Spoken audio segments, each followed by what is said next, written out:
Good morning, Mr. Chairman. Ready?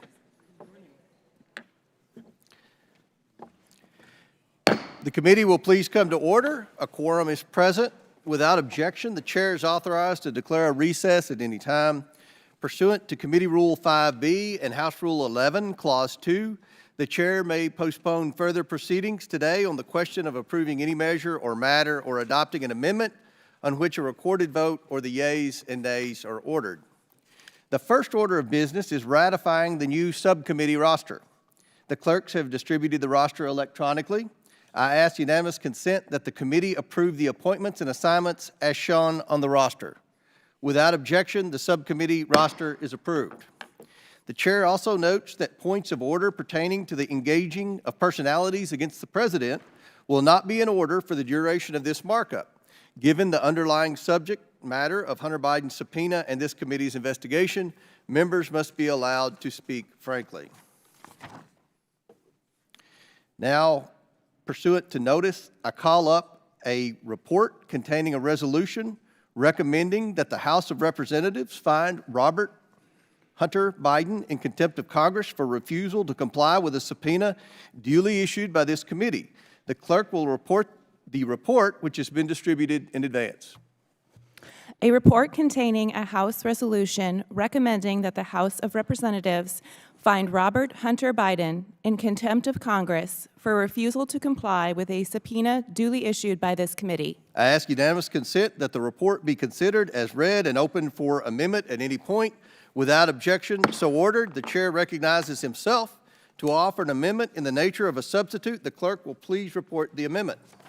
An amendment in the nature of a substitute offered to the contempt report as offered by Mr. Comer of Kentucky. Without objection, the amendment is considered as read, and the substitute will be considered as original text for the purposes of further amendment.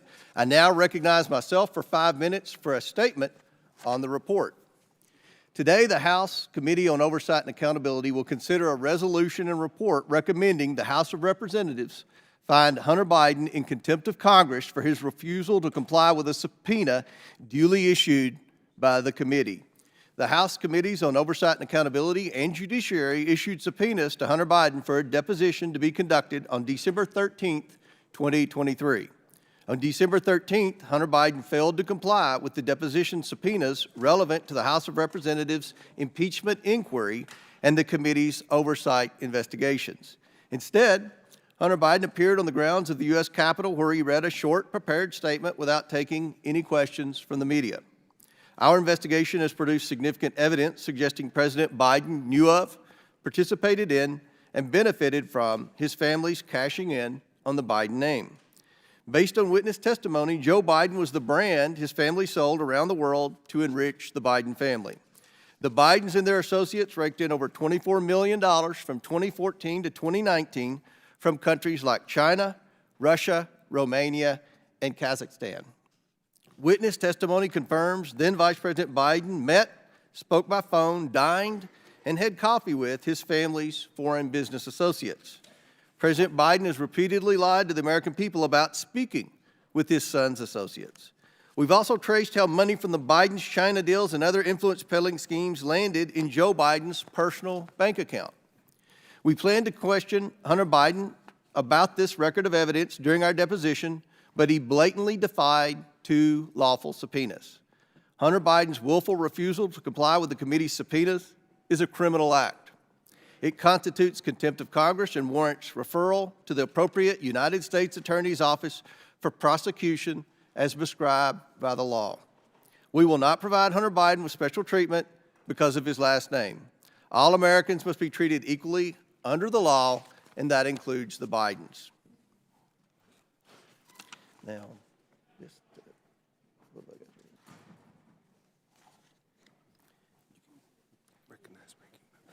recognize Ranking Member Raskin. Thank you, Mr. Chairman. We believe that everyone subpoenaed by Congress, whether it's Hunter Biden or Jim Jordan or Andy Biggs or Steve Bannon or Scott Perry, should engage in good faith compliance with the committee's requests and the committee's subpoenas. We are here today because the chairman has bizarrely decided to obstruct his own investigation and is now seeking to hold Hunter Biden in contempt after he accepted the chairman's multiple public offers to come answer the committee's questions under oath before the American people. This is at the same time that they stand by the categorical non-compliance of Republican members of Congress, like Mr. Jordan, who have material information about the violent attack that took One place. moment. The cameras cannot be in the well. Cameras cannot be in the well. Cameras cannot be in the well. Yeah. All right, proceed, Mr. Raskin. Thank you. But I was just making the point that our colleagues who are arraigning Mr. Biden today on charges that he has not rendered 100% compliance, allegedly with a subpoena, are standing by Republican colleagues who've rendered 0% compliance with their subpoenas, including Mr. Jordan, Mr. Biggs, and Mr. Perry, when they have material information about the violent attack on the Capitol, the Congress, and the Vice President of the United States on January 6, 2021.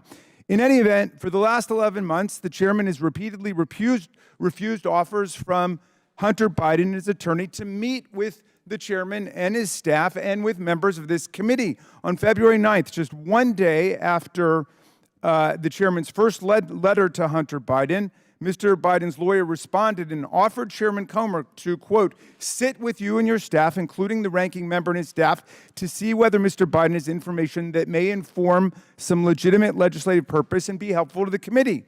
The chairman never responded.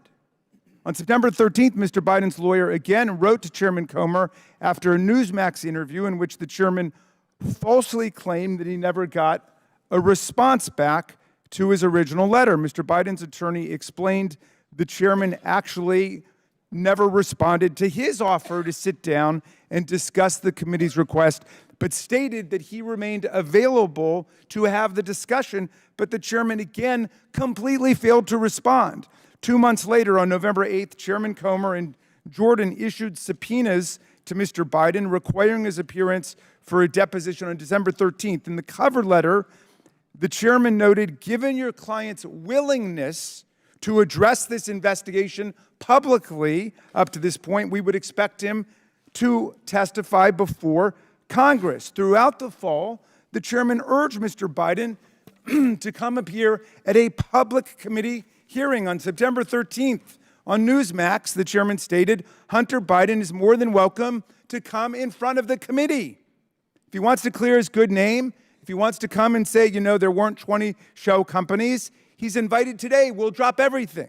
On October 31, on a nationwide podcast, the chairman stated, we have mountains of evidence. Now we're ready to bring them in. We're in the downhill phase now because we have so many documents and we can bring these people in for depositions or committee hearings, whichever they choose. For depositions or committee hearings, whichever they choose, and we can ask these questions with evidence. On November 6th, again on Newsmax, our good chairman stated, I will extend that invitation on your show right now, Rob, if the Biden family wants to join Tony Bobulinski in an official oversight committee hearing and answer questions that the American people have, then that invitation's open right now. They can come on in and do that. On November 28th, Hunter Biden, through his lawyer, agreed to Chairman Comer's multiple public requests. He agreed to appear precisely at a public hearing under oath to answer the committee's questions on December 13th. Exactly what our good colleagues, the Republicans who had information about January 6th, never agreed to do. They never agreed to testify anywhere under oath about what they knew. The letter that came in from Mr. Biden embraced the importance of having a public proceeding that, quote, would prevent selective leaks, manipulated transcripts, doctored exhibits, or one-sided press statements, especially in light of the committee's past use of closed-door sessions to manipulate, even distort the facts, Mr. Chairman, misinform the public. Mr. Chairman, I have an inquiry. State your point.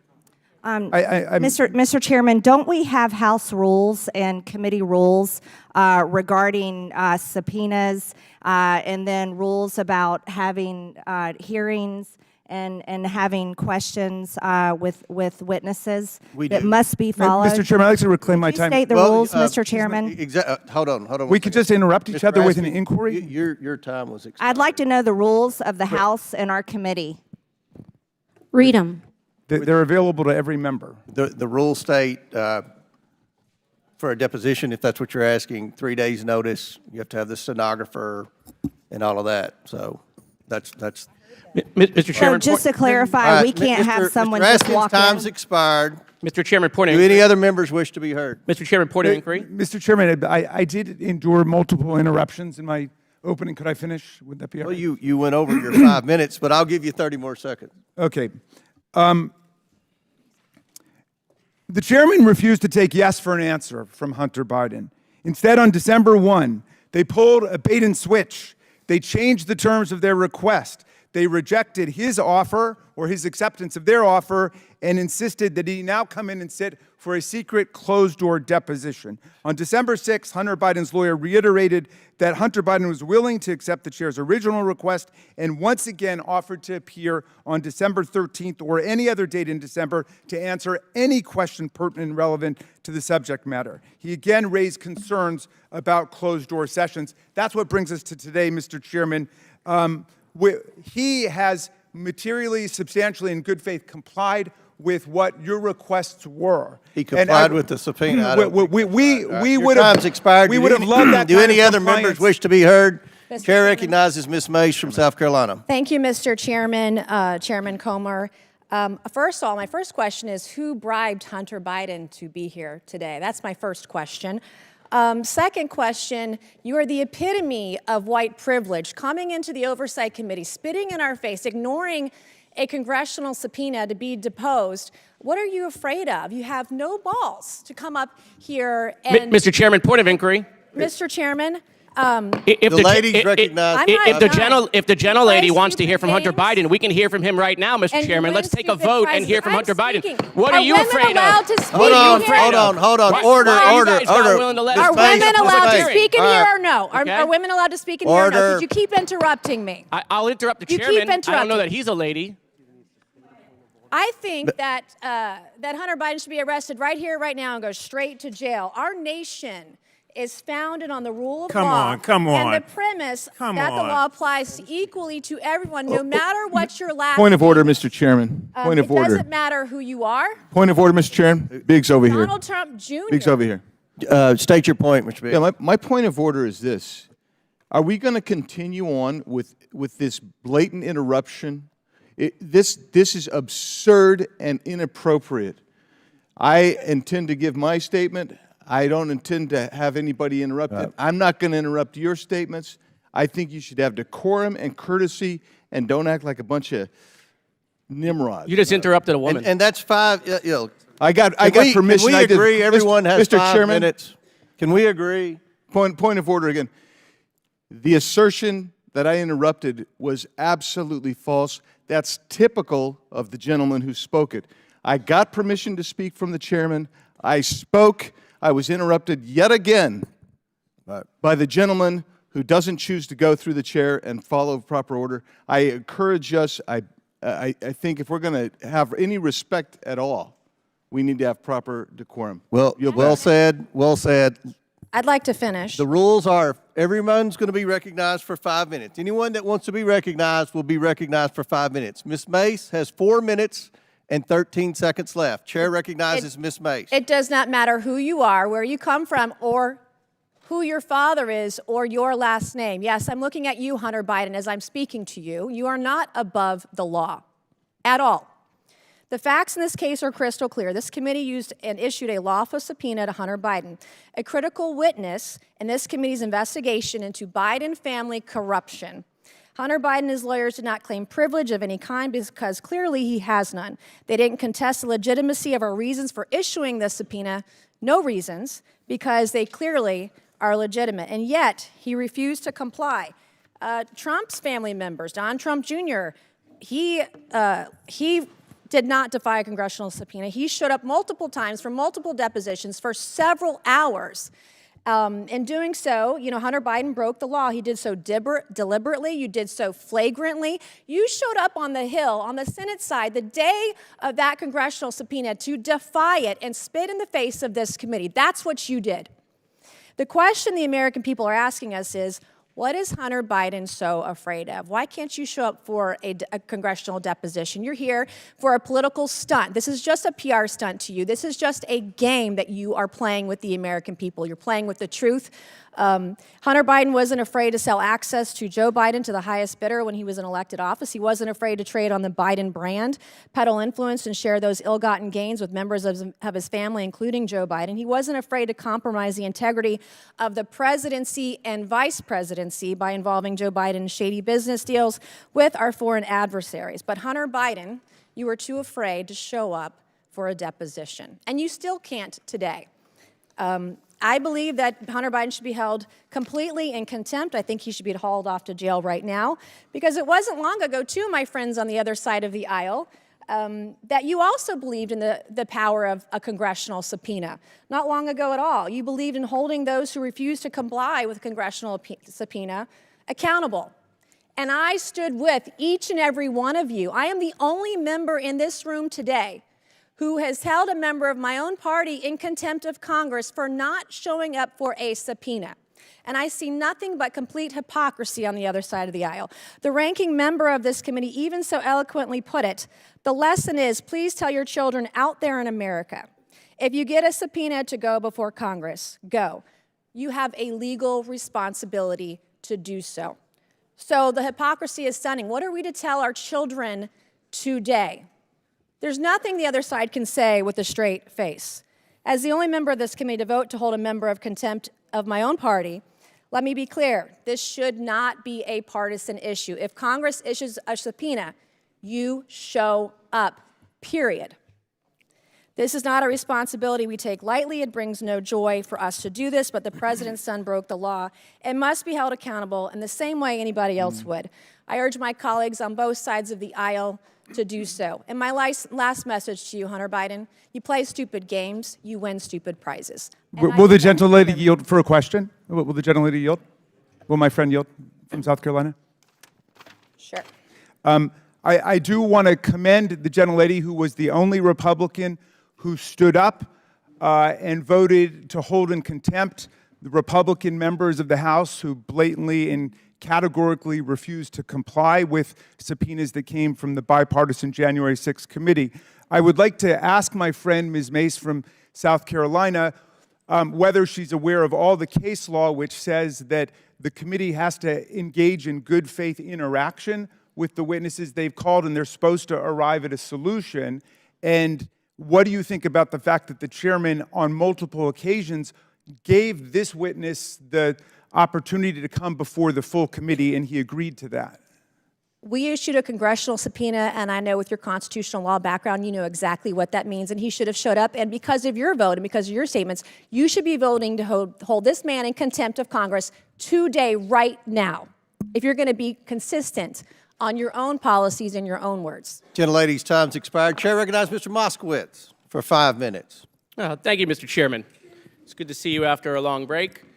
So I'm listening to the gentlelady from South Carolina about the witness being afraid to come in front of the committee. It's interesting. He's here. He doesn't seem to be too afraid. In fact, for some reason, the chairman, who on multiple occasions invited the witness to come on TV, apparently the chairman wants to pretend like his statements on television or in interviews don't matter, but it didn't happen once, it didn't happen twice, it happened multiple times. The chairman said the witness can choose whether to come to a deposition or to a public hearing in front of the committee. The witness accepted the chairman's invitation. It just so happens the witness is here.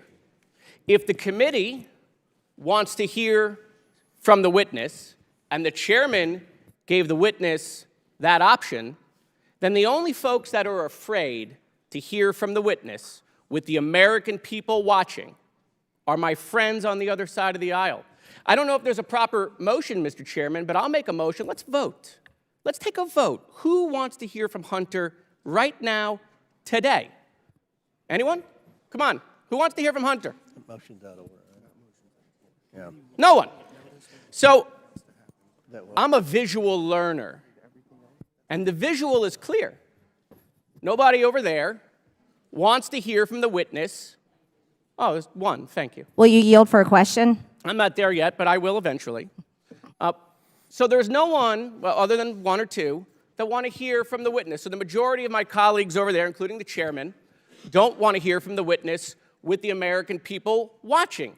So, Mr. Chairman, I just want to hear from you. Will you acknowledge that you invited the witness on television to choose whether he could come to a public hearing? And do you stand by your words, or do you renege that invitation to the witness? To answer the question, I've said repeatedly, after the deposition, Mr. Biden can come in front of a public hearing. Mr. Chairman, I don't want to play the video, but that is not what you said on television multiple times. We have the quotes. We can put them up. You said the witness can choose between a deposition Listen, or... Mr. Moskowitz, Mr. Biden doesn't make the rules. We make the No, Mr. Chairman, you make the rules. And the rule you made is that he can choose. the rule is... Those were your words, reclaiming my time. He was issued 2 lawful subpoenas. Reclaiming my time, Mr. Chairman. No, you issued those subpoenas after he took you up on your invitation to come, and then you were like, oh, no, oh, my God, what did I do? I invited him to come so the American people can hear his side of the story. I put my foot in my mouth, so now I must bury him in the basement where we can decide what we're going to release to the public so that we can continue to tell that story. Mr. Chairman, you have said multiple times that this is not about Hunter. It's about Joe Biden. And even this morning on Mornings with Maria, she asked another simple question, the question you have been asked multiple times, which is, do you have evidence to impeach the President of the United States? Before you said, I hope so. Today you said, I think so. And the answer is, you don't. And you still don't. And so we continue to be here and have these charades. To my colleagues who talk about lawful subpoenas, I appreciate the gentlelady from South Carolina who voted to hold people in contempt. Listen, I'll make this bipartisan. I'll vote for the Hunter contempt today. You can get my vote. You can get my vote. But I want you to show the American people that you're serious. Here is the subpoena to Representative Scott Perry, who did not comply. I'd like to enter this into the record. Here is the subpoena to Mark Meadows. I'd like to enter this into the record, who did not comply. Here is the subpoena to Jim Jordan, who did not comply with a lawful subpoena. I'd like to enter that into the record. Here is the subpoena to Mo Brooks, who did not comply. I'd like to enter that into the record. Here is the subpoena to Mr. Biggs, who did not comply. I'd like to enter that into the record. And here's the subpoena to Mr. McCarthy, who did not comply. I'd like to enter that into the record. There's an amendment coming to add some of those names into the contempt order. You vote to add those names and show the American people that we apply the law equally, not just when it's Democrats, right? It's a crime when it's Democrats, but when it's Trump and the Republicans, it's just fine. No, show that you're serious and that everyone is not above the law. Vote for that amendment, and I'll vote for the Hunter Biden contempt. I yield back. Gentleman's time's expired. Chair recognizes Ms. Green from Georgia for 5 minutes.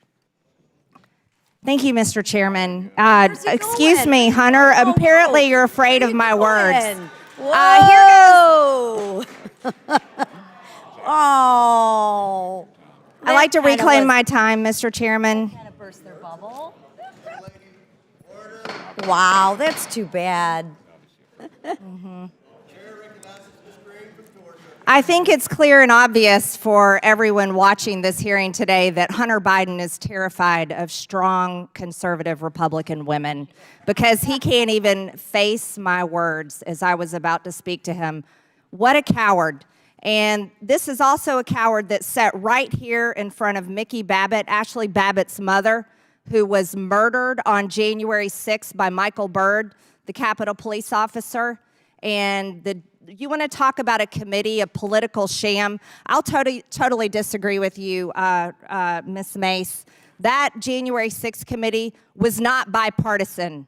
It was a complete setup to go after President Trump, go after Republicans, go after anyone that believes in free and fair elections, people that believe the Department of Justice should be fair and balanced, not a political weaponized department of the federal government that is targeting President Trump, his supporters, people that walked in the Capitol on January 6th, and now people that stood outside the Capitol. There's been no justice for Ashley Babbitt's family. Michael Byrd has never been charged with anything. He was let off, and he was given a promotion and allowed to walk free. And Hunter Biden just walked out. That is an example of not following the law. Hunter Biden thinks he's above the law.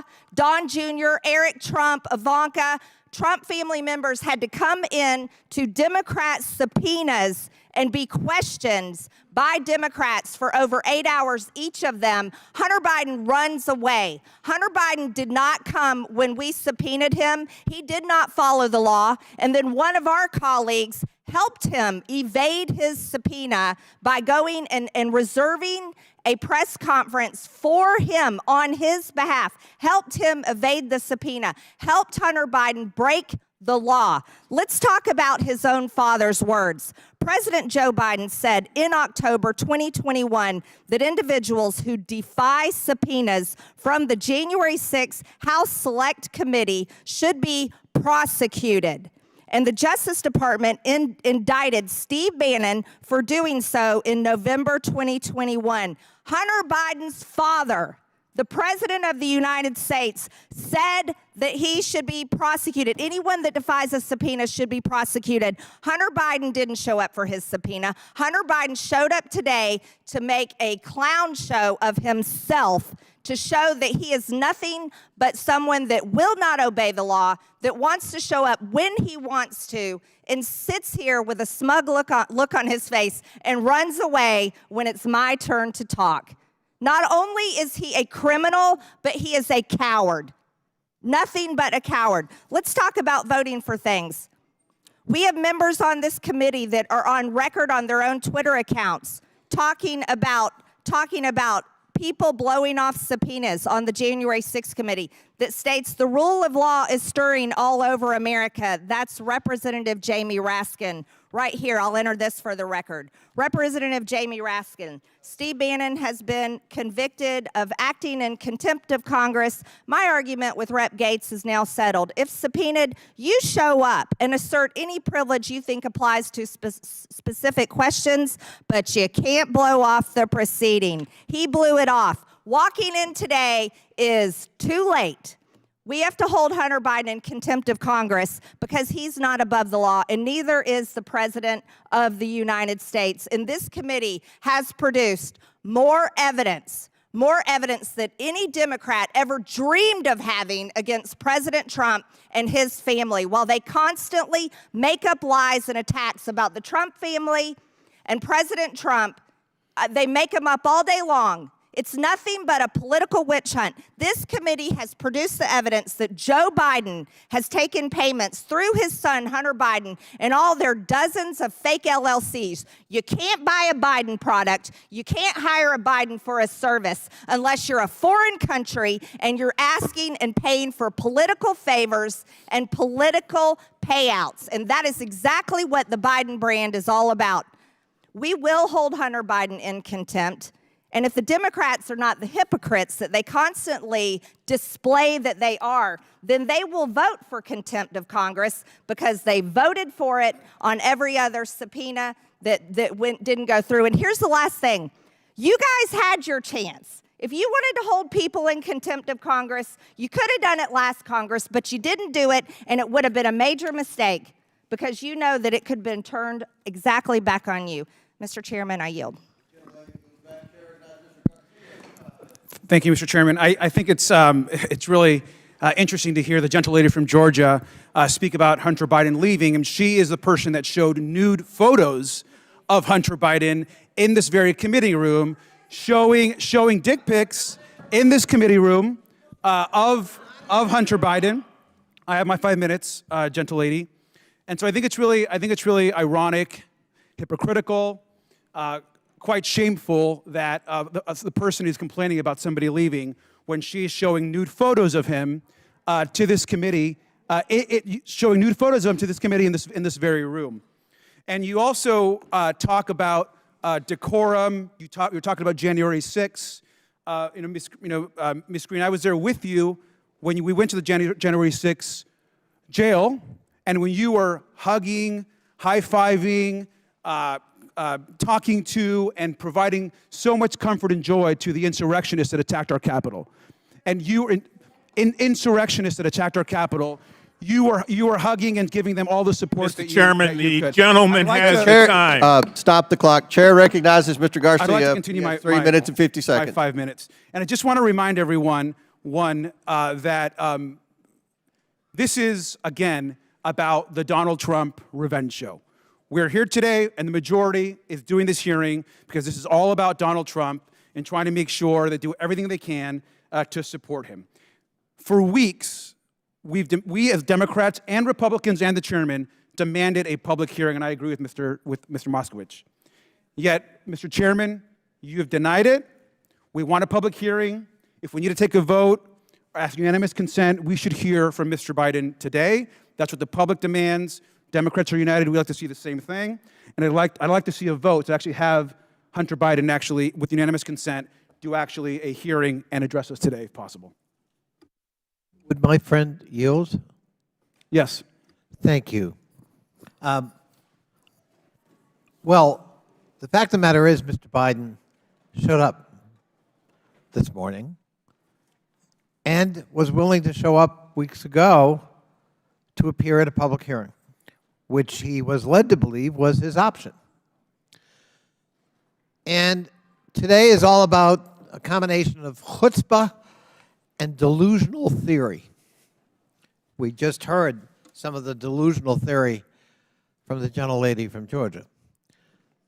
But the chutzpah is a bunch of people who defied subpoenas themselves, now want to have a contempt citation for the son of the president because they don't have sufficient evidence. In fact, they have no evidence of any kind to pursue the president himself.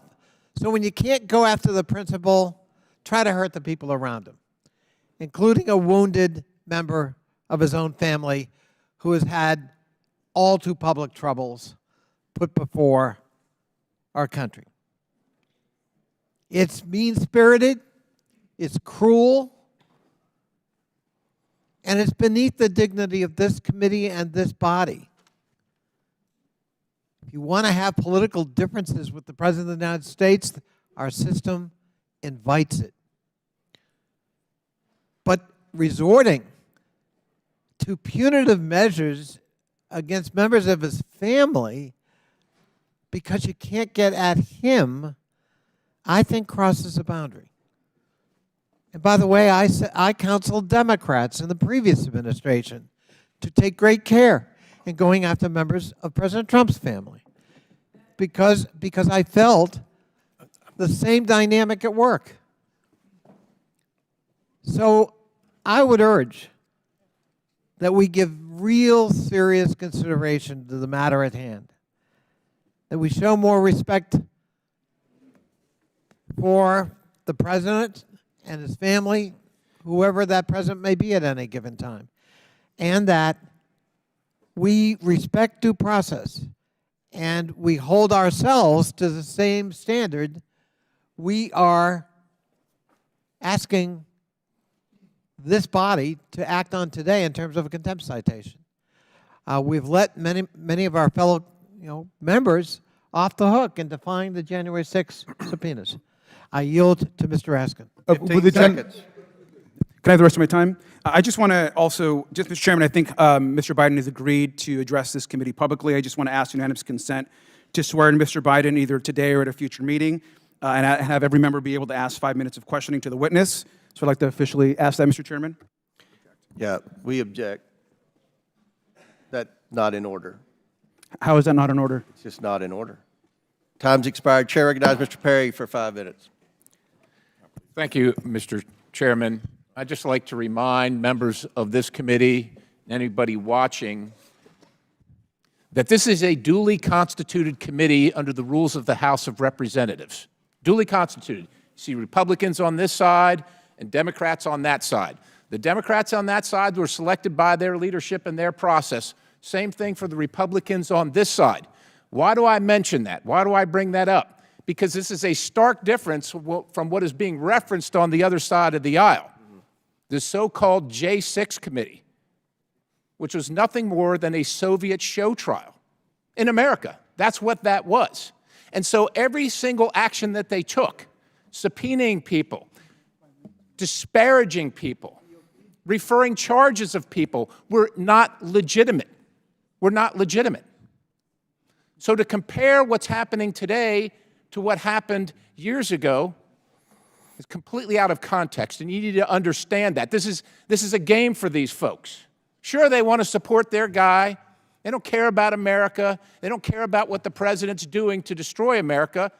They're just locking horns, locking arms to support their guy. And God bless them, they can do that. If you want to vote for people that do that, that's your right. Now, in my opinion, this committee is not interested in prosecuting Hunter Biden. We're not interested in that. Hunter Biden is a sad tale by his own right, by his own admission, by leaving his evidence all around for everybody to see. The other side complains that documents and photographs are shown in this committee about Hunter Biden.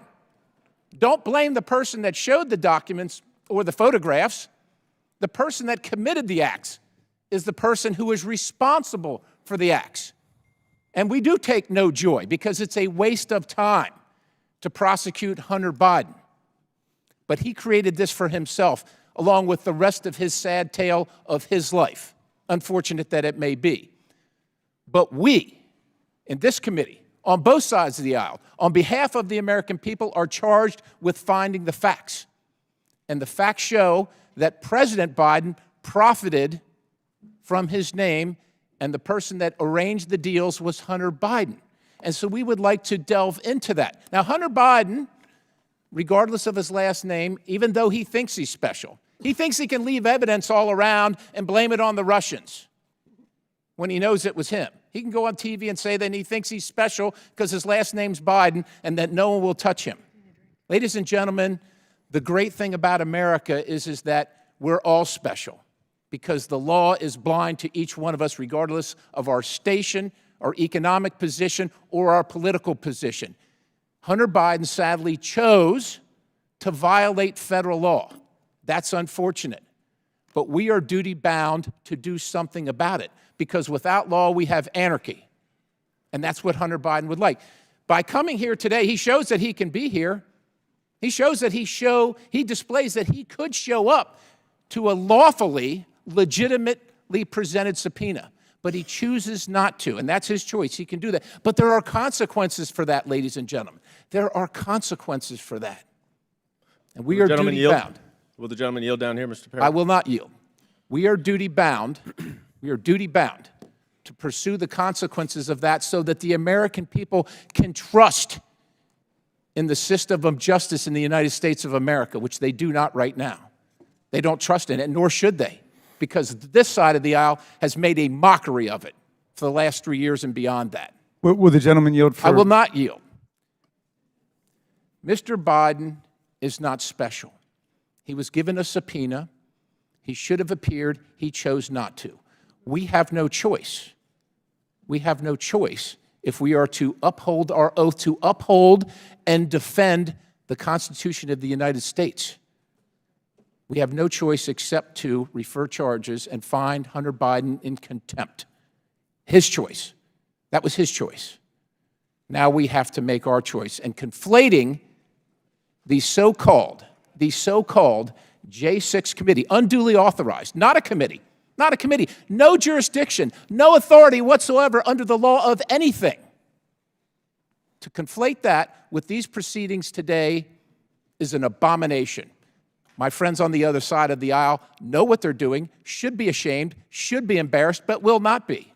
Regardless, we must forge on for the sake of this republic. I yield the balance. Gentleman's time's expired. Chair now recognizes Mr. Goldman for 5 minutes. Thank you, Mr. Chairman. I feel like I'm in Alice in Wonderland after that. Every American receives the same application of the law, and it does not matter what your last name is. So I guess that means if your last name is Perry, that subpoenas apply to you as well, lawful subpoenas. Now, I appreciate the gentleman from Pennsylvania's argument that the January 6th committee was not a duly constituted committee, and in fact, he and many others made that same argument to a number of courts of law. The courts are charged with interpreting our laws and whether a committee is a duly constituted committee and whether a subpoena is a duly constituted subpoena. And even though my friend from Pennsylvania may not like the fact that a neutral judge, multiple judges in fact, didn't agree with him, it still remains the law of the land, not what Mr. Perry says, not how I would interpret the January 6th committee, but how every single court of law interpreted it and said it was a validly constituted committee, and every single subpoena issued by that committee was a duly authorized lawful subpoena, no different than the subpoena to Hunter Biden. Will the gentleman yield for a question? No, unfortunately, sir, you did not yield to me, so I will not yield to you. The fact of the matter is that subpoenas should apply equally. And for my colleagues to actually claim that we on this side of the aisle are hypocritical because we will not vote to hold someone who has made every effort to comply in every way other than the specific means of providing the evidence is somehow should be held in contempt when 3 members of this committee refuse to comply in any way, shape, or form with a court-determined lawful subpoena is beyond me. Now, I find it interesting that my friend from Pennsylvania also chastises us for just supporting our guy. And I wonder how he would define supporting our guy. Would he define supporting our guy as trying to instigate a coup at the Department of Justice to install a lackey and remove the Attorney General and the Deputy Attorney General so that he could keep his guy in office even though he lost? Is that just supporting our guy? Because that's what Mr. Perry did. The reality is that we are here because, plain and simple, 2 reasons. Retribution for Donald Trump and the fact that the Republicans have no evidence. And you will hear them talk about evidence. You will hear them say, we have so much evidence, we have so much evidence. And we're going to get into some of these details as we go forward. But the reality is that you have been moving the goalposts the entire time because you cannot make any connection, notwithstanding all of your false statements, to the president. So instead, let's subpoena Hunter Biden. Because what we will expect is that he won't testify, or that he'll take the Fifth Amendment because he's under criminal indictment.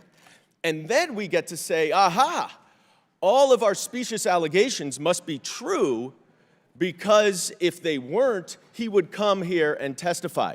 Well, he called your bluff, and now you're scrambling. Will the gentleman yield to a question? No, I will not. And now you're scrambling. You sure? Now you are desperate to find anything to divert attention away from your abject lack of evidence connecting President Biden to any business venture of Hunter Biden's, to any wrongdoing. So we're going to hold us here on a contempt hearing because you don't want to see him testify in public. You just want to be able to filter his testimony in closed-door testimony as you have been doing this entire Congress. Will the gentleman yield? I will yield to my ranking member. Thank you. Thank you. The District Court for the District of Columbia, Judge Kelly, obliterated the argument that Time's expired. Chair that the gentleman's recognizes about something you made. Mr. Biggs for 5 minutes. Thank you, Mr. Chairman. At the risk of taking the bait, which is all this is, it's laying a little bait and might be just too attractive for me, so I got to get in on it, just a little bit. I'm intrigued by the assertions of my colleagues who claim that the Hunter Biden violation of the subpoena scenario is the same as issuing subpoenas to 4 members of Congress. I'm intrigued by that. I really am. It's interesting. Had the illegitimate J6 group decided to enforce its dubious subpoena against me, my counsel was prepared to argue that service of that subpoena was insufficient, and so asserted to counsel for the J6 committee. Had the illegitimate J6 gaggle sought to enforce its subpoenas, my counsel, and I believe the counsel of each member of Congress who had been subpoenaed, ostensibly subpoenaed, putatively subpoenaed, would also have asserted successfully a privilege under the Constitution of the United States.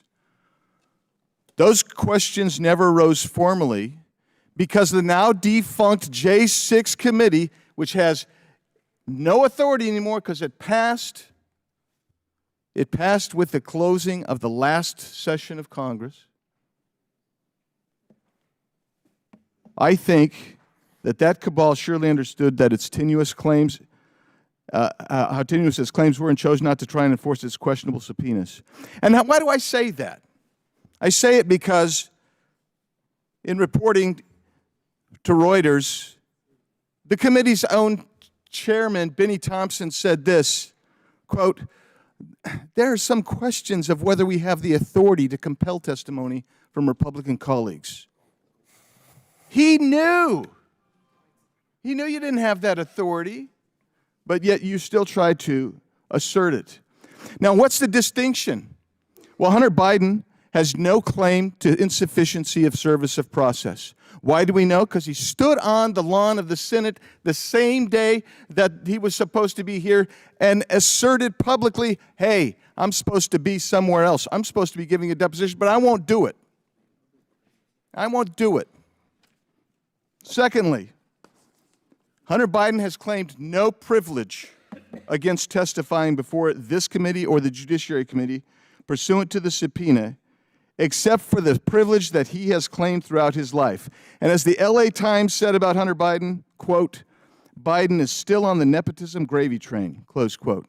As the Daily Mail reported, quote, "Hunter admits he got $50,000 a month job on the board of Ukrainian gas company Burisma because of his family name," close quote. And it goes on and on. Again, the LA Times describes Hunter Biden as a, quote, "child of privilege," close quote. That's the only privilege Hunter Biden has ever asserted. He asserts that not that he should be exempt from testifying because there is some constitutional proscription that even the chairman of this committee would agree to, as Benny Thompson agreed to on the J6 committee's issuance of subpoenas to members of Congress. No, he doesn't assert that kind of privilege. He asserts only the privilege that he does not need to come and testify before the United States Congress, who has issued him a subpoena. His attorneys acknowledge that subpoena, and he personally has acknowledged that subpoena for the simple reason that he is a Biden.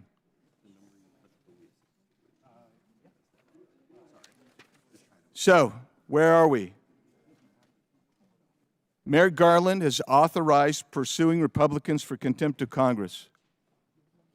He must also authorize prosecution of Hunter Biden. Failure to do so on the part of the Attorney General will show his contempt for Congress as well.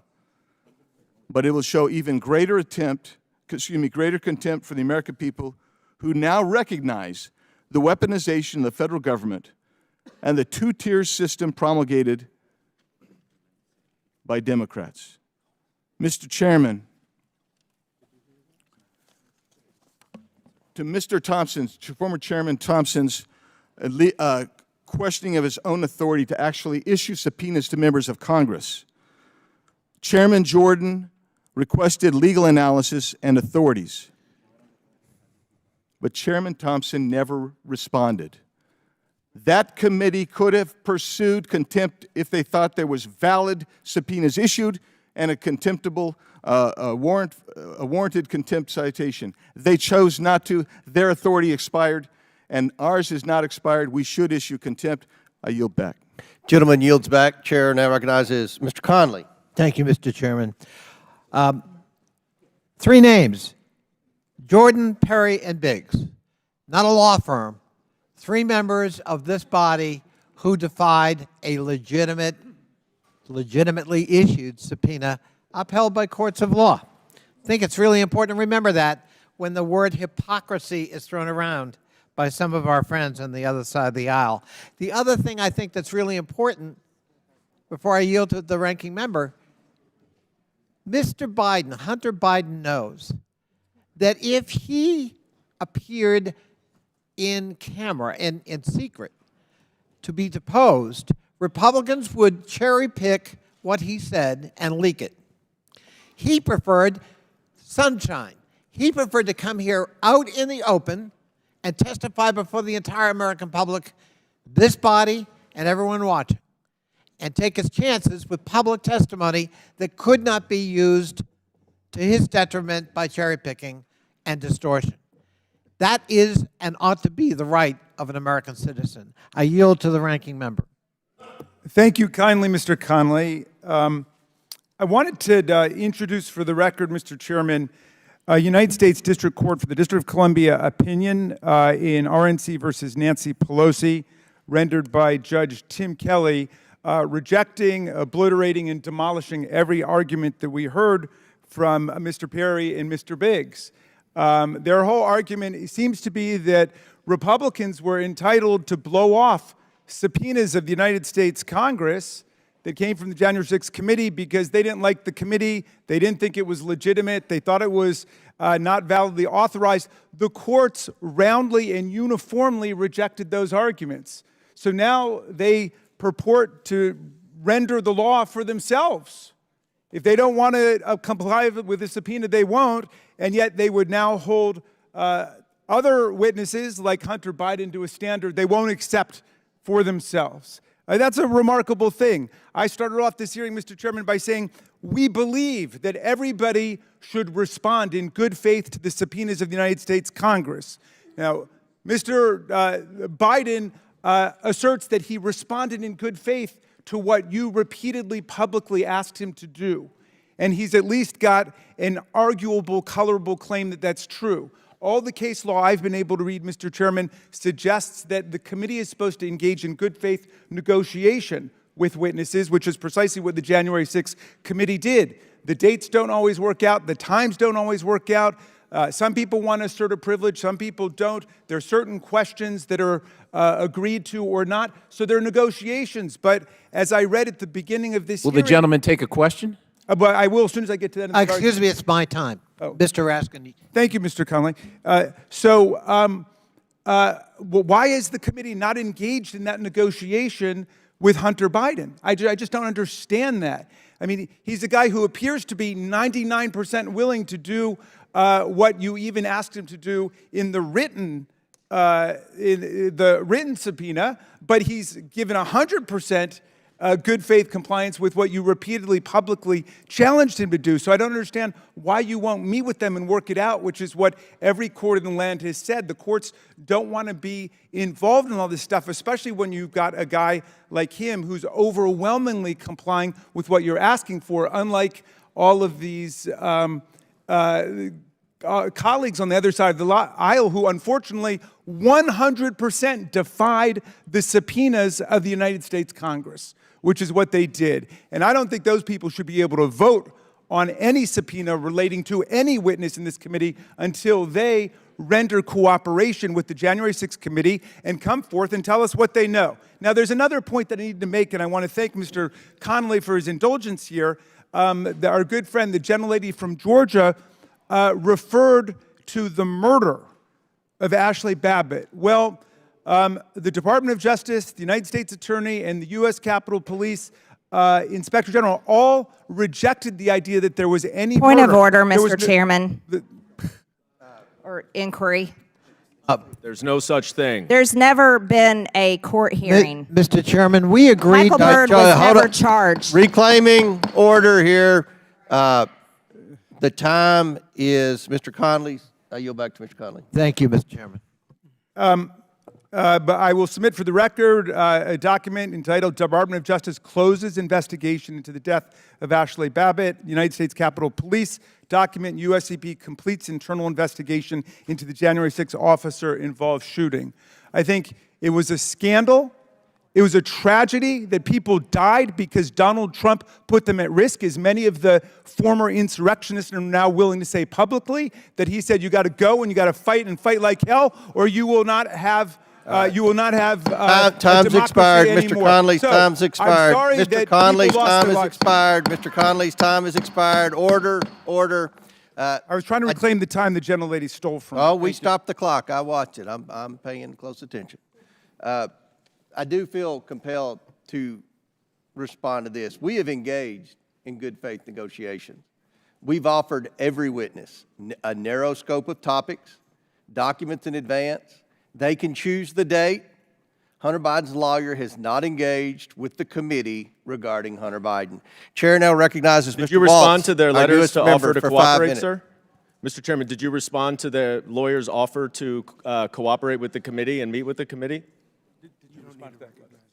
Do what? Yeah, Chair recognizes Mr. Waltz for 5 minutes. Thank you, Mr. Chairman. This is an incredible first hearing with this committee. Welcome to the Oversight Committee. It was, but I mean, this was entirely predictable. I think what we were going to hear and see today.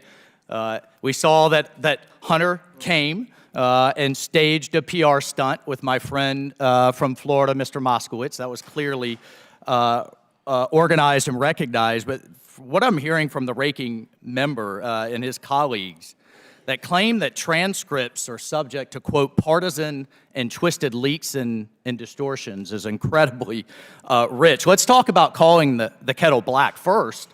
The country suffered through an entire impeachment proceeding of a president of the United States because of a false dossier in a SCIF, a compartmented facility where every hearing and every transcript started with, this is an unclassified proceeding, then to have it selectively leaked and lied to the American people to the great damage to this nation, but then bring it to this committee because I'm new. I watched yesterday as committee Democrats continued to spin false narratives, several of which went out just yesterday as interviews were ongoing with Hunter Biden's art dealer, which is rich in and of itself, that Congressman Golden on the other side of the aisle went to the press during the interviews and spun a narrative while it was going on, but he conveniently omitted that 70% of the art buyers were Biden donors. So we can go down the line and talk about false, spin. Sir. That's not the facts. But the other thing that we're hearing today, well, member so-and-so, Congressman so-and-so, Congressman Jordan, they didn't comply with their subpoenas. But let's have a quick lesson on the Constitution. Article 1, Section 6 of the Constitution, the Speech and Debate Clause, essentially protects all of us from abiding by each other's subpoenas. Otherwise, this body would do nothing but subpoena each other. So I would encourage my colleagues to look up Article 1, Section 6 and look at the case law of the Speech and Debate Clause and why my colleagues rightfully did not abide by that subpoenas. But let's talk about precedent for a moment of a president's son abiding by lawful subpoenas of the Congress. Donald Trump Jr. came before this body. He came before the House Intelligence Committee. He came before the House Judiciary Committee. He came before the Senate Intelligence Committee twice. He came before the so-called Jan 6 Committee, all behind closed doors where lawyers can sit down, both sides of the aisle, and have a conversation, go through documents, all under oath, which is the precedent for any committee. Don Jr. came before committees and came before this body 5 times behind closed doors. What is Hunter Biden afraid of? What won't he do? And Ranking Member Raskin, you're going to reap what you sow, my friend. I mean, you insisted on depositions for those who appeared before the Jan 6 committee when Steve Bannon agreed to testify publicly. You argued, sir, that he should have to sit for a closed-door interview, just like every other witness. Quote, the way we have treated every single witness is the same. They come in behind closed doors. They talk to the committee there. You said on an interview in front of CBS in 2022, but now that Republicans are doing the same process, following House rules, doing the investigating, somehow Hunter Biden, because he's a Biden, should be held to a different standard. At the end of the day, we had a government official and the President of the United States, a vice president, set up 30 shell companies. Why? What product did those companies sell? Nothing. Vice President Biden was charged with 2 countries in his portfolio, China and Ukraine.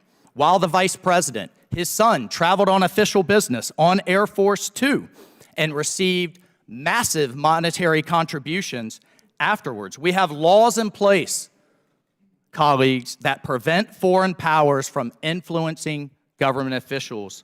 Were policies changed as a result of the dinners, the calls, the text messages that we know President Biden engaged in through his son? We have a duty to get to the bottom of it. We will reference this contempt, and we will see if the Attorney General will uphold a fair standard of the law. The time's up, Mr. Chairman. And prosecute Hunter Biden. Time's Thank you, Mr. expired. Chairman. Chair now recognizes Ms. Crockett for 5 minutes. Okay, all right. So we love the Constitution today, and we also want to talk about foreign money coming in. Have y'all seen the report that was just produced where this chairman decided that he was going to block this committee from receiving additional information about y'all's guy, Trump, and all the money that he took? From what we did receive, we know that Trump got almost $6 million that we can account for, and we know that there's more there. From China specifically, we found almost $8 million total that he accepted from foreign governments while he was serving as the president of these United States. But we're concerned about the president's son who has not been involved in his administration. I just want to run it back, though, to the very beginning, because this is something that I just can't get over. I can't get over the gentle lady from South Carolina talking about white privilege. It was a spit in the face, at least of mine as a black woman, for you to talk about what white privilege looks like, especially from that side of the aisle. And let me quote your now ousted speaker and what he had to say about the Republican Party and y'all's lack of diversity. When you look at the Democrats, they actually look like America. When I look at my party, we look like the most restrictive country club in America. So let me tell you something. Y'all don't know what white privilege looks like, but I'm gonna show you a little bit of something. You see, you want to talk about a 2-tier justice system, and this is the only time that y'all have ever referenced it, when this country has a history when it comes to black and brown folk of having 2 separate sets of rules. And right now what you want to do is have 2 separate sets of rules because Mr. Moskowitz offered y'all a fair situation. He said he would vote for Hunter to be held in contempt if y'all voted to hold all, even if you remove all of the members of Congress. There's still other people that y'all haven't decided that y'all have excuses for, but y'all don't want to hold them in contempt. But for some reason, it makes sense to hold Hunter Biden in contempt, who has tried to comply. And let me tell you why nobody wants to talk to y'all behind closed doors, because y'all lie. That's just the bottom line. You have done it thus far in this investigation. You have done it this far as it relates to this committee. In every single hearing, y'all spin, spin, spin. I don't know how y'all are still standing right now, because you should be quite dizzy from all the spinning that you're constantly doing when it comes to spinning the truth. You talk about free and fair elections, but you back a guy who we know tried to steal the election. And this isn't about what Democrats have to say. Let me remind you, for those of you that don't know how the justice system works, it's not a matter of the president went in and indicted Trump, but we are talking about grand juries. Grand juries are comprised of American citizens, and the people that have entered pleas of guilty that will be flipping on your leader in a minute, they are Republicans. I do want to point that out. And half of them were Republicans that were handpicked by Donald Trump himself. So, to be clear, whatever happens to your little leader, it's going to be because of the actions that he took. So you can talk all you want to about how January 6th was nonsense, but all of y'all were running at that time. Y'all were grabbing y'all's gas masks, and y'all were running to your offices because you didn't know if they were coming to kill you. You should have cared that somebody was there to protect you, but instead you want to play games because you found out that it was your leader that decided that he wanted to propagate an insurrection on our country. So don't tell me that you care about the Constitution, because you don't. All you care about is Trump getting reelected, and I'll yield the last of my time to my leader. Thank you very much, Ms. Crockett, for your eloquent and powerful and irrefutable remarks. I'd like to just add a couple of points to what you've said. On January 6th, Senator Ted Cruz described it as terrorism.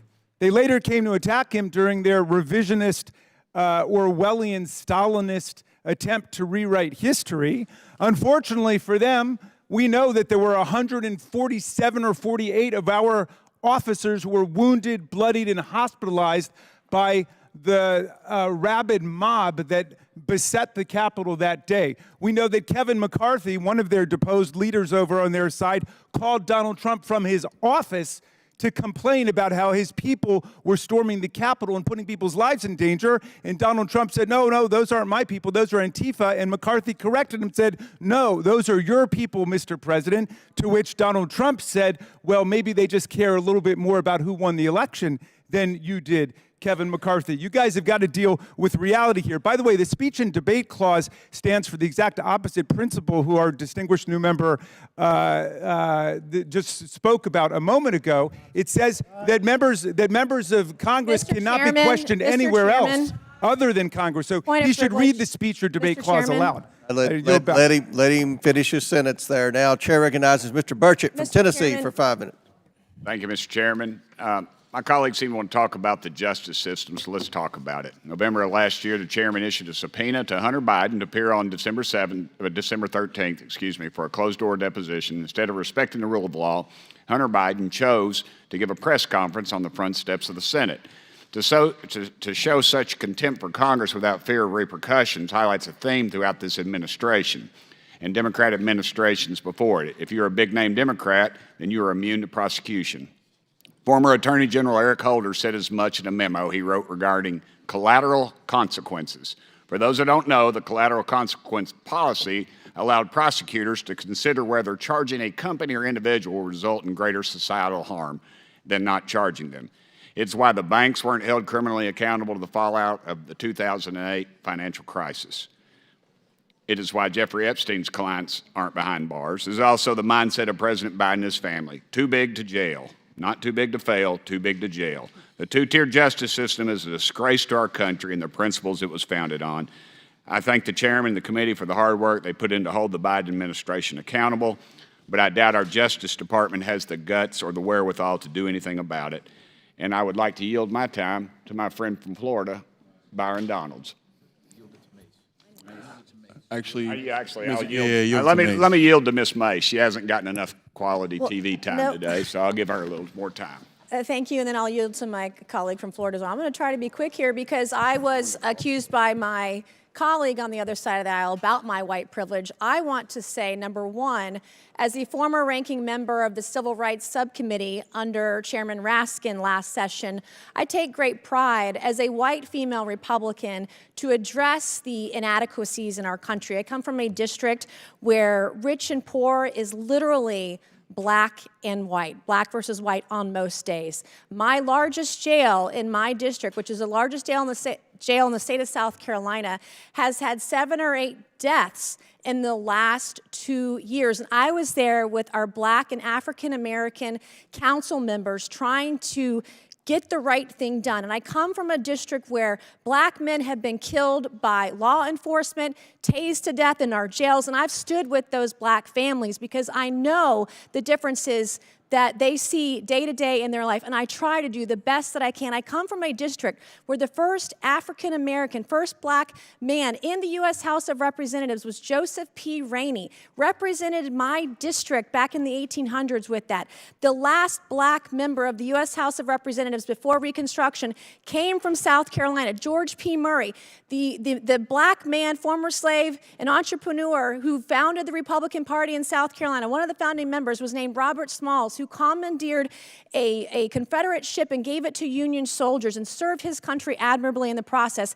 In my district, it was Harriet Tubman, and you can see it in the movie Harriet, who rescued more than 700 slaves in one night in Beaufort County, South Carolina. So I am very well aware of our rich history and try to recognize it as best as I can in the position that I have, and I resent the fact that you're going to throw that in my face up here. I'm one of the few people that you'll see on my side of the aisle trying to do the right thing to right people every single day, and I would like to yield the remaining balance of time to my colleague from Florida.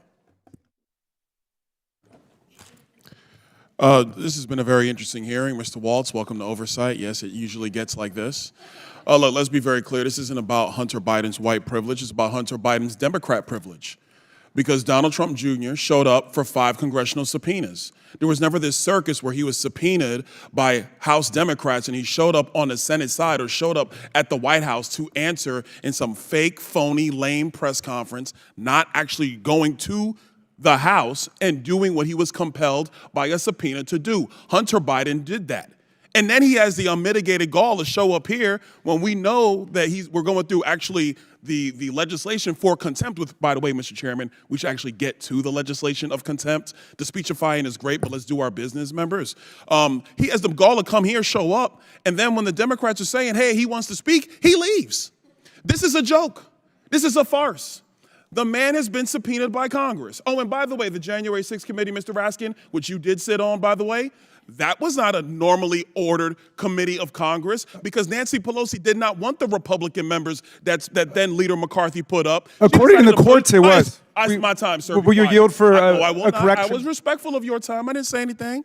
So, ladies and gentlemen, let's move forward with our business. He should be held in contempt. There was a subpoena. He did not answer it. Any other American will be held in contempt by Congress. Any other. This is Democrat privilege of the highest order. Let's do our jobs. I yield. Gentleman yields. Chair now recognizes Ms. Ocasio-Cortez from New York. Thank you, Mr. Chair. Just to address briefly, quickly, that moment about privilege and all of this that we're seeing here. It was a very beautiful speech by the gentlelady who, as she mentioned, was helped lead on the now majority side, the Civil Rights and Civil Liberties Subcommittee. But I think it's so exemplary of the point that she also oversaw the elimination of the Civil Rights Subcommittee on this committee, which really kind of gives the whole game away. We show up, we give speeches, we give flowery words, but at the end of the day, participate in the structural erosion of the rights and representation of people that are marginalized, women, people of color, people that just need to see their due process and civil liberties protected in this country. But I will move on. As also the Republican side had mentioned in their many raisings of the January 6th committee, that it's not just Hunter Biden, you, me, any individual subject to equal treatment under the law, to be held up to accountability under the law, but it is also these committees and this committee that is subject to oversight and law. We must comply with the law here as well. Now, I may be one of the very few people that actually believes in Congress, in this country.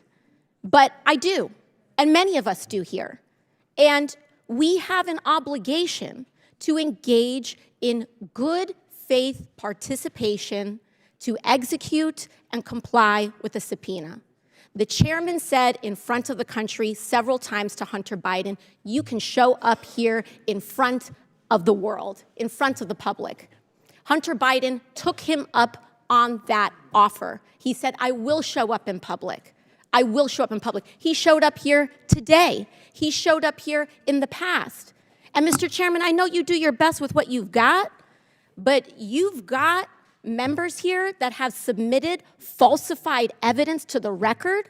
You have members here that have submitted and mischaracterized closed-door hearings, and people want to say back and forth at the end of the day, it doesn't matter what party it's happened from. You've got members who've engaged in revenge porn in this committee. So it is understandable why Hunter Biden would want to testify in front of the public for the American people to be able to witness that testimony for themselves. You've got members who've defied subpoenas. You've got members who we are 1 year into the term asking what the rules are at the beginning of the committee. The book was given to us on day one. And so what we should do is allow the man to testify. I believe in the power of the Oversight Committee. Frankly, I believe in it regardless of whether Republicans or Democrats have the chair, because I believe that this committee should have the power of oversight, and we cannot do that on a partisan basis. And so for that, I implore this committee to allow Hunter Biden to testify publicly. I implore and I ask for that to happen. And we cannot do that by getting engaged in this back and forth on a defiance of the subpoena. Let him comply. Let him do it today. Let him do it tomorrow. But let the man do it. And with that, I yield back to the ranking member. Thank you, Ms. Ocasio-Cortez. I think you went right to the heart of the issue here. If this ended up going to court, Mr. Chairman, and I hope it doesn't, I really hope that this committee will act in a way to negotiate and achieve a compromise with the witness. But if it goes to the court, it's going to present a novel question. What happens when a committee represented by its distinguished chairman goes out in public and repeatedly invites and challenges a witness to come before the committee, and then that witness gives the answer, yes, I will come in?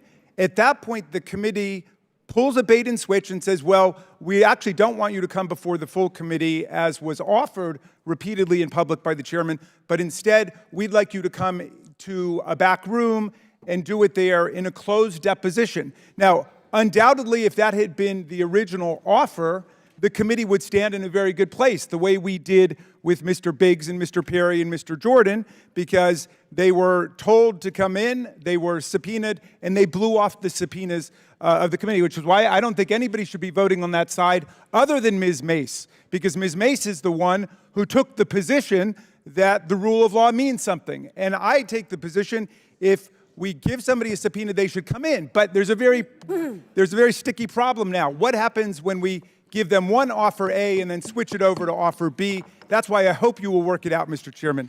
Thank you for yielding. Gentlelady's time's expired. To respond to the gentlelady, he can come in for a hearing after the deposition. Chair now recognizes Ms. McClain for 5 minutes. So I just want to bring everything back home. This hearing is a contempt of Congress hearing for Hunter Biden. It's not about January 6th. It's not about Mr. Perry. It's not about white privilege. It's a contempt of Congress hearing about Hunter Biden. Although I appreciate the diversion tactics, like my colleague from Florida said, let's get back to our business, which is actually the contempt of Congress. I also want to thank my colleague, Ms. Cortez. I agree. Let him comply. Right? Let him comply. And with our ranking member, let's follow the rule of law. So in contrast, let me read the rules of the committee real quickly. It's on page 9 of the rule book, right? And it talks about notices. Notices for the taking of depositions shall specify the date, the time, and the place of examination. Depositions may continue from day to day. Then you go to section D, consultation with the ranking minority member of the committee shall include, listen for it, 3 calendar days notice. So although I'm sure any defendant would like to come in and say, Judge, I want to come in on this day, and the defendant is going to tell the judge and the legal system how the trial is going to run, unfortunately, that's not how it works. It's really simple. So I do agree with you. Let him comply. Let him comply with the subpoena that we gave him. He chose not to. So therefore, we are holding Hunter Biden in contempt of Congress.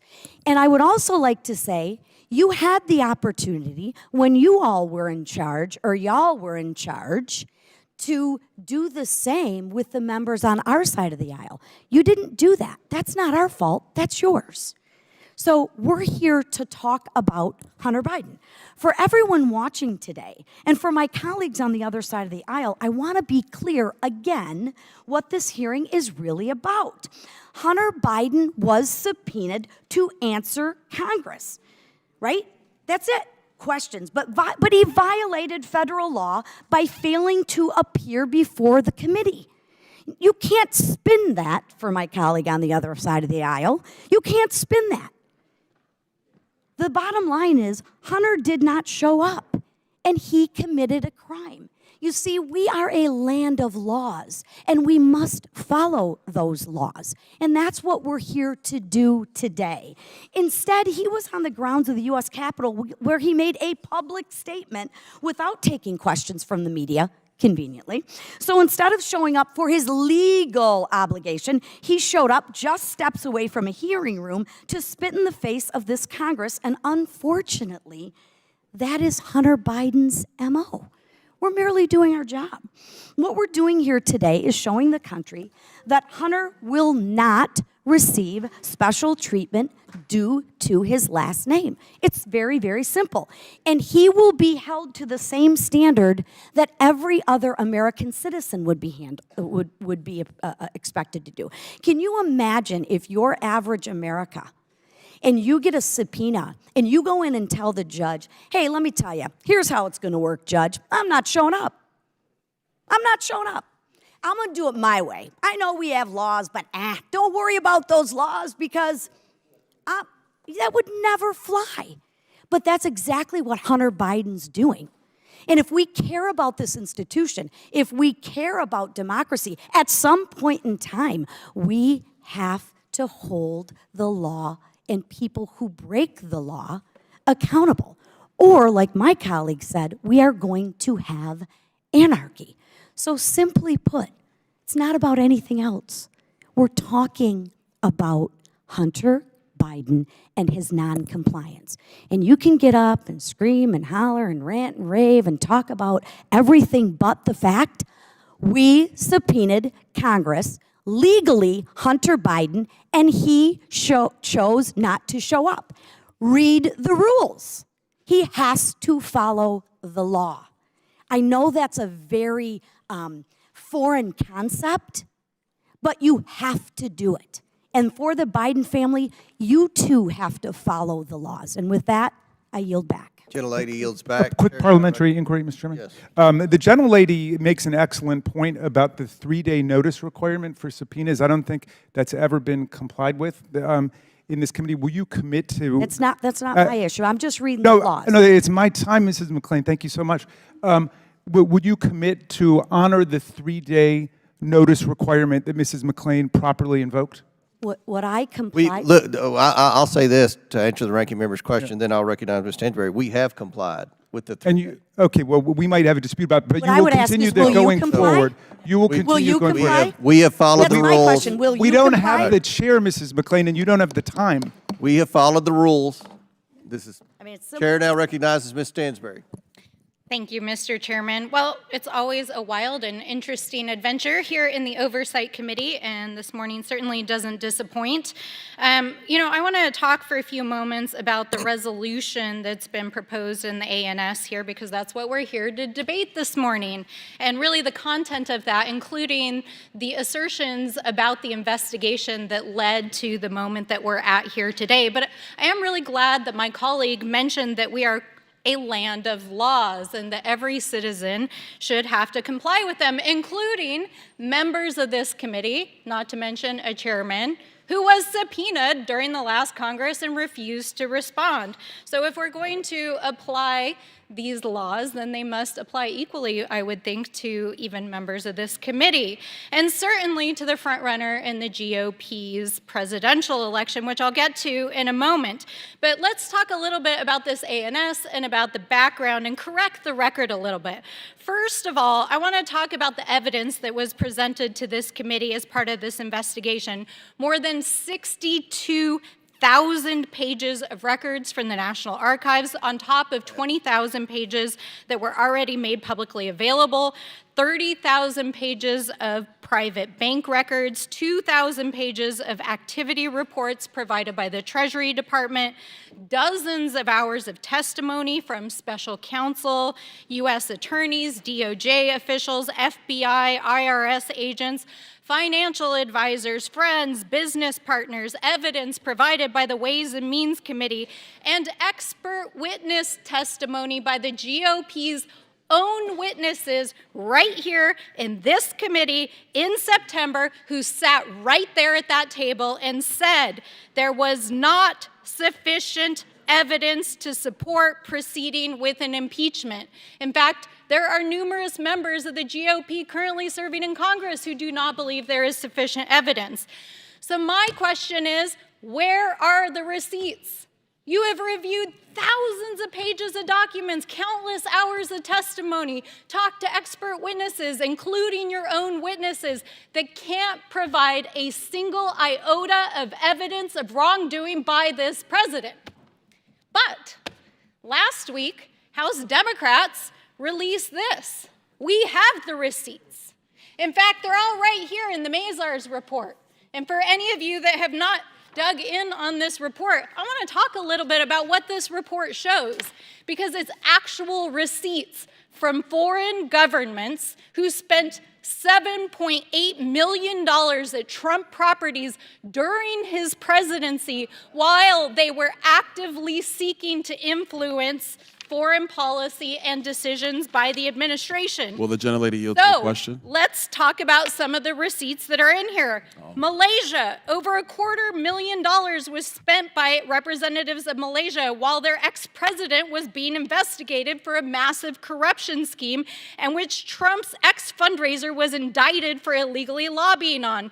Saudi Arabia, tens of thousands of dollars spent by the Saudi government and by the Crown Prince and his staff. Do you yield to a question? Later give $2 billion to Jared Kushner's private firm.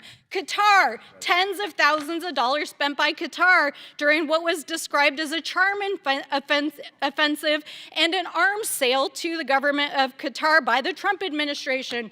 Kazakhstan, thousands of dollars spent by the president of Kazakhstan on a controversial visit which raised questions about human rights violations, business dealings, and a money laundering scheme involving Donald Trump's properties in New York. So my question is, if the GOP actually cares about criminal activity, how about they investigate the receipts that we have right here? Can I answer that question? Of influence peddling by Donald Trump, and a man who is currently facing trial in 4 jurisdictions on 91 counts of criminal activity, who's been twice impeached by this body and is currently trying to run for president again. I would love to answer your question. Of this committee has already endorsed. This is not factually based. This is a farce. This is a political stunt, and it is designed to help Donald Trump secure the nomination this November. Will you yield to a question? So let's call it what it is. And with that, Mr. Chairman, I yield my time back to the chair. 4 seconds. 4 seconds. 3, 2. All right. Time's expired. Mr. Chairman, I ask unanimous consent to enter information for the record. What's the information? Oh, my God. State the information. Thank you. I reserve the right to object. The minority has not provided a copy of the material for the record. In the past, she's displayed pornography. Is pornography allowed to be, are pornographic photos allowed to be displayed in this committee room, Mr. Chairman? It's not pornography. Okay, well, you're the expert. I'm not an expert, Mr. Raskin. Seems like it. Mr. Chairman, I object to the unanimous Mr. Chairman, request. Mr. Chairman. All you need is one objection. We need decorum. I'm gonna let the lady state, and then if you object still, we'll go from there. Mr. Chairman, don't we have the opportunity to review the material before I it's reclaim my provided? time. I reclaim my time. Mr. Chair, I reclaim my time. I'd like to enter for the record an excerpt from a bank statement. there's a bank objection, statement that's Mr. Chairman. public in regards object? to Hunter Biden Mr. Mifune and has his already bank objected. accounts, in his payments. Mr. Chairman, I object Okay. to the styrofoam board. It's not a Reclaiming document. order, reclaiming order, reclaiming order. We'll, Clearly, Democrats today don't want the truth to come out. Mr. Chairman, But this just I- means that I would any like to member will enter be able for to the add to record- their 5 minutes by putting on a display of Mr. placards. Chairman, I'd like to enter for the record. I think a all statement members- from I a object. bank report that shows Can we proof get some order of here? Hunter Mr. Biden's Chairman, bank where accounts are we in and the- human all right, timing okay, okay.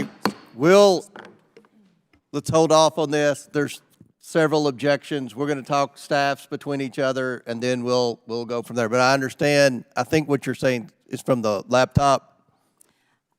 Someone on this committee accused me of revenge porn, and I have a right to respond to that, and I'd like to introduce But within the rules of the evidence committee, don't. everyone. for the Mr. Chairman, record. This is important evidence for the record, and it pertains to our investigation into Joe Biden and Hunter Biden. And this comes So from do it behind closed doors like you comes do it. from- Object. It doesn't appear to be bad, but you ought to. but Mr. Chairman, she's got is the 9 relevance placards of there. it? Does she get an additional 5 But minutes or 10 minutes? I don't understand how any of you who support the Well, what's genital the order? mutilation of Okay. children We're and gonna drag queens we're showing gonna their we're body gonna parts reclaim at parades order here. are We'll offended. suspend and let the staff discuss the evidence from the laptop being entered into the record.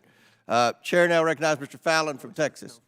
Thank you, Mr. Chairman. Yeah, so Okay, hold on. We suspend, so we need to stop for a moment. Okay, hold on. We'll get this. Y'all gonna discuss? You wanna go?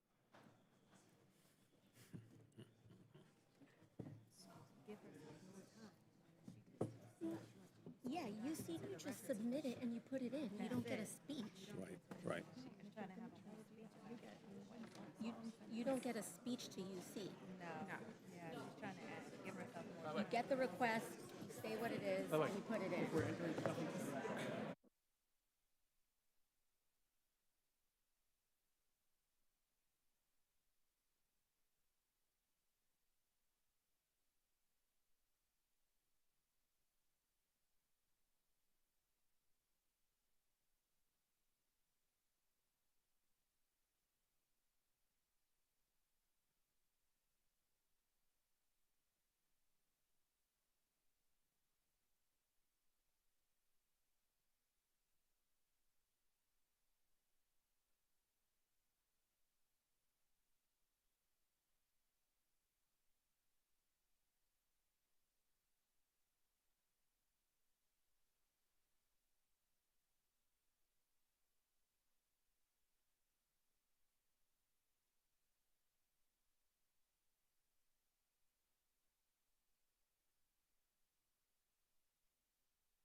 So we're going to move on.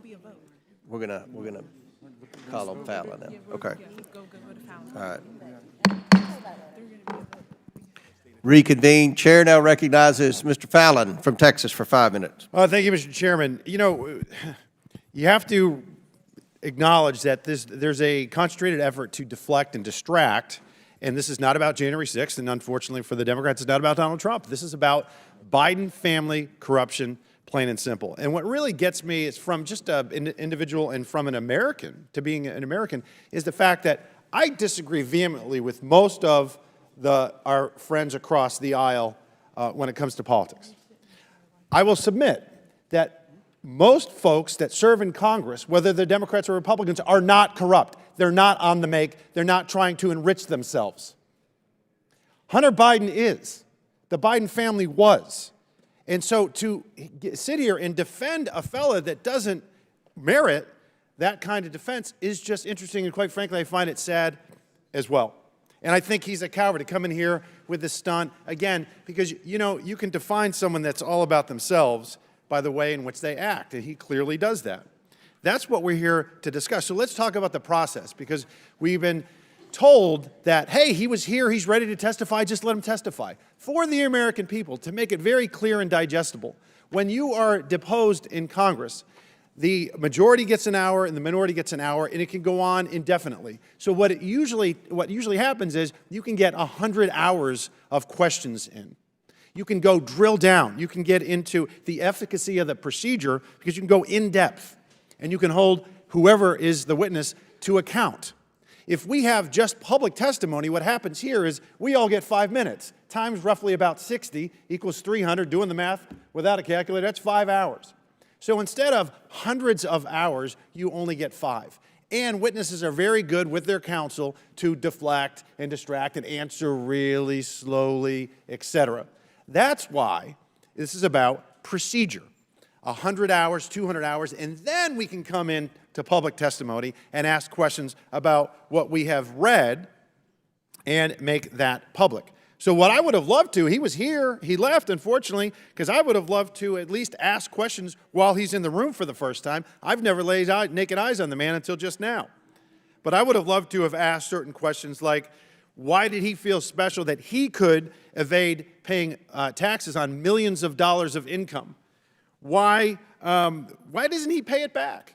I know a lot of it is already outside of the statute of limitations, so he can't be prosecuted for it, but he can certainly still pay it back. That's a moral obligation that any American has.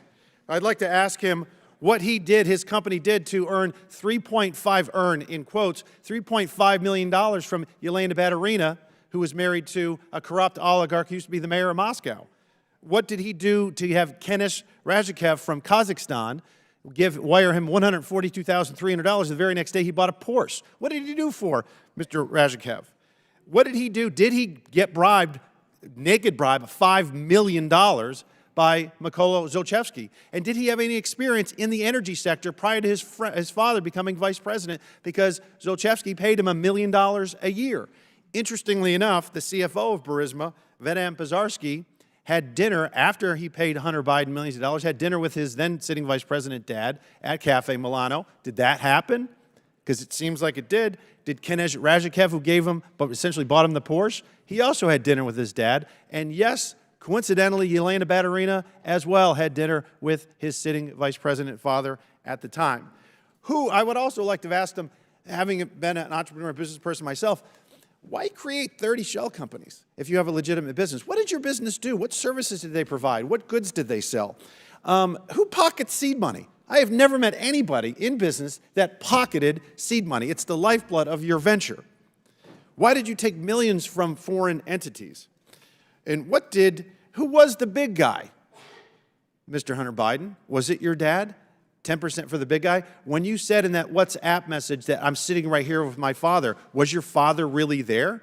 Will you give up your geolocations on your phone with your dad so we can determine if you guys were actually in the same room at that time? Why did you email your daughter or text her and tell her about, boy, I wish I didn't have to give 50% of my salary to dad? This all is just questions that under a deposition, when we have hundreds of hours, we could ask this. And I'm only one member of a committee of 60. I'm sure my colleagues would have plenty of questions as well. So this is what it's about. It's about justice. And think about who you're defending here. He's not worthy of your defense.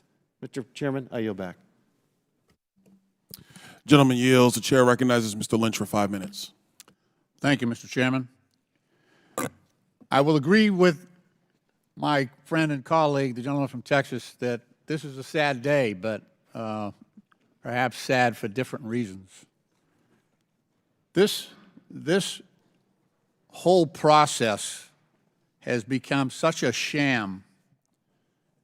The underlying purpose at the beginning of these hearings was that, as was the title of one of the first hearings we had, a hearing on the basis for an impeachment inquiry against President Joseph R. Biden. And at that hearing, the Republicans and the Democrats had an opportunity to bring witnesses forward that would actually provide evidence to the committee so that we could make a decision to substantiate or to undermine the call for an impeachment. And we sat in this hearing, and the Republicans brought their witnesses in, and I have to admit, witnesses that had considerable experience and expertise and impressive resumes. And so we asked them, so this is the big moment. We asked these expert witnesses that the Republicans had brought in, are there any basis or underpinnings that would warrant an impeachment inquiry at this point? And these witnesses had reviewed almost all of the 14,000 documents that have been provided, transaction reports, Treasury reports, and I'll give you the answers. These are the Republican witnesses. This is Jonathan Turley and I think Bruce Dubinsky was a consultant. One witness said, and I quote him, he did not believe that any of the current evidence would support articles of an impeachment, close quote. That's the Republican witness that you had your moment. You had your moment to bring in the witnesses. Would the gentleman yield? No, I will not yield. I will not yield. The other witness that the Republicans brought forward against President Biden, he said under questioning he had no basis to even suggest that there was corruption, fraud, or any wrongdoing on the part of the president. Now, we are all familiar with Hunter Biden's, his conduct. There have been explanations of his drug addiction that have been widely publicized, something that maybe a few families of members of this committee might be familiar with, when people go sideways because they're addicted to drugs.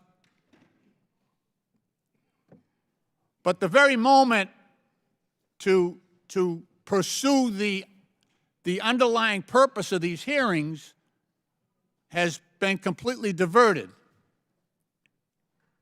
There's been no evidence brought forward against the President of the United States. And as to this witness coming here today, or his reluctance to submit himself to private investigations, can be, I think, credibly explained given the lack of trust that has surrounded these hearings. There have been story after story about leaks coming from those private interviews. Blatant misinformation and disinformation that the chairman and other members of the committee have offered to the press. So-called bombshells, that's what it was on Fox TV, bombshells, turned out to be a dud, turned out to be completely false. But under the auspices of this committee, those members, including the chairman, put out these stories in the press because they could not be refuted. They were not subject to cross-examination. They were not provided for or provided by any credible witness. It was just made up in the minds of the chairman of those members. That's why this gentleman wanted to testify in public, so someone could not distort his statements and leak them wrongfully to the press. The chairman. Chair now recognizes Ms. Luna for 5 minutes. This contempt proceeding is about upholding the rule of law. You know, with recently what happened with Jeffrey Epstein and the client list, we can see that many rich and powerful people, to include people in Washington, were held above the law, and that is simply not fair. Interestingly enough, though, one of the victims of Jeffrey Epstein, Virginia Giuffre, actually vindicated Trump.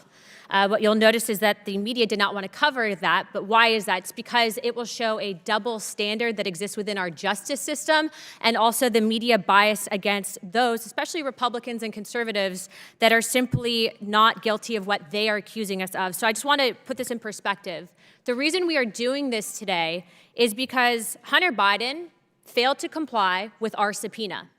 Hunter Biden, I don't care about his drug addiction. Yes, you are. Many of us have experienced some of these awful things impacting our family, but that doesn't mean that Hunter Biden gets a pass or that we should feel any sympathy for him breaking the law. I want to just point to behind me, U.S. Code 192, a refusal of a witness to testify or produce papers. It means that you should be, one, subject to a misdemeanor, a fine up to $1,000, and anywhere from 1 to 12 months in prison. For your average American that doesn't have the connections that Hunter Biden has, this is what you face. So I want to just point out that when my colleague, Representative Alexandria Ocasio-Cortez, says we must comply with the law, I agree with you. When Ranking Member Raskin pointed out that that Donald Trump's allies should be held and we should not tolerate these contemptuous violations of the rule of law, I agree with that. But then let's use these exact same standards against their own. Frankly, I think that as of right now, there is a double standard that exists. We have to hold him accountable. He broke the law. He will be held accountable, and that's exactly why I'm supporting this contempt proceeding. Thank you. Chair now recognizes Ms. Tlaib for 5 minutes. Thank you, Mr. Chair. I'm going to yield to our ranking member, but before I do, I just, after coming back and being in our districts for so long, no one is asking me about this. They can't pay their bills. There is a lot of cost of living struggle all over our districts, and I just wish we would use this committee to talk about those issues. I mean, even on having the Sadler folks in here and talking about that, the cost of insulin.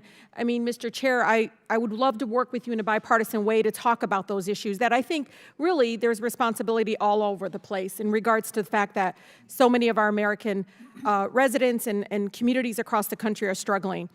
With that, I yield to our ranking member, Raskin. Thank you, Ms. Tlaib, for your tremendous and enduring devotion to your constituents and the public good of all Americans. Why are we here, colleagues? Well, between January of 2017 and January of 2021, we suffered the most lawless presidency of our lifetime.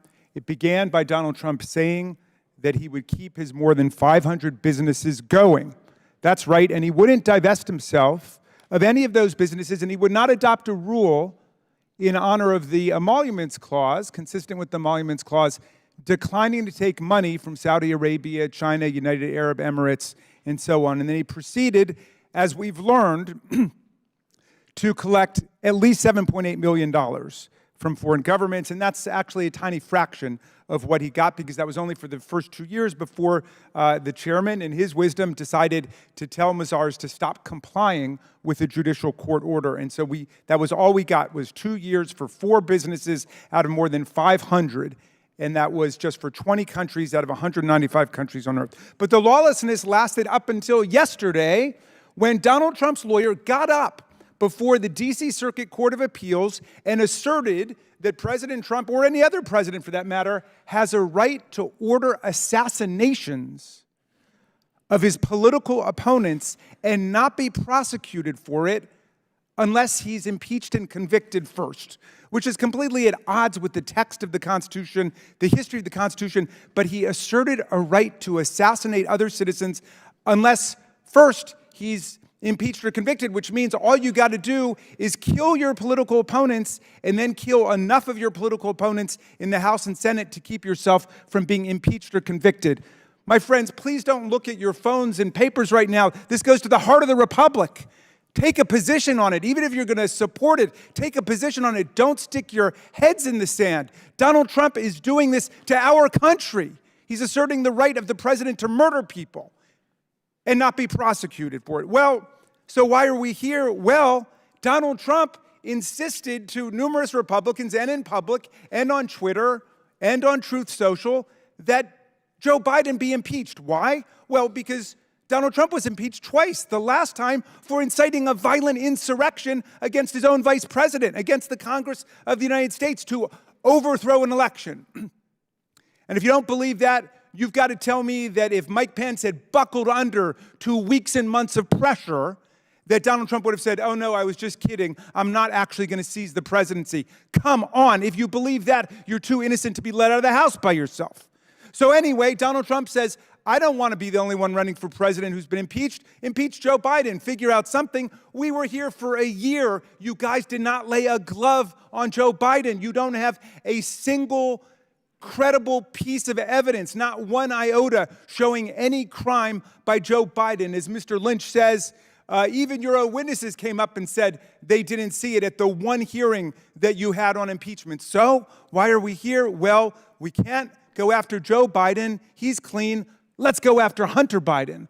Let's go get him. And that's why I'm so suspicious of where we are today, Mr. Chairman, because I heard you numerous times say, come before the committee, come and testify before the world, come and tell everybody what happened. And he took you up on it, and he said yes. And I said, finally, we'll get to hear from Hunter Biden. We'll get to hear answers to all those questions Mr. Fallon posed. But then you wouldn't take yes for an answer. You said, no, we want to go to a back room and do it there, and then we will leak out appropriate details, which of course we have seen has allowed for radical distortions of people's testimony before this committee. You have not released the vast majority of transcribed interviews that have been in the back room so we can leak out specific details. So that's not right. That's why we have questions about it. But I'm with Ms. Mace. Let's bring them all in. Let's bring in all the Republicans who still haven't testified about what they know about what happened on January 6th, and let's bring Hunter Biden in. Let's do that all together. I'd be for that. And thank you for yielding,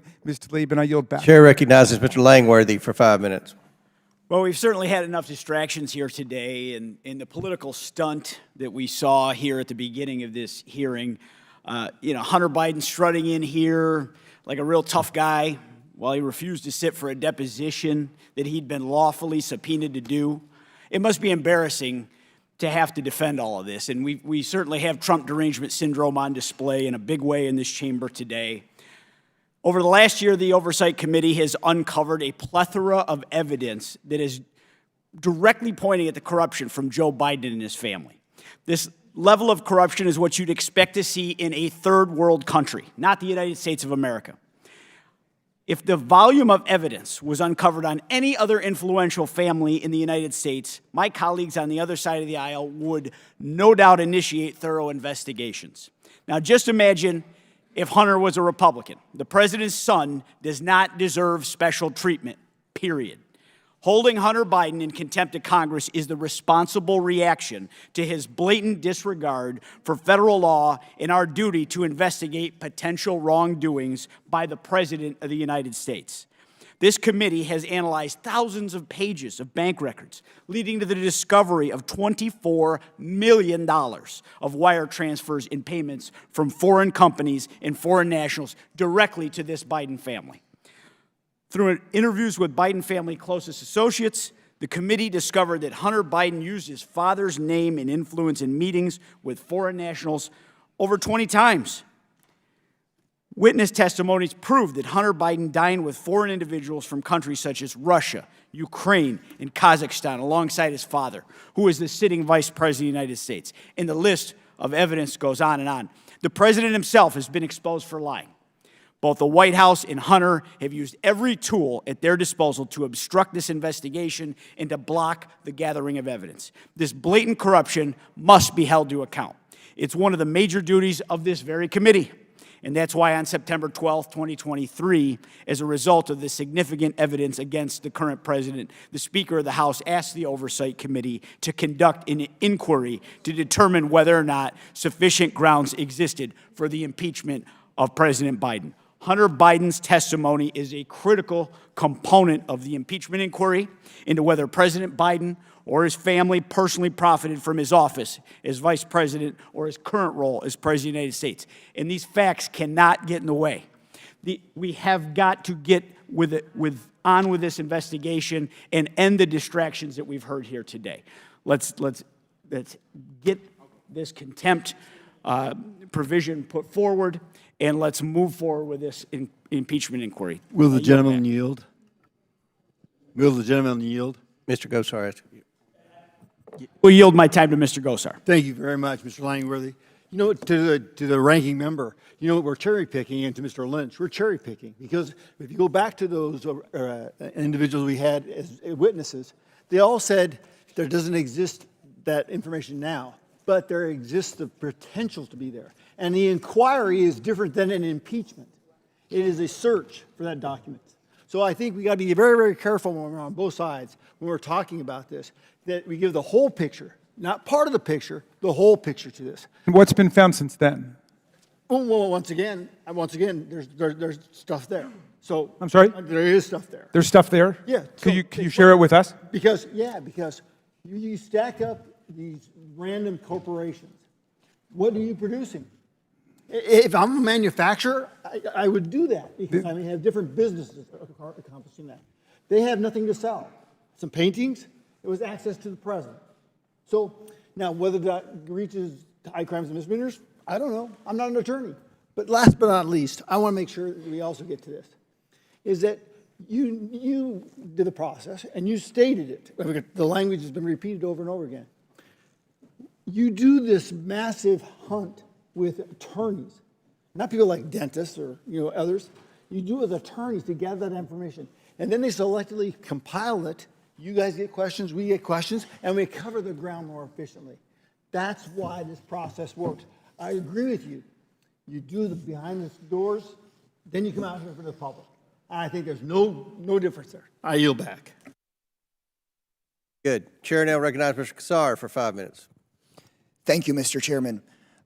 My distinguished colleague, the gentlelady from Florida, held up a poster board saying we should hold Hunter Biden in contempt because of a provision saying refusal of a witness to testify. But that doesn't apply in that we have a witness that was here and is willing to testify. Now, I'll give everybody credit here. There seems to be disagreement about whether to do the closed-door deposition, but there is an area of agreement. And the area of agreement is to have a public hearing.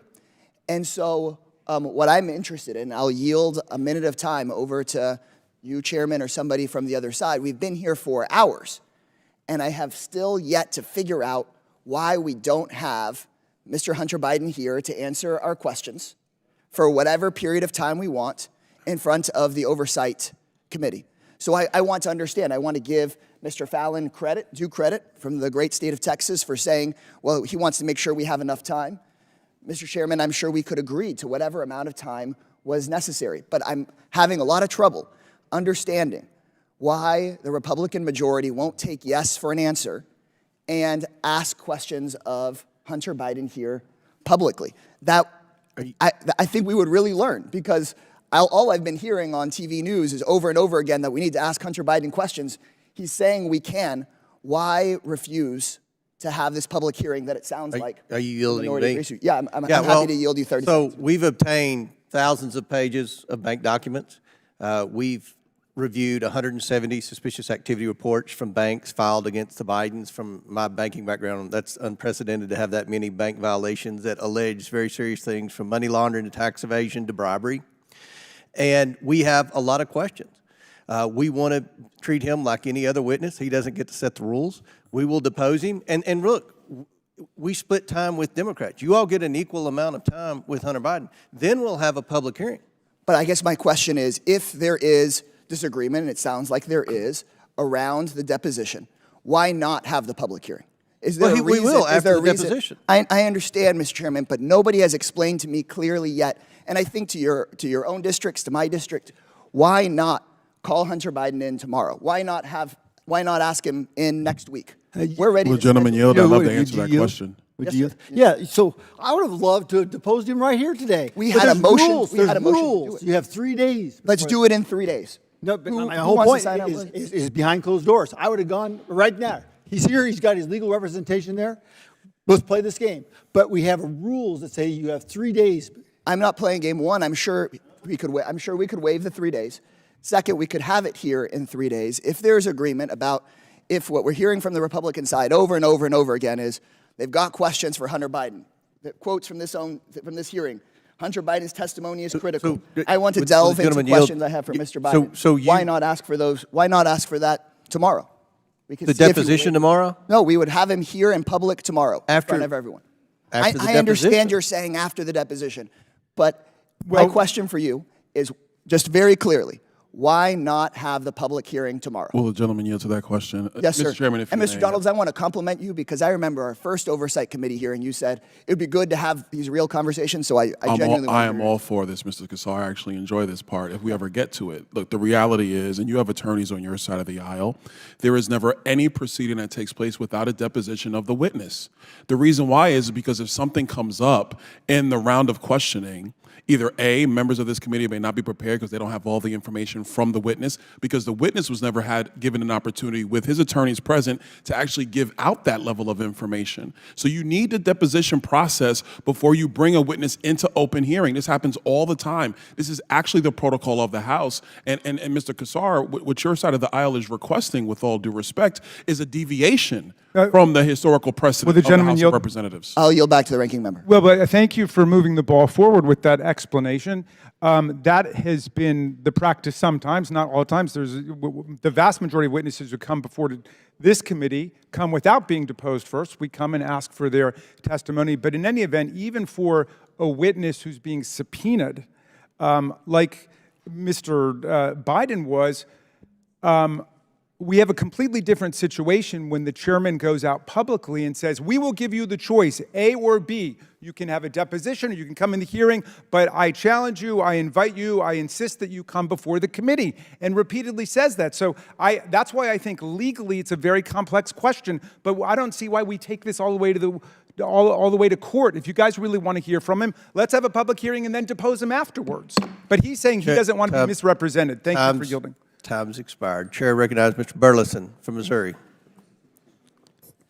Thank you, Mr. Chairman. What should be obvious to the American people, what I think we need to just say to the American people is to point out that this kind of food fight, this circus that we've experienced is the reason why we want to have a deposition. In a deposition, you don't get people distracting the American public with all these other topics. And during a deposition, they don't get to lie to the American people for 5 minutes at a time. They don't get to distract, they don't get to lie, and they don't get to divert from the facts of what's happening. But what I see happening is what's being telegraphed here is that they're building a case, a political case really, because that's what this is. It's all politics that they're entering into for why the Department of Justice, or giving Merrick Garland an excuse, which we all knew that he would not prosecute, probably not prosecute these contempt charges, because it would be hypocritical if he did so. Because he prosecuted Steve Bannon, even though Bannon was actually working for the president, and was able to raise the speech and debate clause that was mentioned in the Constitution. Merrick Garland still prosecuted him for that. Here's what's really frustrating to the American people, and they see right through this. We're now going through a second process over really the same crimes that were committed when Joe Biden was vice president. And those crimes include the creation of dozens and dozens of limited liability companies, dozens of bank accounts. When people say, where are the facts? Well, I want to ask, what facts are you looking for? Because to me, bank records are facts. Suspicious activity reports are facts. Copies of checks are facts.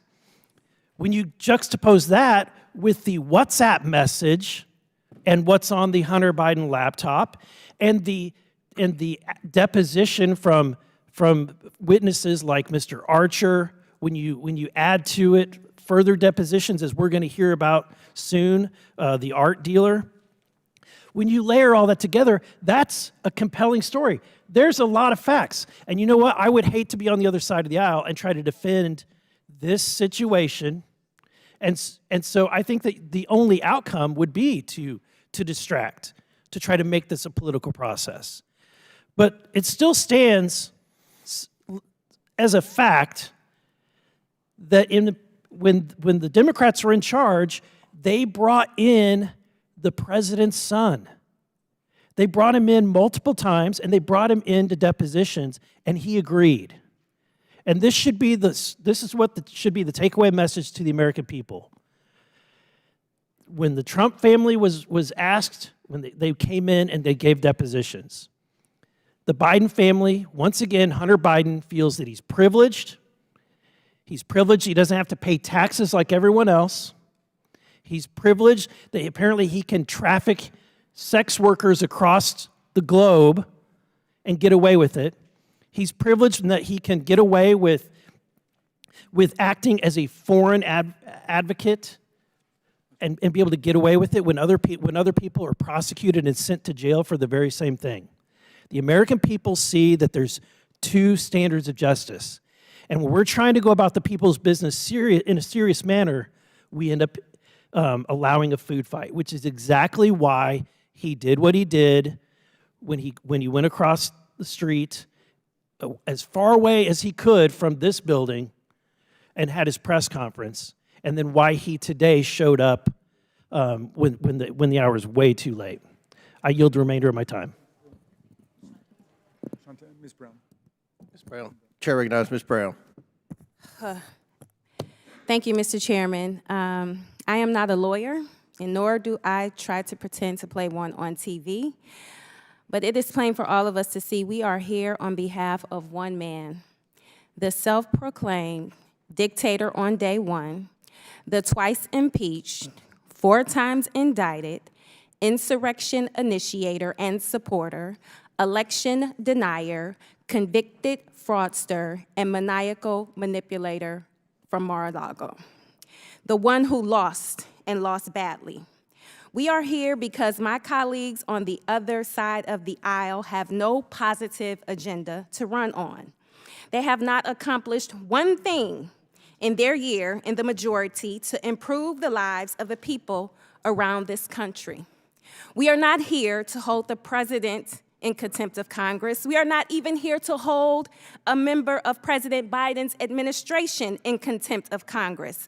For some reason, the majority has gathered us here to hold the president's son, his son, who I will remind all of us is not and has not ever been a government official, in contempt of Congress, despite his willingness to come testify publicly before this committee. So getting to the truth was never their actual goal.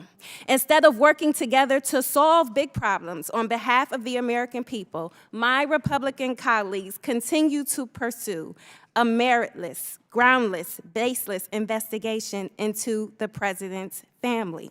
Meanwhile, back in my district, during our recess, I was literally dodging bullets at a funeral of a gun violence victim. And I never felt so powerless and vulnerable because I know that when I got back here, my colleagues on the other side of the aisle refused to do anything about it.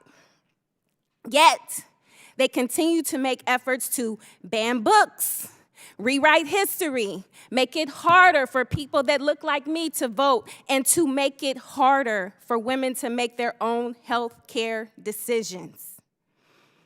We see nothing on the other side of the aisle, but distraction, diversion, deflection, delusion, divisiveness, and dangerous destruction of our ever so delicate democracy.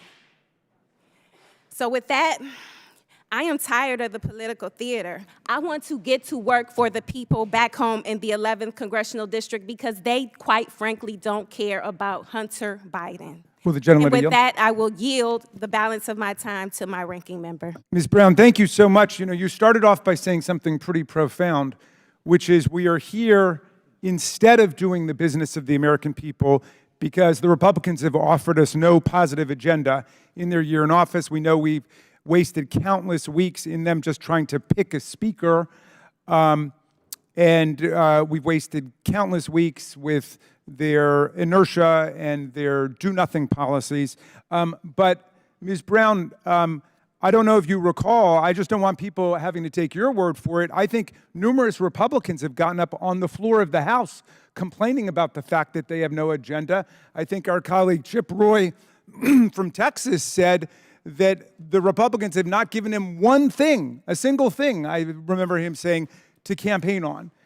So I just want to ask you, when you're saying that they have no agenda, that's not a partisan point. You're getting that from Republicans, aren't you? That is correct.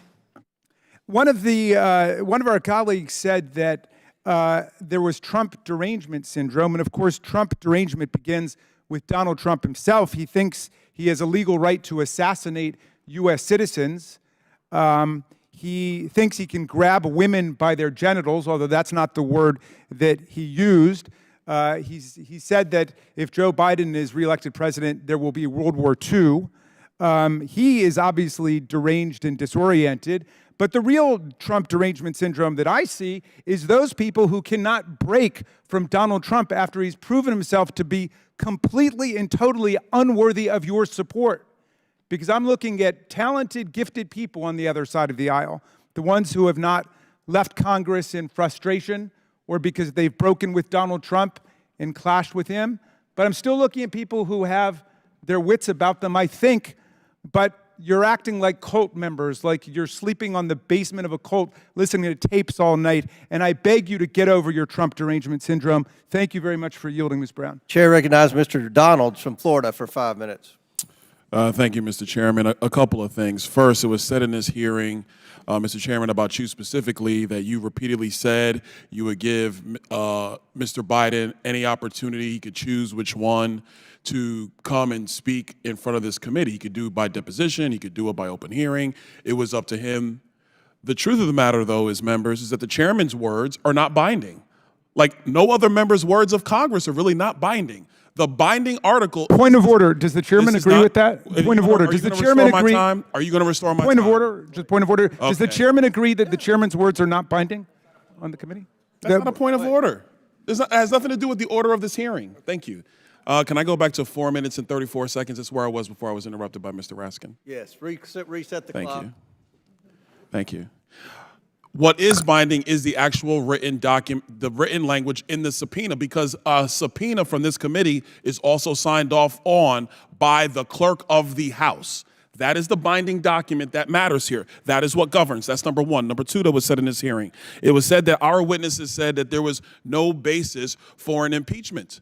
But remember, members on the Democrat side of the aisle, what was said by Mr. Turley at the time was that there was plenty of evidence for the continuation of an impeachment inquiry. And the purpose of that hearing was the relevance basis for an impeachment inquiry. The House has now voted for an impeachment inquiry. And one of the first things that the House did after the vote of an impeachment inquiry was to subpoena Hunter Biden to appear. Hunter Biden has evaded that subpoena. So flagrantly did he evade it that he decided to show up at the Senate side to give a press conference, and Eric Swalwell, a member of the House, helped him get that time on the Senate side to give a press conference. That's a flagrant violation of a congressional subpoena. Secondarily, he has the gall to show up here when we're actually discussing contempt.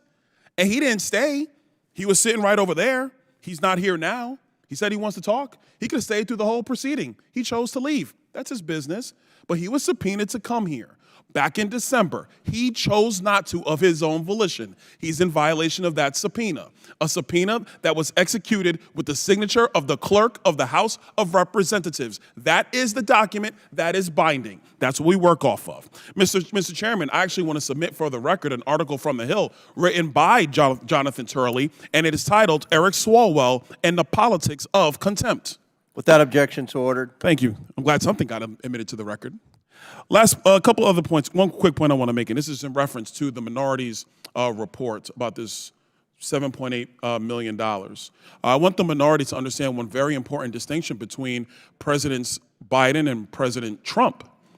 President Trump has an international real estate portfolio that he has amassed over decades. I'm quite sure if you go back through all of the hotel receipts before he was president of the United States, that you had foreign dignitaries staying at Trump hotels all across the world. Will the gentleman yield? I'm not going to yield, Mr. Raskin. I'm making a point because they're actually very nice hotels. They look good. People like staying there. President Trump was not running the Trump Organization when he was president of the United States. To my recollection, Eric Trump, the president's son, was actually running the Trump Organization when President Trump was president of the United States. So if he had a portfolio of hotels and people choose, through Expedia, through Kayak, through Hotels.com, if they choose to go and stay there, how is that the president being in violation of what the emoluments clause? That's what you're citing? Stop. Ladies and gentlemen, America, this is ridiculous. The Biden family has no business. They've never had a business except for politics. And the one thing that the Oversight Committee, in conjunction with the Ways and Means Committee and in conjunction with the Judiciary Committee, has always been able to demonstrate is that they shook down foreign nations for millions, 26 million at the latest count, and growing, millions. And there was never any business entity involved except public corruption and a pay-for-play scheme. The House Oversight Committee would like to get to the bottom of this under the impeachment inquiry of the House. We have questions for Hunter Biden. We issued a subpoena for him to answer said questions. He ignored a congressional subpoena as a private citizen. There are many attorneys on the other side of the aisle. If you had one of your clients in your private practice ignore a congressional subpoena as a private citizen, you would advise them not to, because they would be held in contempt and they would actually be punished by the Department of Justice. So I find it interesting to see today. Yield so I can I'm not going to yield, Mr. Goldman, because I had a question for you earlier. You didn't want to take my question, so I'm not going to take yours. Thank you.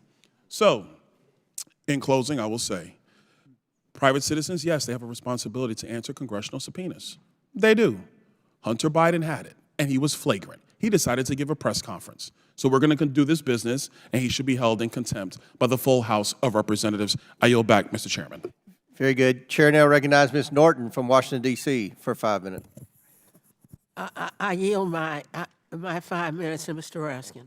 I'd like to thank the distinguished delegate from the District of Columbia, and I need to correct the record because of several false statements made about the Foreign Emoluments Clause, Article 1, Section 9, Clause 8, although I do appreciate the gentleman from Florida's attempt to at least engage on the matter of substance that was raised so powerfully by Ms. Crockett. Now let's start with this. Article 1, Section 9, Clause 8 says that neither the President nor any member of Congress can receive a present, an emolument, which means a payment, an office or a title from a prince, a king, a foreign government, quote, Mr. Donald, of any kind whatever. Of any kind whatever, without going to Congress first and obtaining the consent of Congress. There's no hotel exception, Mr. Donald, to the Foreign Emoluments Clause. There's no international real estate syndicate exception to the Foreign Emoluments Clause, Mr. Donald. And also, I will take you up on your challenge to see whether the Trump Hotel in Washington, the Trump Hotel in Las Vegas, the Trump Hotel on Fifth Avenue, the Trump Hotel at UN Plaza, the 4 of the more than 500 businesses that we got documentation for, whether they actually had the same level of business coming from Saudi Arabia, the communist bureaucrats of China, who were the leading spender, as you know, if you've read our report, the United Arab Emirates, Indonesia, India, Egypt, and so on. We will make that comparison about what was done before. If you get the chairman to call off the ban on further documents coming from Mazars. So Have you ever stayed at the Trump Hotel, Mr. Raskin? Excuse no, and I never would stay at a Trump hotel. I've got too much self-respect and stay at concern bad for hotels? hygiene. So, but in any event, Mr. Donald, you're totally wrong about what the Foreign Emoluments Clause stands for. Abraham Lincoln was given 2 elephant tusks by the king of Siam during the Civil War, and he liked them very much. He wanted to keep them, but he went to Congress, which is what every other president did before and every president did since, right up until Donald Trump, and he asked whether he could keep the tusks, and Congress, though they loved Honest Abe, said, no, you can't keep them. I mean, John F. Kennedy was offered citizenship by the people of Ireland because they loved him so much, and he refused to take it, saying that even though it didn't violate the letter of the Emoluments Clause, it violated the spirit of the Emoluments Clause. And Donald Trump converted the presidency into an instrument for self-enrichment. He raked in millions of dollars from the most corrupt governments on earth, who came in with specific favors that we document in our report that they got from Donald Trump. I beseech my colleagues, I will read any book, any magazine, any speech you've given that you want me to read. Read this report and come back and tell me if you think Donald Trump did the right thing in converting the White House into a for-profit operation. No other president in American history has come anywhere close. And you ask why he's so determined to stay in office that he would unleash violence against his own vice president, the brother of your colleague, of our colleague. Why would he do that? It's because it was a money-making operation, and it was a great business grift for a guy who went bankrupt several times. And yet, out of some misguided partisan loyalty, you're going to stick with him. I don't even know why you stick with him. He was a Democrat longer than he was a Republican. He wanted to run for president on the Reform Party. You guys have been taken over by an absolute con man. And now you're acting like members of a religious cult who don't even remember how you got in the first place. We say return the profits, Donald Trump, $7.8 million. I've got a letter, Mr. Chairman, I'm going to share with you telling Donald Trump to return these $7.8 million. It's a small fraction of what he raked in. We want to know about the other 2 years in office. We want to know about the other businesses, not just those 4 that we were able to get information on. And we want to know about every country on earth, not just the 20 autocracies and dictatorships that we found. This is our government. This is our Constitution. And we're going to stand up for it against Donald Trump and anybody who follows him to the path of oblivion. Abraham Lincoln started your party as a third party to replace the Whigs because they wouldn't take a moral stand against slavery. It was a pro-freedom, anti-slavery, pro-union, pro-honesty party. And your party has been reduced to a corrupt, authoritarian cult of personality. And everybody does whatever Donald Trump tells them to do, which is what we're doing here today with this stupid attempt to hold Hunter Biden in contempt when he has come forward to say he will testify and give you everything you want, as the chairman of the committee repeatedly offered in public. So forgive my outrage and indignation, but enough is enough. Let's get back to the business of the people, as Ms. Chair Brown recognizes said. Mr. Higgins for 5 minutes. Thank you, Mr. Chairman. Mr. Chairman, the American people may be surprised to know some of my colleagues across the aisle hasn't served as long as we have. Might be surprised to know that Representative Raskin and I had been building quite a colleague friendship in my original years of service. Prior to J6 especially, we would visit and we would debate constitutionalist questions, and he honored me by observation of my what he would sometimes call compelling arguments, contradictory to his own. So it's with sincerity that I say congratulations to my colleague, Mr. Raskin, because you have obviously fully recovered from your cancer treatments. Thank you, my dear friend, and I do love you. You're quite animated, and I believe there's a direct correlation between your testimony against former President Trump and his poll numbers, because I'm watching a live feed. The more you talk about him, the more his numbers go up. So I may yield you more time. But I would, honestly, I'd like to ask you, if I could, regarding the deposition, just from a calm, if we could take a step back from the emotion here and the political conflict and this sort of prepared for battle debate we're in here. Just regarding depositions, we've all been through depositions in one way or another.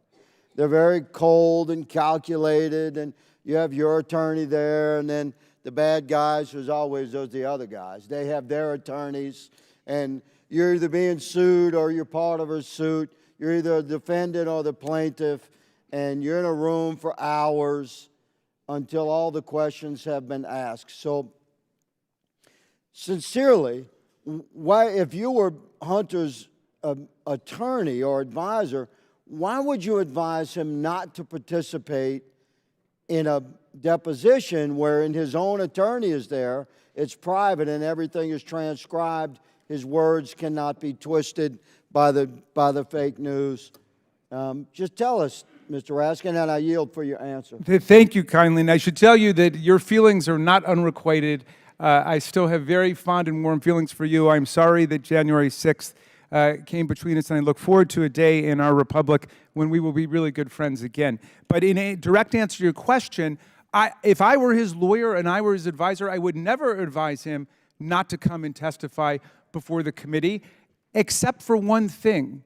And this is why, and I started out this way. But specifically, I'm asking about depositions. Yes, about deposition. Because we want the deposition first, I would clarify, and then the public testimony. Just to answer your question, I would recommend it, except that they were publicly given the offer numerous times to come before the whole committee, and they state a fear on their part, which is not unreasonable, that their words will be distorted and the transcript of the interview will never be released, because the vast majority of the transcribed interviews have not been released. And I would use this as an opportunity to call on the chairman. Let me just say that I think that's solid counsel, but that brings us to our next point, my next point, which is that as a free American, which, I mean, to a certain extent, we still have some individual rights and freedoms, including to not comply with a subpoena.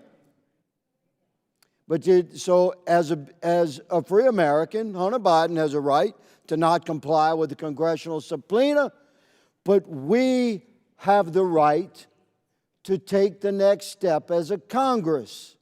If we believe the subpoena was righteous and his noncompliance with that subpoena was unrighteous, if we believe that our subpoena was lawful and we have presented probable cause and lawful argument to support that subpoena, then we have not only the right, but we have the obligation to consider that he was in contempt of Congress when he took that stand of noncompliance, which is where we are right now.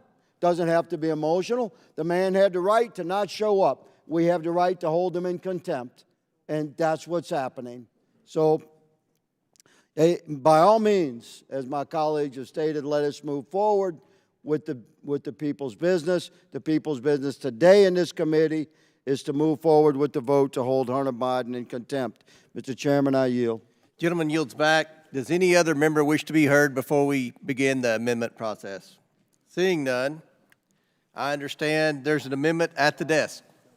Oh, Mr. Cloud. I'm sorry, I didn't recognize. Mr. Cloud from Texas for 5 minutes. Well, in the true DC meeting maxim of everything's been said, but not everyone's said it, since I haven't said anything yet, I'll go ahead and mention it. But we've heard words about irrefutable evidence being presented, and, you know, I just have to say I don't think that word means what you think it means. And there's a stark contrast, as been pointed out, between how the Democrats have investigated and how we investigated. They are opposed to a closed-door deposition, which they've held a number of times. As a matter of fact, during the impeachment hearings, I sat in the skiff along with others while they withheld the transcripts that they are worried about. And so oftentimes it seems like their motivations they're portraying their motivations on us, and that's just not the case. I remember sitting, for example, in one of the hearings, and one of the witnesses who worked at the White House was asked, did the president talk to you before coming here? And said, well, we passed in the hallway and had a conversation. What did he say? Just tell the truth. Ironically, that part didn't leak from the committee hearing, but a number of lies did. And let's also look at how these two investigations got started. One was based on evidence that was false evidence that was paid for by a political opponent of Trump as a candidate, and created a whole Russian collusion narrative that we spent millions of government tax dollars on, perpetrating this big lie that our colleagues on the other side helped promote. This one began with a laptop that Hunter Biden produced himself, and then was backed up with bank documents, and then evidence of shell companies all over the place. And then there's talk about the business, the fact that Trump's business has made money from people who stay at the hotels. Is that not shocking? I think every American expected that people in other countries where some of his hotels are might have stayed at those hotels. That is not a shocking thing. But the big difference, of course, is that President Trump and his son is not manning the reservation desk. And they're not the ones answering the call and handing it over and saying, the big guy sitting with me, would you like a room at the hotel?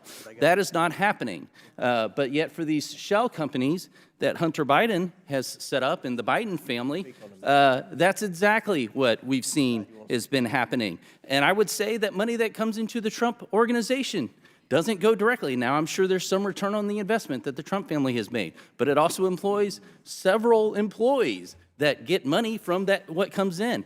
I doubt that these 20 shell companies have nearly the employees of one hotel that a Trump property has. Probably not as many employees as you would find in the lobby, working the lobby of one of these hotels. So this is completely different. They're trying to compare apples and oranges and confuse the American people back home. It's totally not the case. And getting back to the point of today's hearing, this really is about contempt.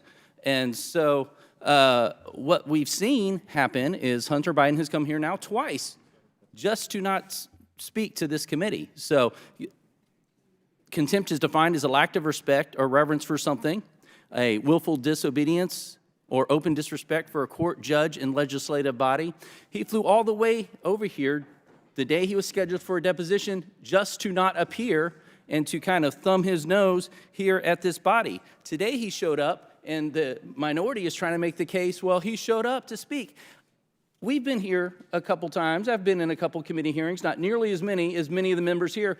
Never have I seen a witness show up when they want to show up on any sort of thing to say, hey, I'm here to speak on what I want to speak about. That is not how Congress works. That's not how any meeting on the Hill works. That's ridiculous to think that somebody's going to be able to show up and just mandate the agenda for today's meeting, which is further evidence of why he is holding Congress in contempt. He thinks he's above the law. He thinks it has no weight on him, and understandably so for the moment, because the DOJ refuses to follow up on anything and has done their best effort to work with the IRS and other agencies to shield and protect the Biden family. This is important. We have to hold them in contempt, and I yield back. Gentleman yields back. Does any other member wish to be heard before we begin the amendment process? Seeing none, I understand there's an amendment at the desk. Yes. Mr. Chairman, I have an amendment at the desk. For what purpose does Mr. Goldman seek recognition? My apologies for jumping ahead. I have an amendment at the desk. The clerk will distribute the amendment to all members. Does everyone have the amendment? No. All right. We're going to let the clerk distribute the amendment. I believe it was changed in the last little bit. That's okay. I would ask that the clerk read the amendment.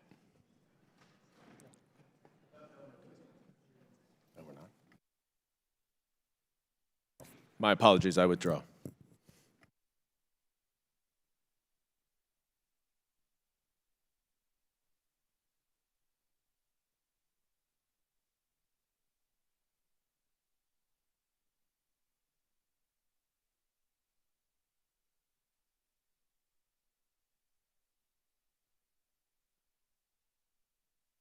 While we're waiting for everyone to review the amendment, I'll say we had 3 hours of opening statements. So hopefully we can get through these amendments in time.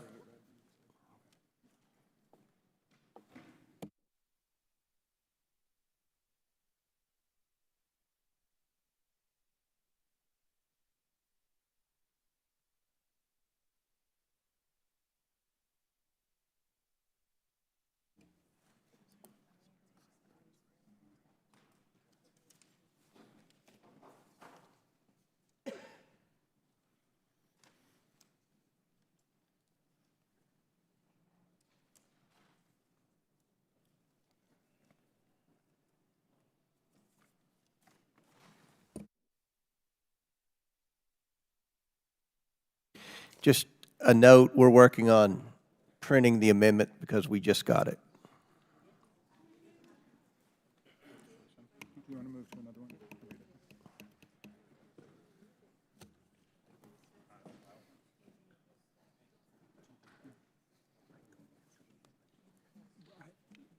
think I can go now if you want to just use the time and I can do mine. I mean, I can do mine and we'll see if it's ready. Yeah. He gave them the whole stack of amendments, copies for everybody. You have them. Okay. So they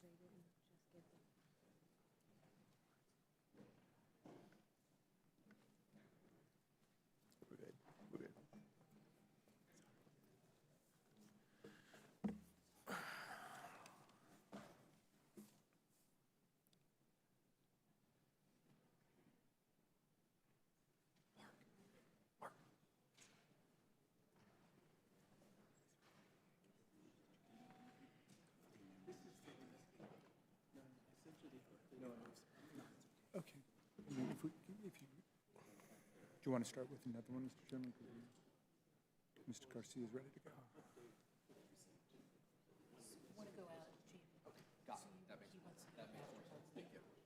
He wants to go now, so either one. Either one's fine. All right, we're handing it out now.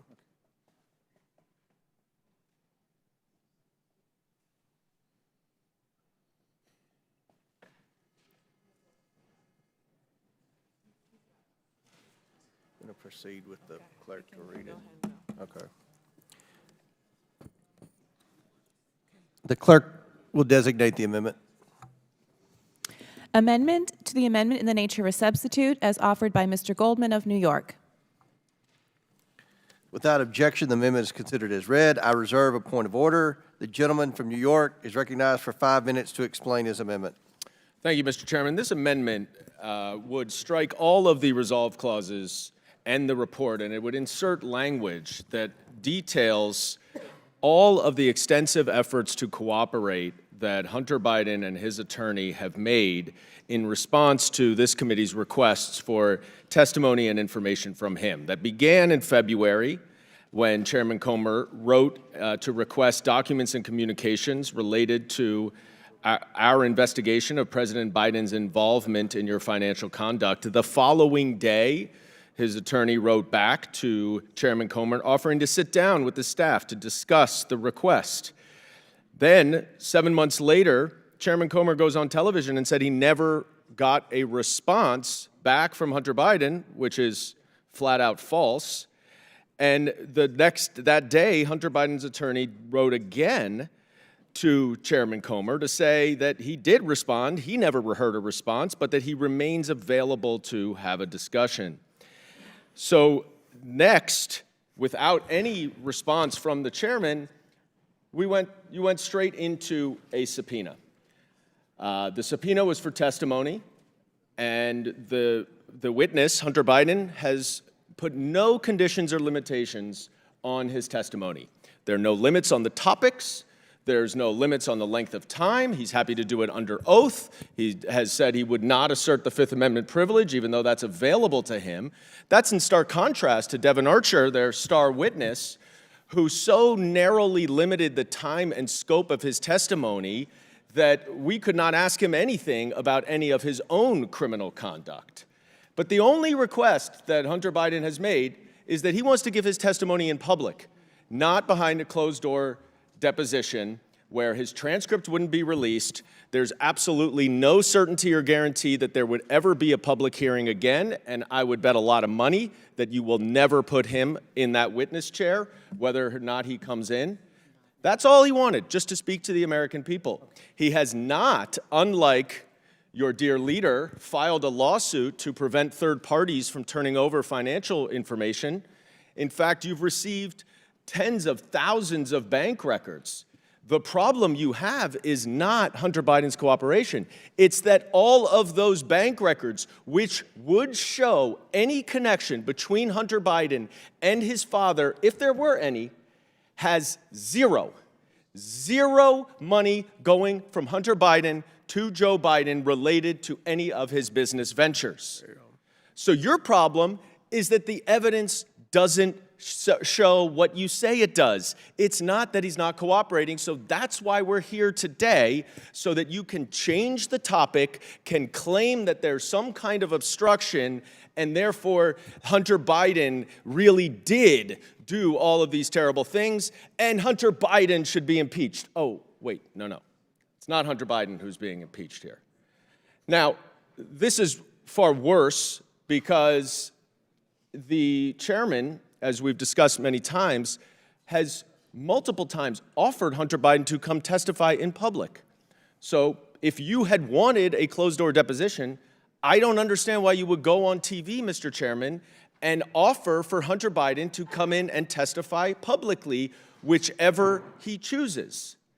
So why no public hearing? Why won't you have a public hearing? The only request, this is an incredibly cooperative witness. We've all dealt with many witnesses who put a lot of restrictions on their testimony. There's one request of Hunter Biden, which is to speak directly to the American people, not in a closed door to the Republicans who will control the release, the dissemination, and the misinformation from that testimony. Why not?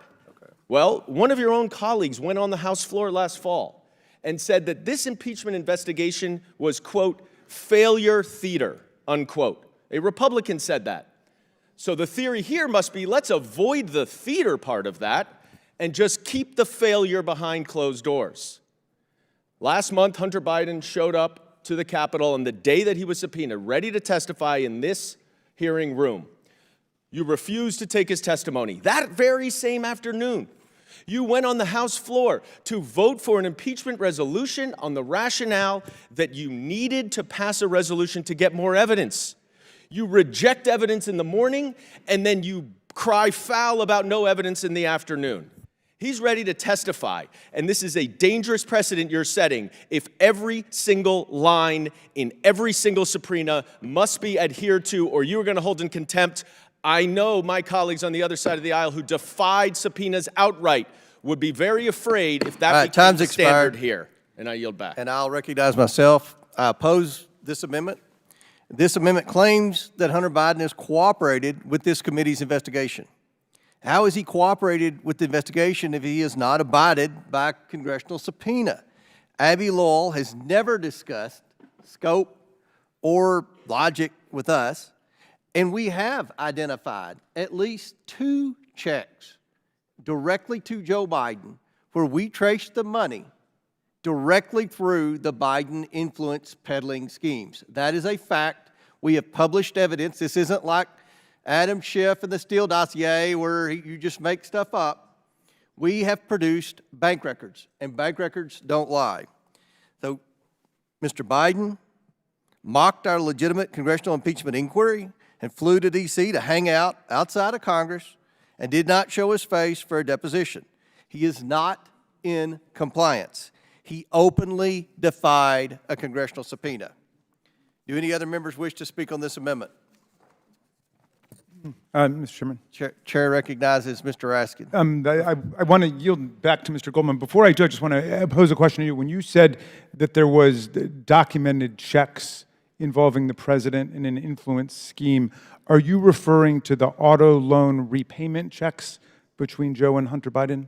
You mean the Porsche he got from Uzbekistan? Which auto are you? I don't know what kind of car, but are those the checks that you're referring to? The checks we're referring to were a check for $200,000 that came through the influence peddling scheme with AmeriCorps Health, and the $40,000 check that came through the influence peddling scheme with China, where I believe Mr. Bobulinski has stated publicly was a company that Joe Biden was supposed to be 10% owner. Okay, I'll reclaim my time. I think in both cases, I mean, there were a lot of words there, Mr. Chairman, but I think you're referring to the auto loan repayment with Hunter Biden. You're referring to the James Biden repayment. But if you've got documented receipts of foreign governments giving money directly to President Joe Biden, that's an outrageous violation of the Emoluments Clause, like the $7.8 million that Donald Trump pocketed while he was president, which for some reason you guys don't care about because you think the Constitution only applies to Democrats and not to Donald Trump because, hey, that's an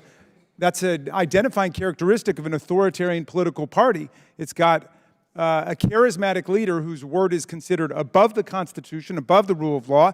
You refuse to accept the results of democratic elections that don't go your way if you're an authoritarian party, and then you refuse to disavow or you embrace political violence as an instrument for obtaining and maintaining political power. So you guys didn't like when President Biden said that your party under Donald Trump has fallen into semi-fascist ways of operation. If the shoe semi-fits, you semi-wear it, okay? Now, I'd like to yield back to Mr. Goldman. Would the gentleman yield to a question? Well, yeah, I'll take a quick question. Good. I just want to clarify. We have a wire that went directly from CEFC, which banks have identified as a state-owned entity from China.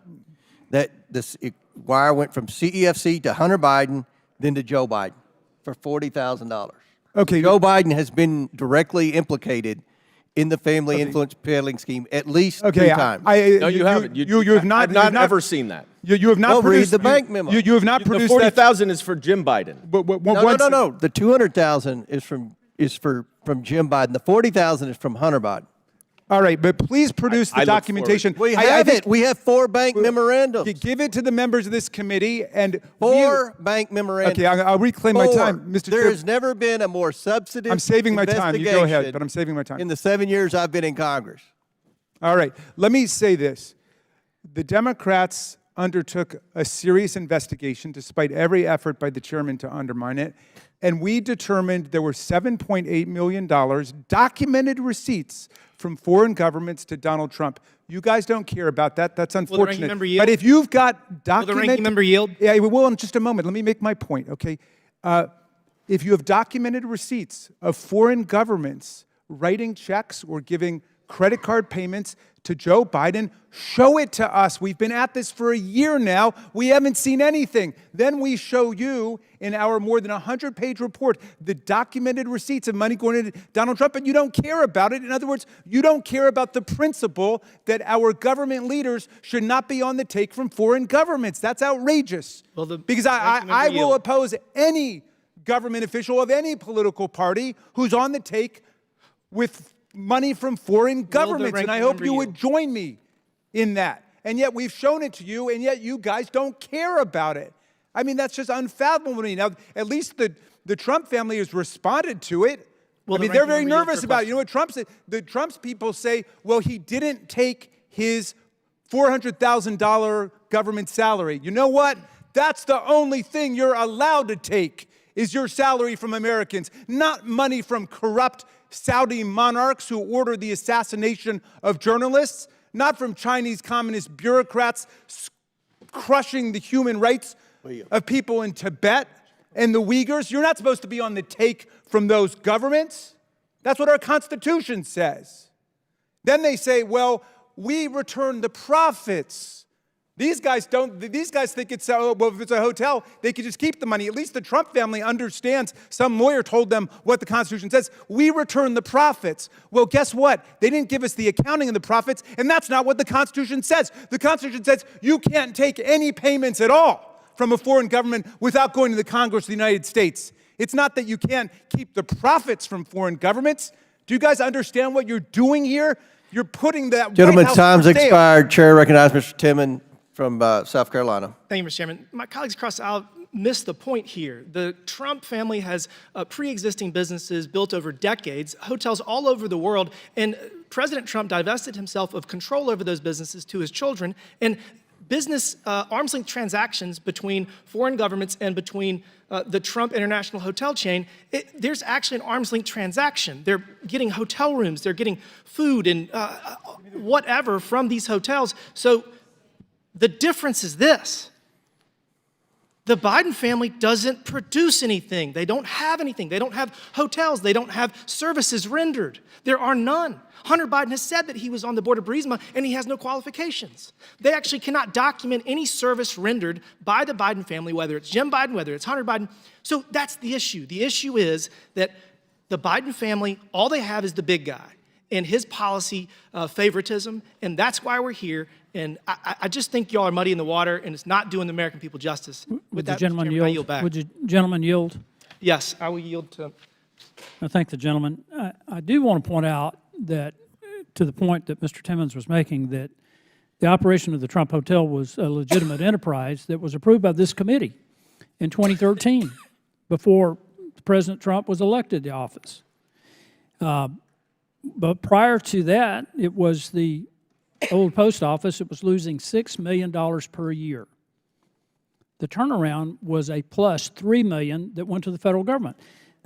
And as Mr. Timmons pointed out, it was divested to the family, to the children. It was not run by the president. Will you yield for a question on that? I'll yield for a question. Well, when you say it was divested, are you claiming that Donald Trump surrendered any ownership interest? Because he continued to own it. He put it into a trust for his sole benefit. He said the day-to-day management would be turned over to his sons, but he was still the beneficial owner of it, and he stayed involved, as we know, because he kept talking about all the business that was coming in from abroad. Well, the gentleman's question is legitimate in the context that most elected officials put their assets in trust for their own benefit after they leave office.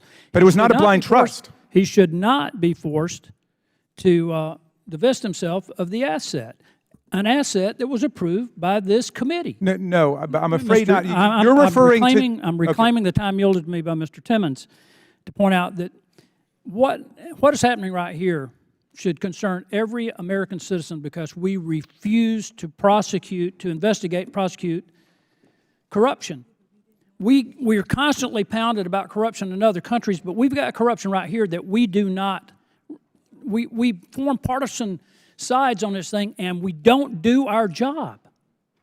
I've been here 9 years and 7 days and gone through multiple hearings in the Oversight Committee dealing with corruption, and it turns into a partisan battle when we ought to be trying to make sure that we restore the American people's confidence in this government. What Hunter Biden should have done, he should have presented himself in answer to the subpoena. I'm not trying to take sides in this. I want the evidence to speak for itself, and it will never speak for itself if we don't have people come before the committee as they're required to do. Will the gentleman yield for a question? Would you yield for one final question? I'll yield to the gentleman. Thank you kindly. And thank you for the spirit and the substance of your remarks, which I think significantly uplift the tone of the conversation. You would agree with me that the Emoluments Clause applies to government officials, and presumably you would agree with me that Hunter Biden is not and has never been a government official. So this is about a relative of the president, right? So we have Donald Trump, who's collecting $7.8 million at least. It's probably 4 or 5 times that much, and that's just during the presidency. But he was president. Reclaiming my time. And he was president. It's Mr. Timmons' time.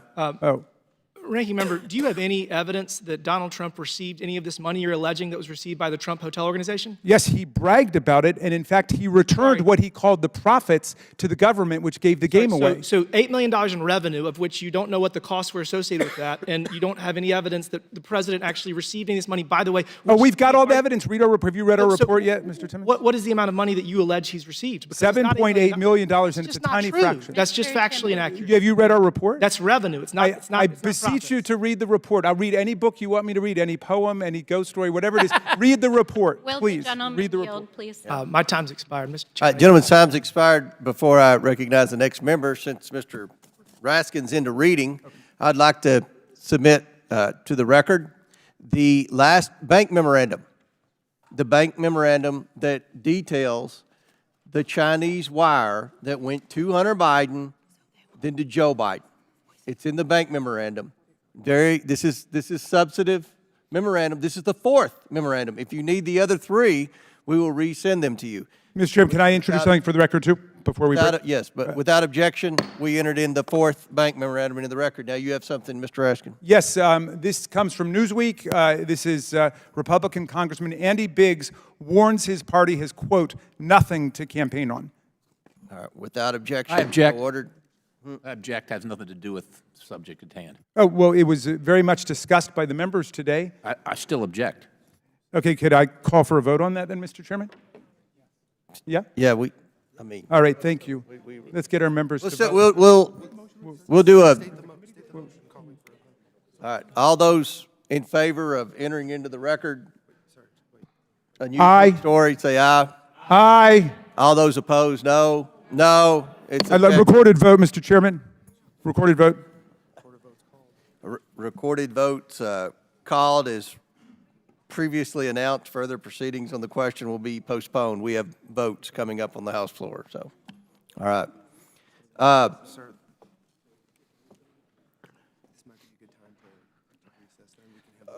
Okay. We have votes on the House floor. Have they been called?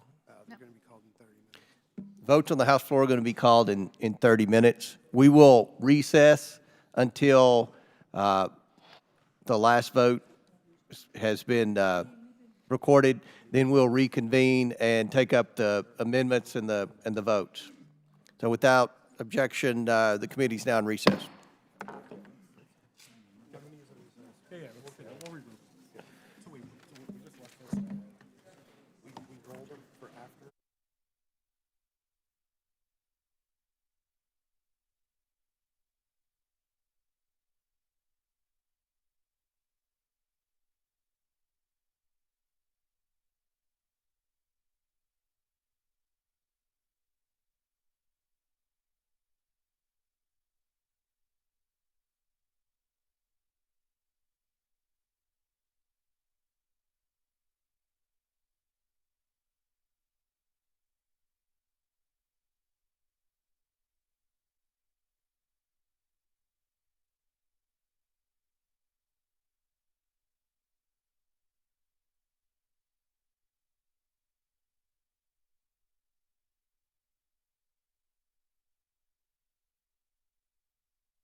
The committee will come to order.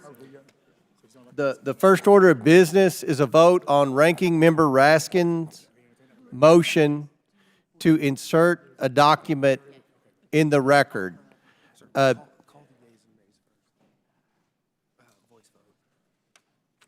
All those in favor say aye. If you vote aye, you support Raskin's motion. If you vote nay, you oppose. All those in favor say aye. Aye. All those opposed, no. No.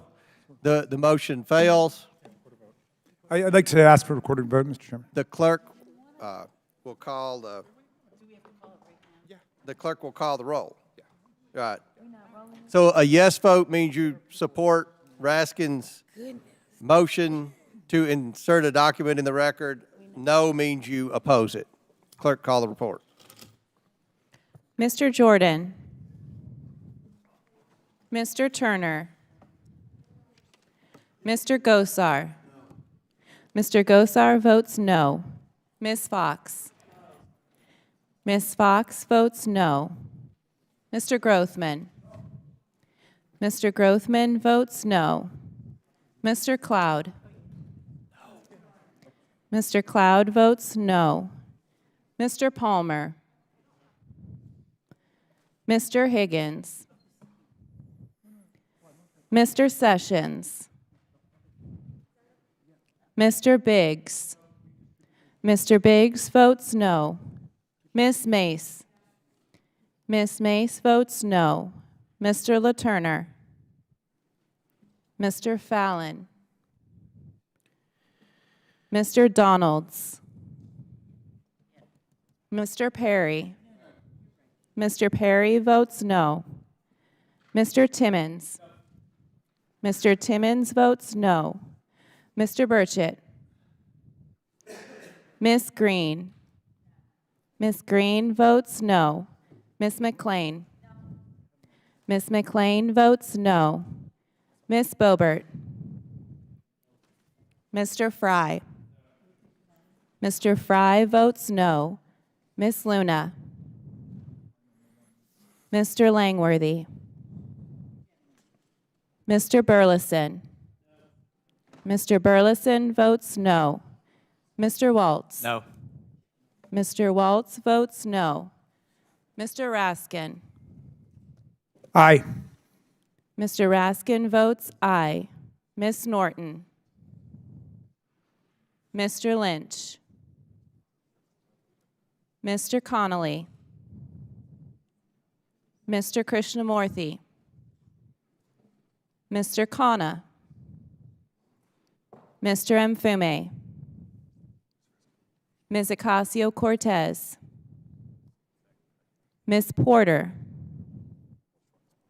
Ms. Bush. Mr. Gomez. Ms. Brown. Ms. Stansbury. Mr. Garcia. Yes. Yes. Mr. Garcia votes aye. Mr. Frost. Mr. Frost votes aye. Mr. Kassar. Yes. Mr. Kassar votes yes. Ms. Crockett. Yes. Ms. Crockett votes yes. Mr. Goldman. Mr. Goldman votes aye. Mr. Moskowitz. Ms. Tlaib. Ms. Tlaib votes yes. Mr. Chairman. I vote no. How is Mr. Fallon recorded? Mr. Fallon is not recorded. Nay. Mr. Fallon votes no. Is Mr. Sessions recorded? Mr. Sessions is not recorded. Mr. Sessions votes no. Will the clerk report the tally? Okay, how is Ms. Porter recorded? Ms. Porter is not recorded. Ms. Porter votes aye. How is Mr. LaTurner recorded? Mr. LaTurner is not recorded. Mr. LaTurner votes no. Will the clerk please report the tally?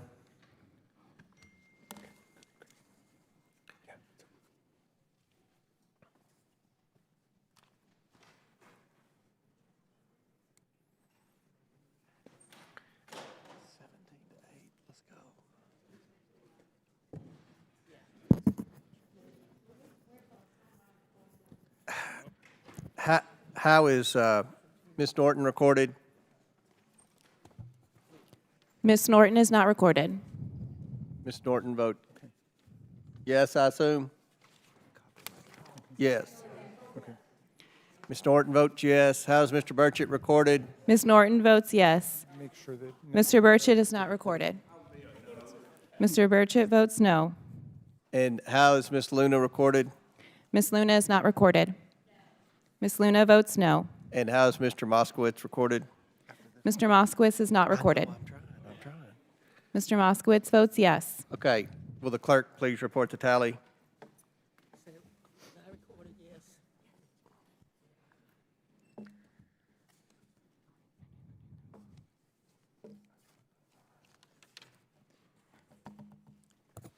Mr. Chairman, on this vote, the ayes are 10, the nays are 19. Okay, motion fails. Now, the question is on the amendment offered by Mr. Goldman.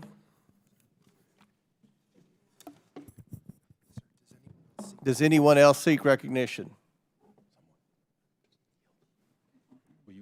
Chairman. The chair recognizes Ms. Green. Mr. Chairman, I'd like to talk about the importance of Hunter Biden obeying his subpoena and some of the evidence that we had questions about today when we had arranged with Hunter Biden and his attorneys for him to come in. Then he evaded his subpoena, and there's serious evidence that needs to be discussed.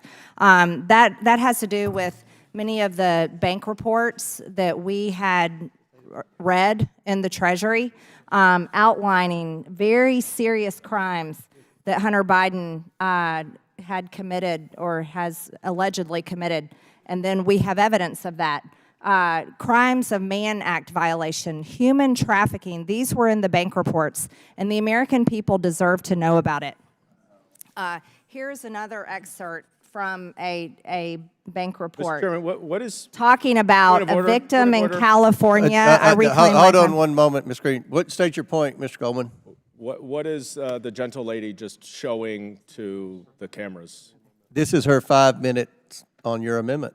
Well, if it's the suspicious activity reports, there was an agreement with the Treasury Department that the committee would not disclose the information. It's my understanding what she's showing has already been disclosed in the public long before we started this investigation. So this is in the public domain? Yeah. Wait, Is that your representation? Is that a verbal representation? It's in the public domain? This is in the public domain. I reclaim my time. Victim 1 is a California resident currently employed with FSS Management between June 2018 October 2021. Victim 1, Hunter Biden's victim, was employed by Owasco PC as evidenced by her receipt of biweekly payroll remittances from Owasco PC. However, during this same period of time, victim 1 also received large round dollar wires from Owasco PC, which reference new hire, K-wage, 10K golf member, and pay. Victim 1 received 5 wires totaling $44,508 in a 4-month period between June 12, 2018 and October 2nd, 2018. These are reports that are calling so-called employees of Hunter Biden and his law firm victims. And here's evidence of Hunter Biden violating the Mann Act. This is trafficking women across state lines for prostitution. This is an airplane ticket showing that it was purchased by Hunter Biden for this victim, where she flew from Los Angeles to Washington, D.C., and then the next day flew back to Los Angeles. The date is she flew in from Los Angeles on June 14th, 2018, and was flown back to Los Angeles the following day. And this is pictures that Hunter Biden had produced and uploaded to porn websites, and it's marked out. Mr. Chairman, These point of are parliamentary marked inquiry. out, showing Point of proof parliamentary inquiry, of Mr. Chairman. proof of Mann Okay. Act violations. Democrats should not be Okay. offended by pictures Mr. that Chairman, black out. have I been things. recognized? They should be Objection. I have offended a by point of actual parliamentary human inquiry. trafficking. Mr. All Chairman. right, but state your point. Thank you kindly, Mr. Chairman. On July 26th, I sent you a letter about the last time this happened when the gentlelady introduced before this committee without any notice to anyone nude photos, pornographic images that were completely irrelevant to the purpose of the hearing itself. And my question to you is, are members allowed to simply put up sensationalistic, voyeuristic, pornographic images if they're not relevant to the actual object of the legislative proceeding? I want a parliamentary ruling on that. Mr. Raskin, that's probably part of the questioning for Mr. Biden, violations of the Mann Act. Ms. Green's led on that issue. No, this is a These question are of already, the rules these of the have already, committee. these pictures have already been entered into the record. So in other words, you have accepted the idea that members can introduce irrelevant, sexually based, voyeuristic... How is this irrelevant? Well, how does it relate to Joe Biden? How does it relate to... We're not doing a criminal investigation of Hunter Biden. We've Point had of order, several Mr. Chairman. people Point of that order. have testified in the FBI, DOJ, IRS, that they were told to stand down investigating various crimes of the Biden family. Okay. Did Joe Biden tell them to stand down? Who told the IRS, the FBI, and everyone else to stand down? This is what we're investigating. None of Reclaiming my time, Mr. Chairman. I believe it's my time. No, I'm reclaiming my time. I object to the use of this exhibit, Mr. Chairman. This is not a criminal investigation of the Mann Act or prostitution or anything else. It's completely irrelevant to a subpoena, the validity of that subpoena, and whether or not there's been compliance with that subpoena. It's totally extraneous, immaterial, and irrelevant. And someone should explain that to Ms. Green if she doesn't understand. Point of parliamentary inquiry. And let the chair rule. You had a point of order. The chair's rule. I object. This is evidence. You objected. We got that. Evidence that Hunter is a material witness in this investigation. Well, does that mean you can put up pornographic pictures of other people that Hunter Biden has met in his life? I mean, come on. Like, how far does that go? It's not relevant to your motion. Well, you can ask him that in the it's deposition. Not relevant. No, honestly, Mr. Chairman, it's not relevant to your motion of whether or not he violated that subpoena. How did those naked pictures have been? Mr. Chairman, point of order. This is not the Jerry Springer show. This is the United States House of Representatives. And let me Come say on. this. Talked Let me about a say bunch of this. things This is today not that weren't pornography. It's appropriately censored evidence in an ongoing investigation. Yes. Okay? It's appropriately censored evidence in an ongoing investigation. Censored. Mr. All right, I Biggs just want to raised say, a point. pursuant to Clause 6 of Rule 17, I object to the use of this exhibit as irrelevant, extraneous, sensationalistic, voyeuristic, and totally antithetical to the legislative purposes of this committee in this House. This is not the Jerry Springer show. Yield back. Chair recognizes Mr. Biggs for a point of order. Your clock stopped, Ms. Green. Yeah, my point of order is And I appeal the ruling of the chair. If that was a ruling, Mr. Chairman, did you rule on it? Because I appeal your ruling. So I was recognized for my point of order. Go ahead. And I get it, he wants to have an appeal, but I'm trying to keep this in order as much as we can. Mr. Chairman, my question is to you, is now the objection based on relevance going to be encountered here and constrain what can be presented in this committee? And the reason I ask that is because there is virtually nothing. A comment I made in the press about it was totally tangential to this, that they just tried to get in. All of that becomes irrelevant. If that's the case, then the entire Democrat testimony that we've heard today should be stricken as being irrelevant. No, I think you're irrelevant and pornographic. We're going to have a ruling, Mr. So, Ms. Green is attempting to enter this into the record, unanimous consent. Mr. Raskins has objected. And we're going to vote on it, just like we voted on the last amendment. Clearly. They defend all women, don't they? Except women. Yeah, Hunter Biden. the ruling is the point of order will not be recognized, and Ms. Green is in order.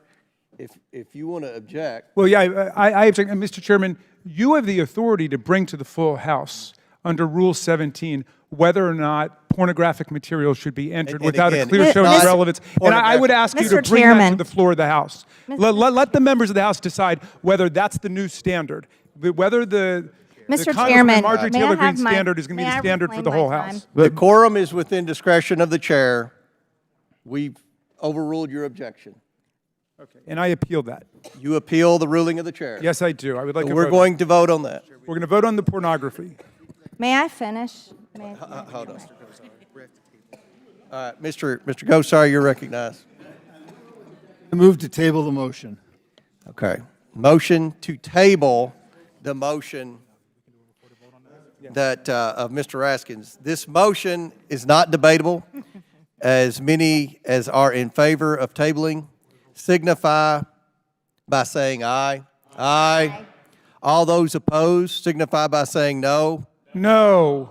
In the opinion of the chair, the yeas and the motion, the yeas have it, and the motion to table is agreed to. The committee will now resume. Mr. Chairman, I would move for a recorded vote. I mean, if that were a book, she would censor it, but she wants to advertise it through the House of Recorded vote Representatives. is ordered. A recorded vote is ordered. If we're going courtroom, speaking objections don't work, Chief.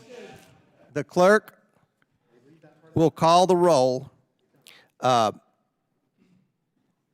You'll call the roll. If you vote yes, you table the motion. So, clerk, call the roll. Mr. Jordan. Mr. Turner. Mr. Gosar. Mr. Gosar votes yes. Ms. Fox. Ms. Fox votes yes. Mr. Grothman. Mr. Grothman votes yes. Mr. Cloud. Mr. Cloud votes yes. Mr. Palmer. Mr. Palmer votes aye. Mr. Higgins. Mr. Higgins votes aye. Mr. Sessions. Mr. Sessions votes aye. Mr. Biggs. Mr. Biggs votes aye. Ms. Mace. Mr. LaTurner. Mr. LaTurner votes aye. Mr. Fallon. Mr. Fallon votes aye. Mr. Donalds. Mr. Donalds votes yes. Mr. Perry. Mr. Perry votes aye. Mr. Timmons. Mr. Timmons votes aye. Mr. Burchett.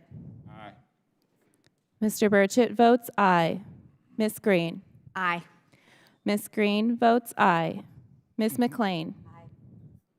Ms. McLean votes aye. Ms. Boebert.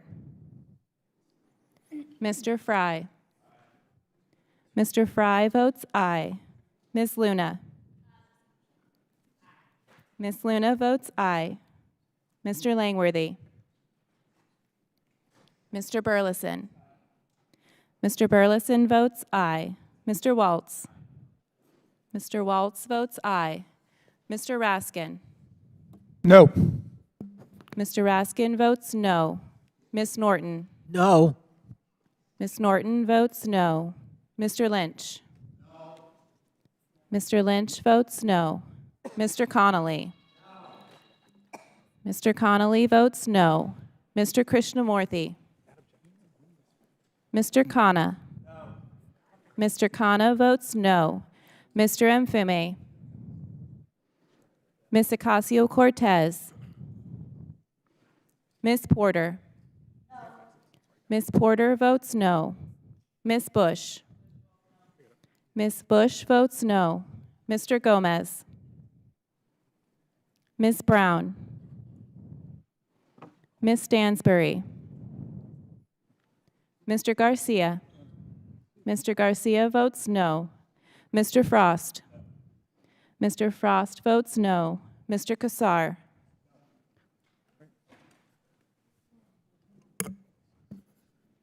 Ms. Lee. Ms. Lee votes no. Mr. Kassar votes no. Ms. Crockett. No. Ms. Crockett votes no. Mr. Goldman. Mr. Goldman votes nay. Mr. Moskowitz. Mr. Moskowitz votes no. Ms. Tlaib. Ms. Tlaib votes no. Mr. Chairman. Chairman votes yes. Mr. Chairman votes yes. Will the clerk please report the tally?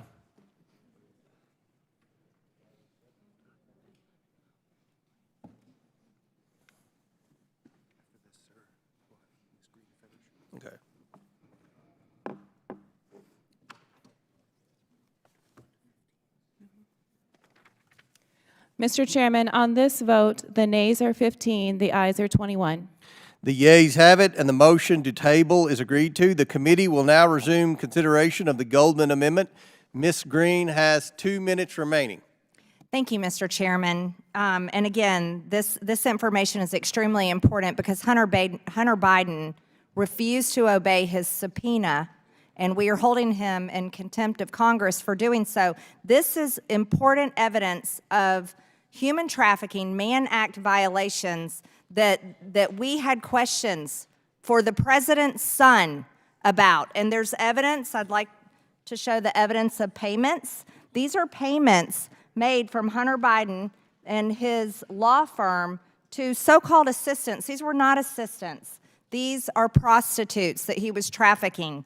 And I think these victims are important. And just because our Democrat colleagues don't like the evidence doesn't mean that it's not relevant. And I'm especially offended by the women on this committee that don't care about these women's rights. They're victims of Hunter Biden. Here's another excerpt from bank reports talking about victims. These are banks.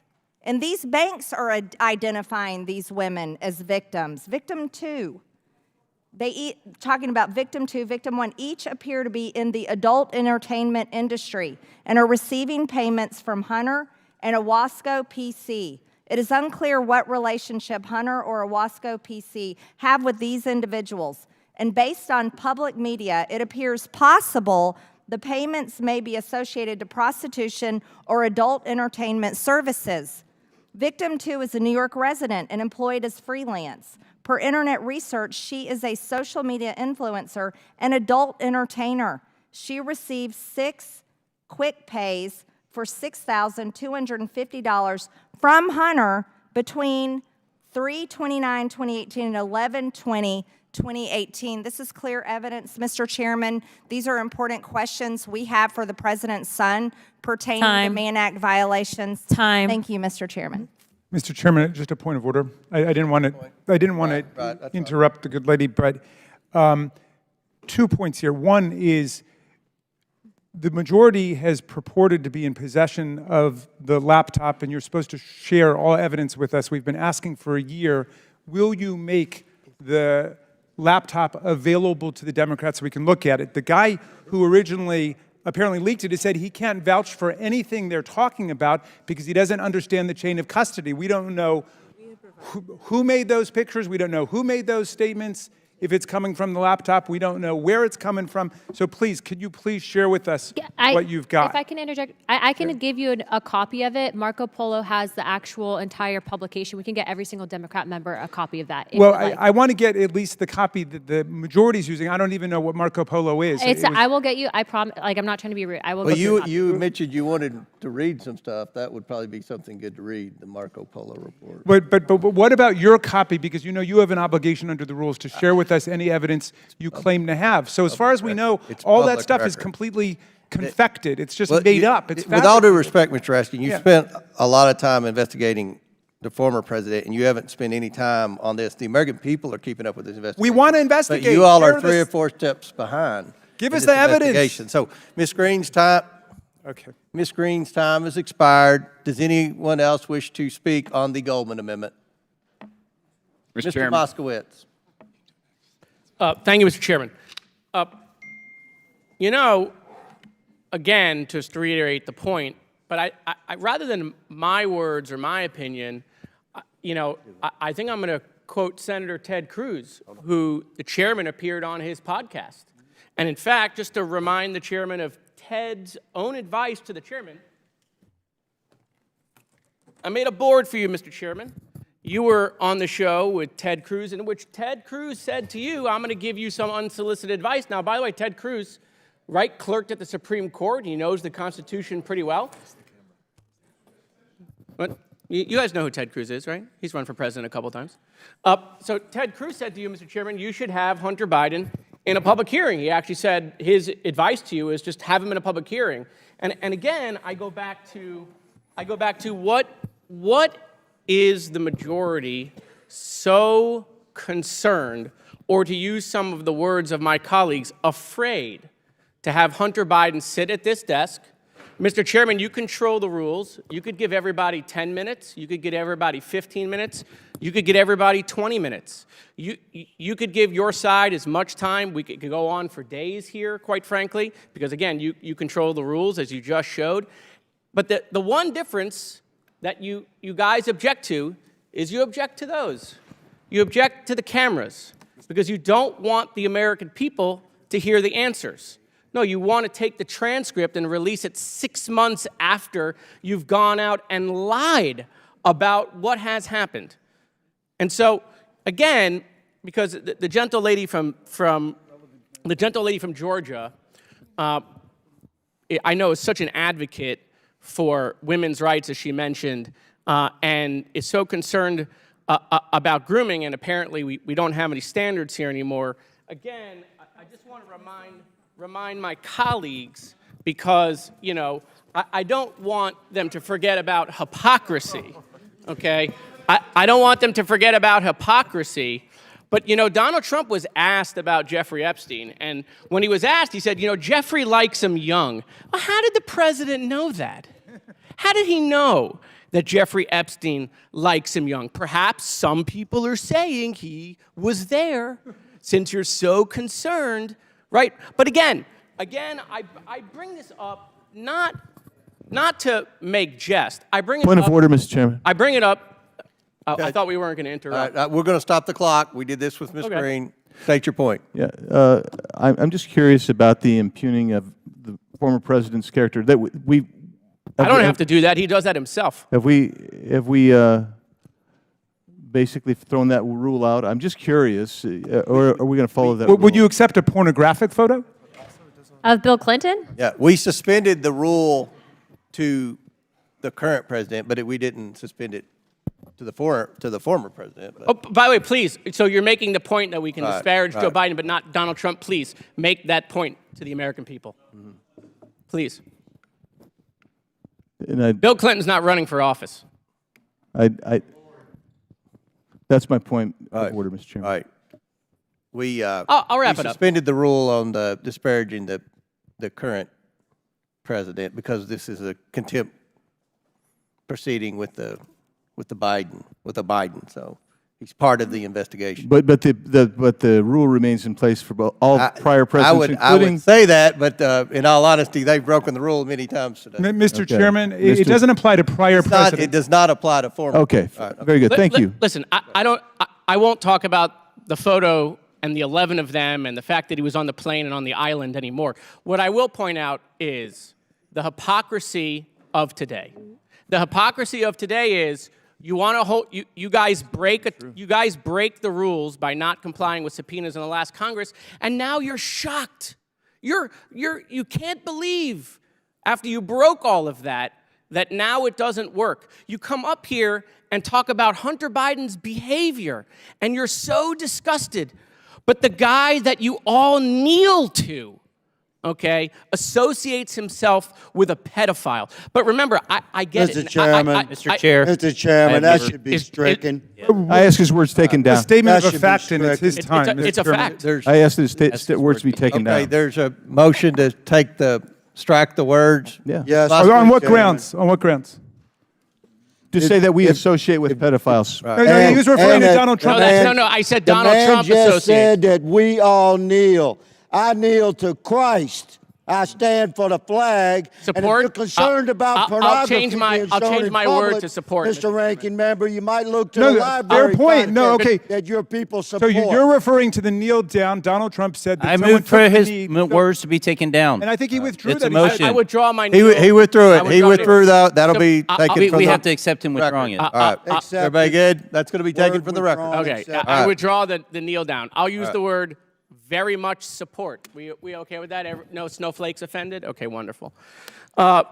Anyway, back to the point, Mr. Chairman, is that I just think the American people are tired of the hypocrisy, right? They're just tired of it. Because what they've recognized is when Donald Trump does something, it's just fine. But when someone else does it, it's a crime. Time and time again. What, you think the Chinese stayed at his hotel because they didn't have another choice? You think he wanted to have the G7 at Doral because Doral is the best property in America? Come on, you guys are smarter than this. You know he was trying to make himself rich, but when Donald Trump does it, when Donald Trump does it, when Donald Trump does it, it's just fine. But when a private citizen you claim does it, it's a crime. You guys don't have any credibility. You might have credibility on the Charlie Kirk show, but you don't have any credibility with the American people anymore. You just don't. Thank you, Mr. Chairman. Chair recognizes Mr. Burchett. Thank you, Mr. Chairman. I'd ask for the last word to be stricken. Do what? And I'd like to yield to Representative Timmons. Okay. Thank you, my friend. I want to correct the record. It seems this entire hearing, we're chasing all of these logical arguments that really don't have any merit. And earlier, before we recessed, we were discussing the ranking member's $7.8 million in foreign payments from at least 20 countries during his presidency. And I knew the answer. I knew that that was revenue, and it wasn't actually profits. Hold on, I will let you ask questions at the end of this. And you said, did I read the report? And so I did. And in the report, it actually specifically says these included payments from foreign governments and foreign government-owned or controlled entities to properties owned by Donald Trump, including Trump International Hotel in D.C., Vegas, Fifth Avenue, and this is my favorite, Trump World Tower at 845 United Nations Plaza in New York. So let's just use that one alone, because if you go down to page 20, footnote 23, it actually clarifies where this money came from to include the amount of money. And so what y'all did is you took a building that was built in 1999 and completed in 2001, and you have, it's 100 yards from the United Nations, so these foreign countries owned multi-million, $10 million, $20 million condos in one of the nicer buildings in New York. And I was just kind of shocked because I knew that you were using revenue and you weren't using actual profit that the president or the Trump organization made. You actually used HOA payments. Do you know how duplicitous it is for you to use HOA payments on a $20 million condo in New York? Like, it is outrageous. No, you can, I'm going to go through. We're going to go through all of them because you list them. And I see Saudi Arabia, $615, $422,000, Trump World Tower. And you go and you look, there's nothing there that is under $10, $12 million. So you're taking a $12 million property that was owned since 2001, and you're saying that this is somehow similar to Hunter Biden running all over the world and selling the big guy's influence? These are completely different things, and the fact that you even created this report and you're using it to shield us pursuing justice to make sure that this president is not compromised because his son has sold secrets to China, to Ukraine, is so disingenuous, it's so duplicitous. It's not even misrepresentation, it's a lie. I'm happy to hear this from you because, again, you told me to go read it. I read it. That's what it says. I can read you in footnote 23 where it says, this report uses common charges or rent payments. All of these properties were owned prior to 2018. They didn't go out and purchase them because of the president. They were there for decades before this happened. That's the point. That's the difference. Okay. I'll let the would the facts gentleman in the way yield? of a good story. Absolutely. Would the gentleman yield? Thank you, my dear friend, for engaging in substance and not ad hominem attack. I very much appreciate that. Having said that, some of the payments, first of all, you said that there are lies in here. Can you find one factual inaccuracy? So there's not one. For you to in tell fact, the you're quoting us. You're you're quoting us. my time. But let me make this point. Let me make this point, which is that China gave $5.5 million. It's Mr. Timmons' time. It's Mr. Timmons' time. For you to tell the American people that $7.8 million went to President Trump is an outright lie. It's a fabrication. Hold on. And I'll tell you exactly why. Because you're using businesses that existed decades prior to when he became president. And you're saying all of them? Hold on. And you're using HOA fees for multi-million-dollar properties that have been around since 2001. And again, even the fees that they pay for hotel rooms, that is a fee for a product, for a service. There's no service with Hunter Biden other than influence of the vice president or the president of the United States, and that is why we are here, because he will not answer questions in the exact manner that you have required for last Congress and the Congress before that. I mean, it is difficult to chase all of your logical fallacies surrounding this, but at the end of the day, he's going to do exactly what Don Jr. did. He's going to do exactly what you required of every other member, except every other person that you've subpoenaed, except for members of Congress who actually do have immunity, which you're pretending like you don't know what that means. We need to get to the bottom of this. The American people demand it. And with that, Mr. Chairman, I yield back. Excellent. Does any other member wish to speak?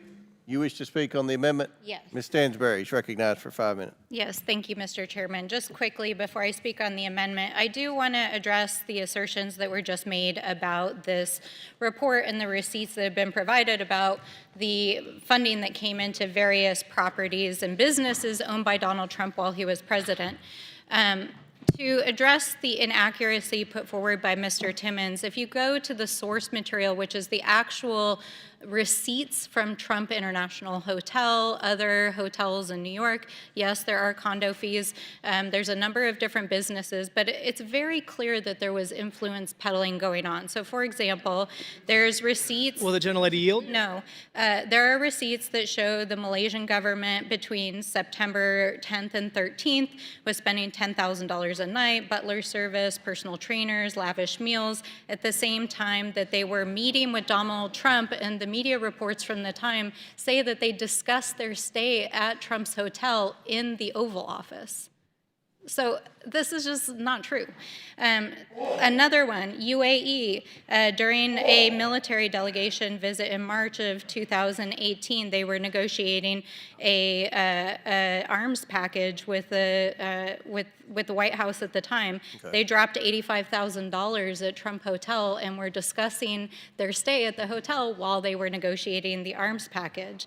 The Saudi Crown Prince and his staff dropped tens of thousands of dollars in Trump's hotel while Trump was in office. They were not only negotiating an arms deal, they were seeking the Iranian deal or the Iranian agreements under the previous administration to be overturned. And we know that months after Trump and Kushner left the Oval Office, that MBS committed $2 billion to Kushner against the advice of his own investment advisors. And we know that in Kazakhstan, we had Kazakh president who came and stayed again in Trump's New York and DC properties while there was these very nefarious activities going on. So I would encourage our colleagues to actually look at the receipts and then go look at the dates and what was actually happening in the media. It's very clear that whether or not Trump encouraged them to stay in his hotels or properties, or these foreign governments stayed in them and then told Trump and his son-in-law,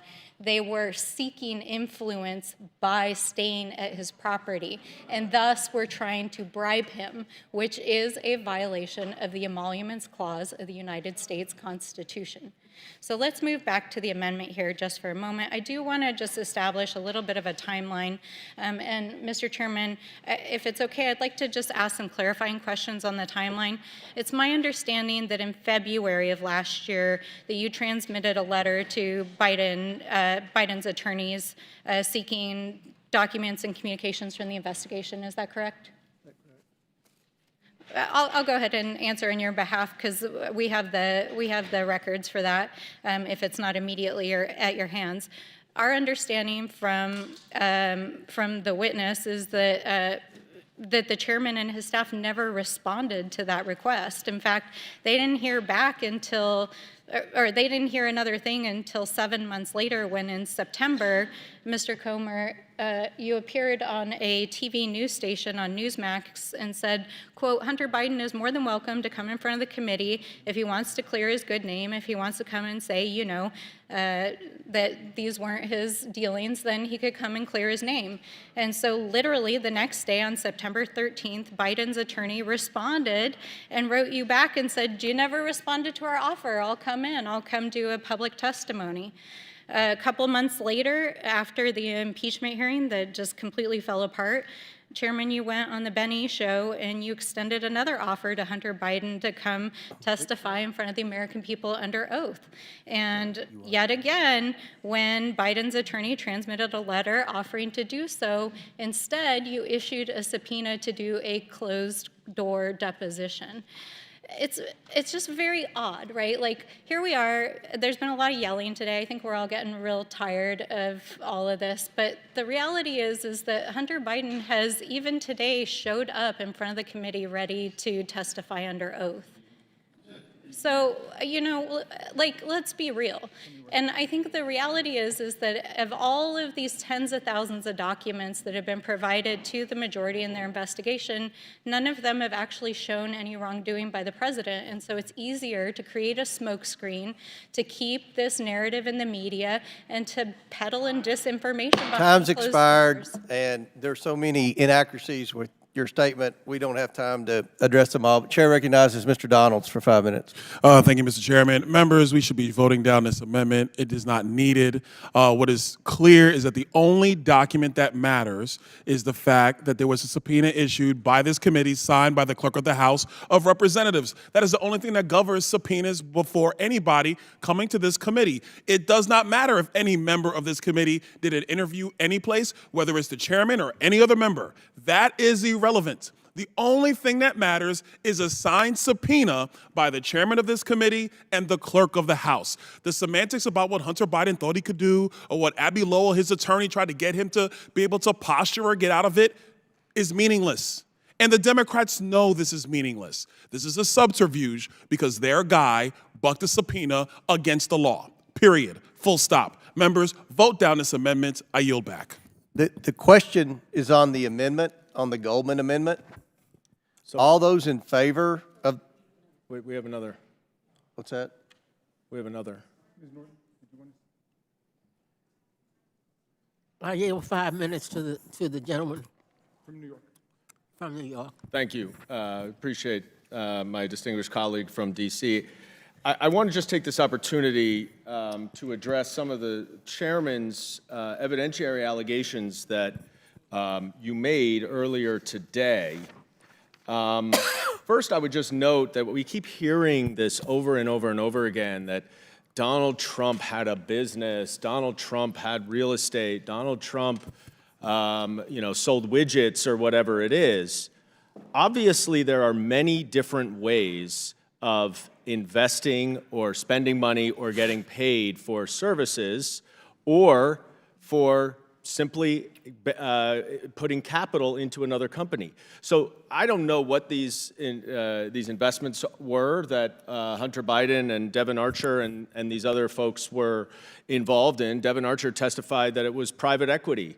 That's a legitimate form of business to invest capital in other companies. Don't you believe we should get that question under oath? You got it under oath from Devon Archer, sir.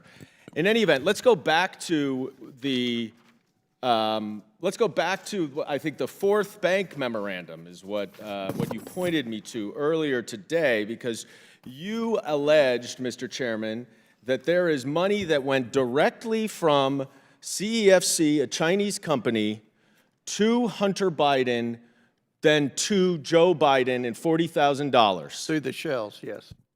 Oh, through the shells, You didn't say that. That you didn't say. So I went back. Well, you've had a hard time understanding what a shell company is, but anyway, go ahead. Well, you would know, wouldn't you? Oh, yeah.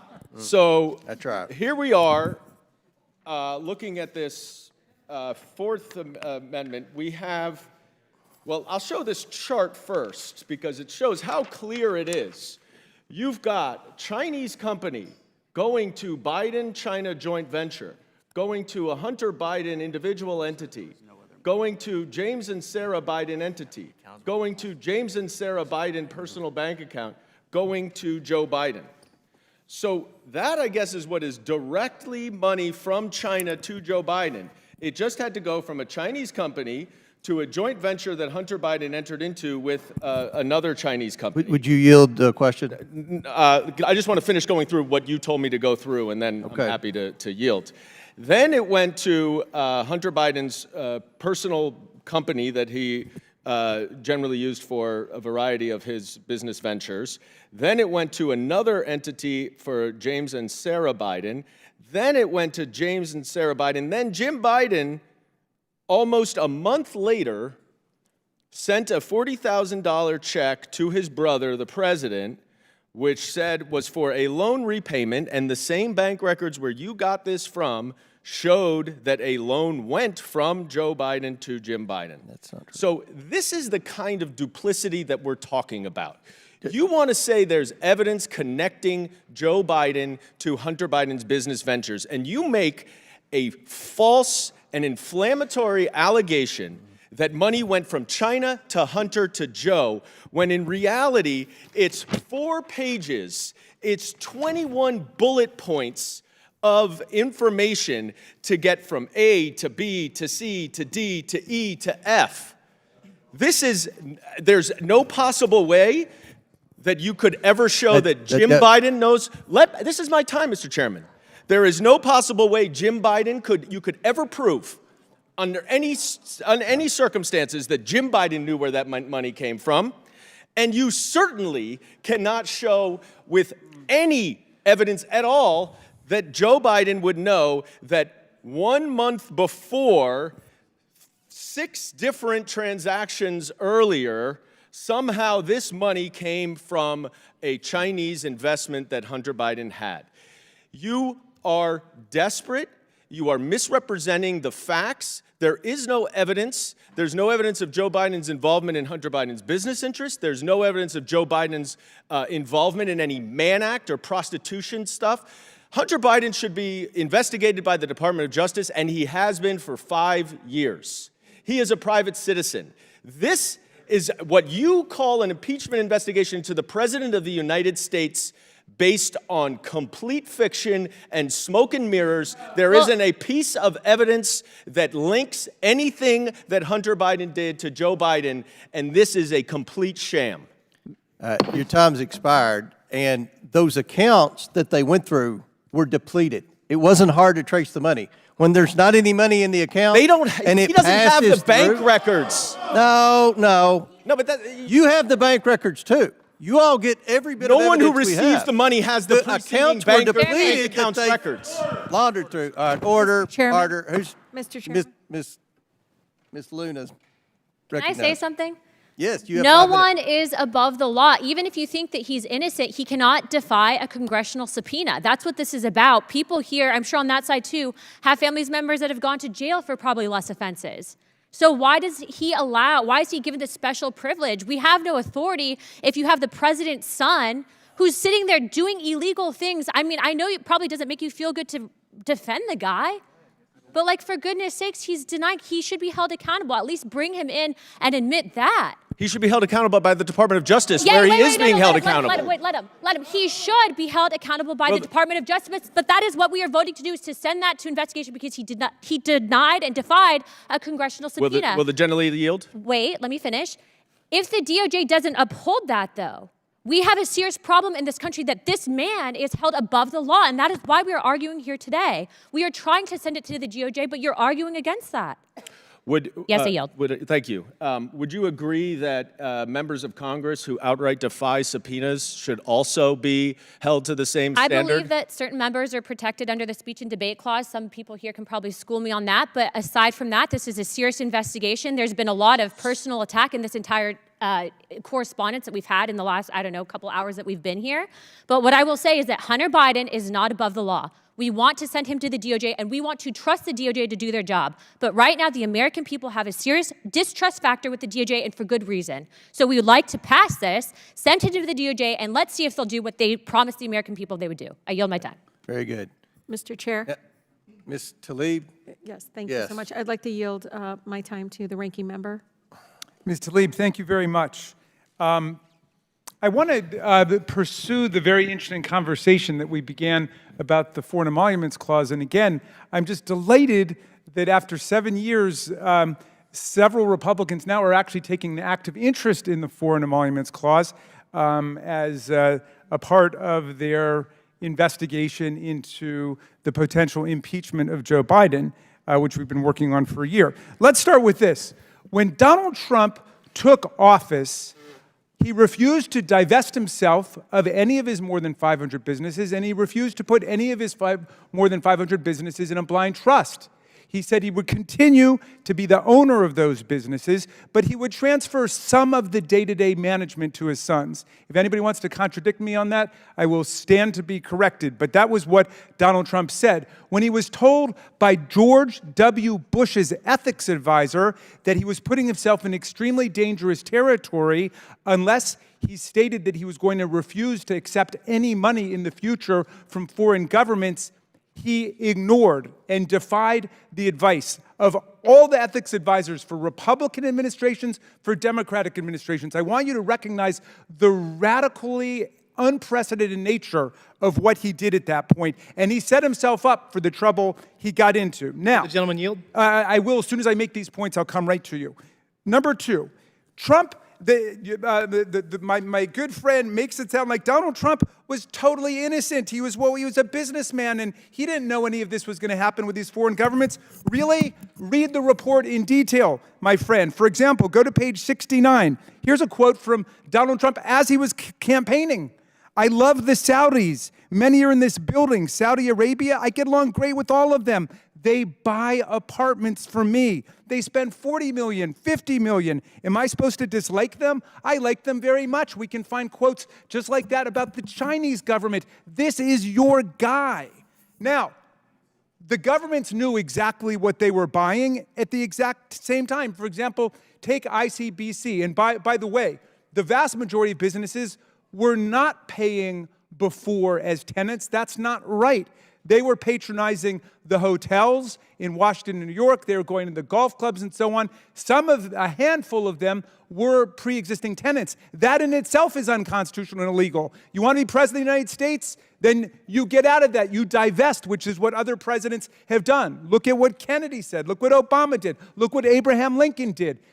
Every president before Trump scrupulously followed the Foreign Emoluments Clause. Go to page 10. There's a corrupt Chinese-owned bank called ICBC, one of Trump's tenants, and the Department of Justice recommended sanctions against them for funneling money and services to North Korea, and Donald Trump reversed them because, as he was saying, he collected money from some of these people, like Saudi Arabia. He knew who he was collecting money from. Of course, Donald Trump knew that. He's a businessman. Is there anybody who would dare to challenge that idea? Here's the former Republican chairman, Ed Royce of the House Foreign Affairs Committee, who called on Trump to apply maximum financial and diplomatic pressure by targeting Chinese banks that do business with North Korea like ICBC, and Donald Trump let them off scot-free, just like he did with Saudi Arabia after the homicidal crown prince ordered the assassination of Jamal Khashoggi. They covered up for him. He said, we saved his blank.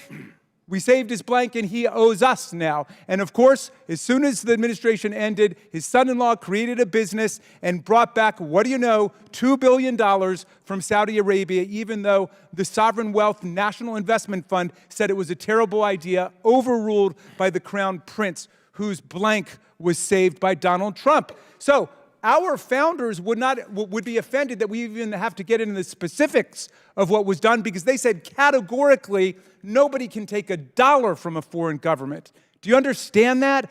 No payment, quote, of any kind, whatever. So we don't have to have this ridiculous, humiliating debate about how far one of our presidents abased himself to line his own pockets. Would the gentleman yield? Sure, I would love to yield. So my thought process here is I understand that the president lost money during his tenure. Really? Yeah. Yeah, well, he went bankrupt 5 times. It doesn't surprise me if that's true, but I doubt it, because I think they made more money that year than they had in the several prior years before he became president. Well, he dropped out of the top 100, so I can tell you. Well, yeah, because they started finally checking the records. You know that your guy cooks the books a little bit, but in any event, Donald Trump cooks the books with the rules that Congress predated made the rules for. He's just been Are we punished ready by to vote the on the state of New amendment? York. Are we ready to vote on the amendment? All right.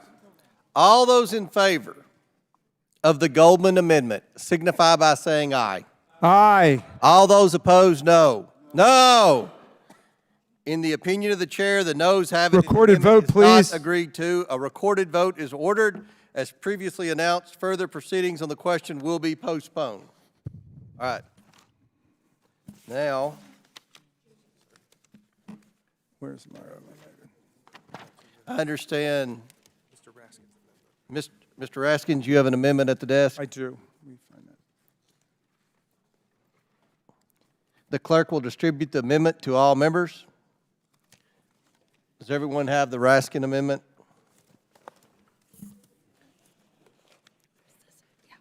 Does everyone have it? She's not going to read it. Okay. The clerk will designate the amendment. Amendment to the amendment in the nature of a substitute as offered by Mr. Raskin of Maryland. Without objection. The amendment is considered as read. I reserve a point of order. The gentleman from Maryland is recognized for 5 minutes to explain his amendment. Thank you kindly, Mr. Chairman.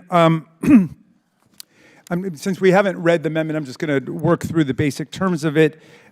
Resolved that the initial deadline for Hunter Biden to comply with the subpoena issued on November 8th was December 13th, 2023. Resolved that current members of Congress and 3 members of this committee have refused to comply with subpoenas duly issued under the authority of the United States House of Representatives, including Mr. Biggs of Arizona, Mr. Jordan of Ohio, and Mr. Perry of Pennsylvania. Resolved that the aforementioned members of Congress have firsthand knowledge and information related to the January 6, 2021 attack on the Capitol and on this body and on the Vice President of the United States that is of critical importance for the American people and the work of this committee.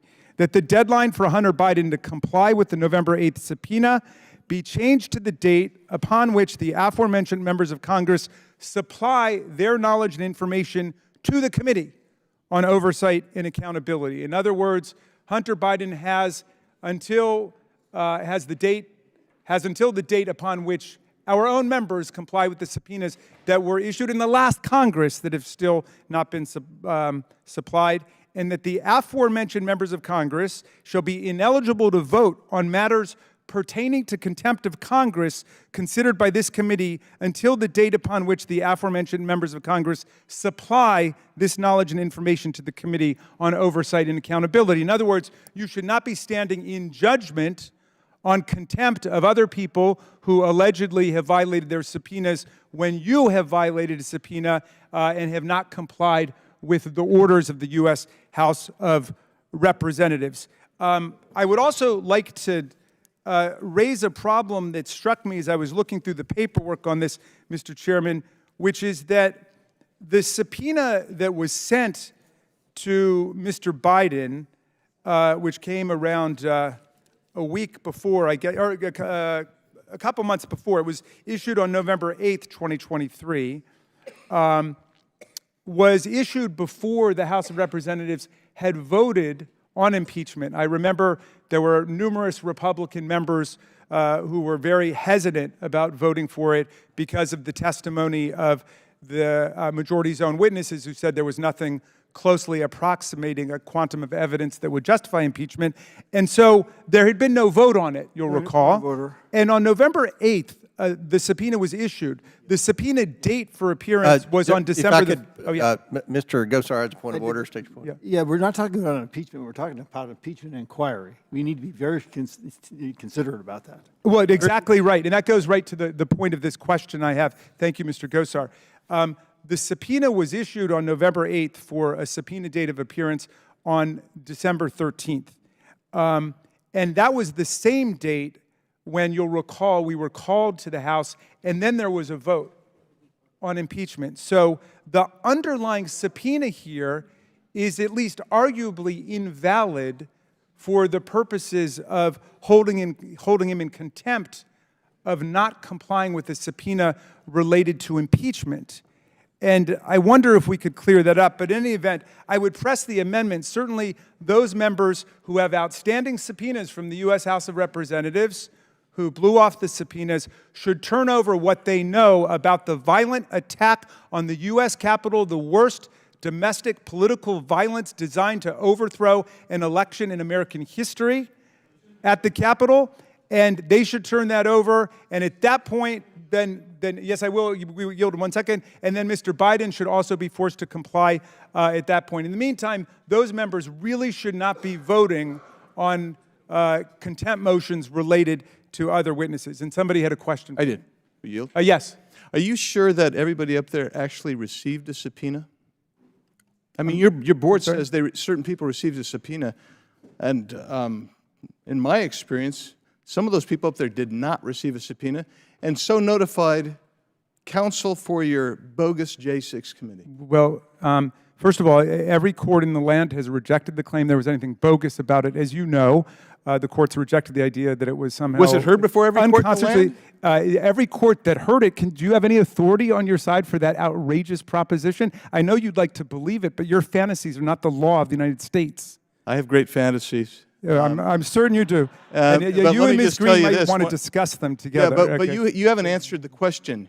You don't know if those people actually even received the subpoena, but and yet you again- put it on the board, and you're going forward and trying reclaiming to my hold time. people in Reclaiming contempt. my time.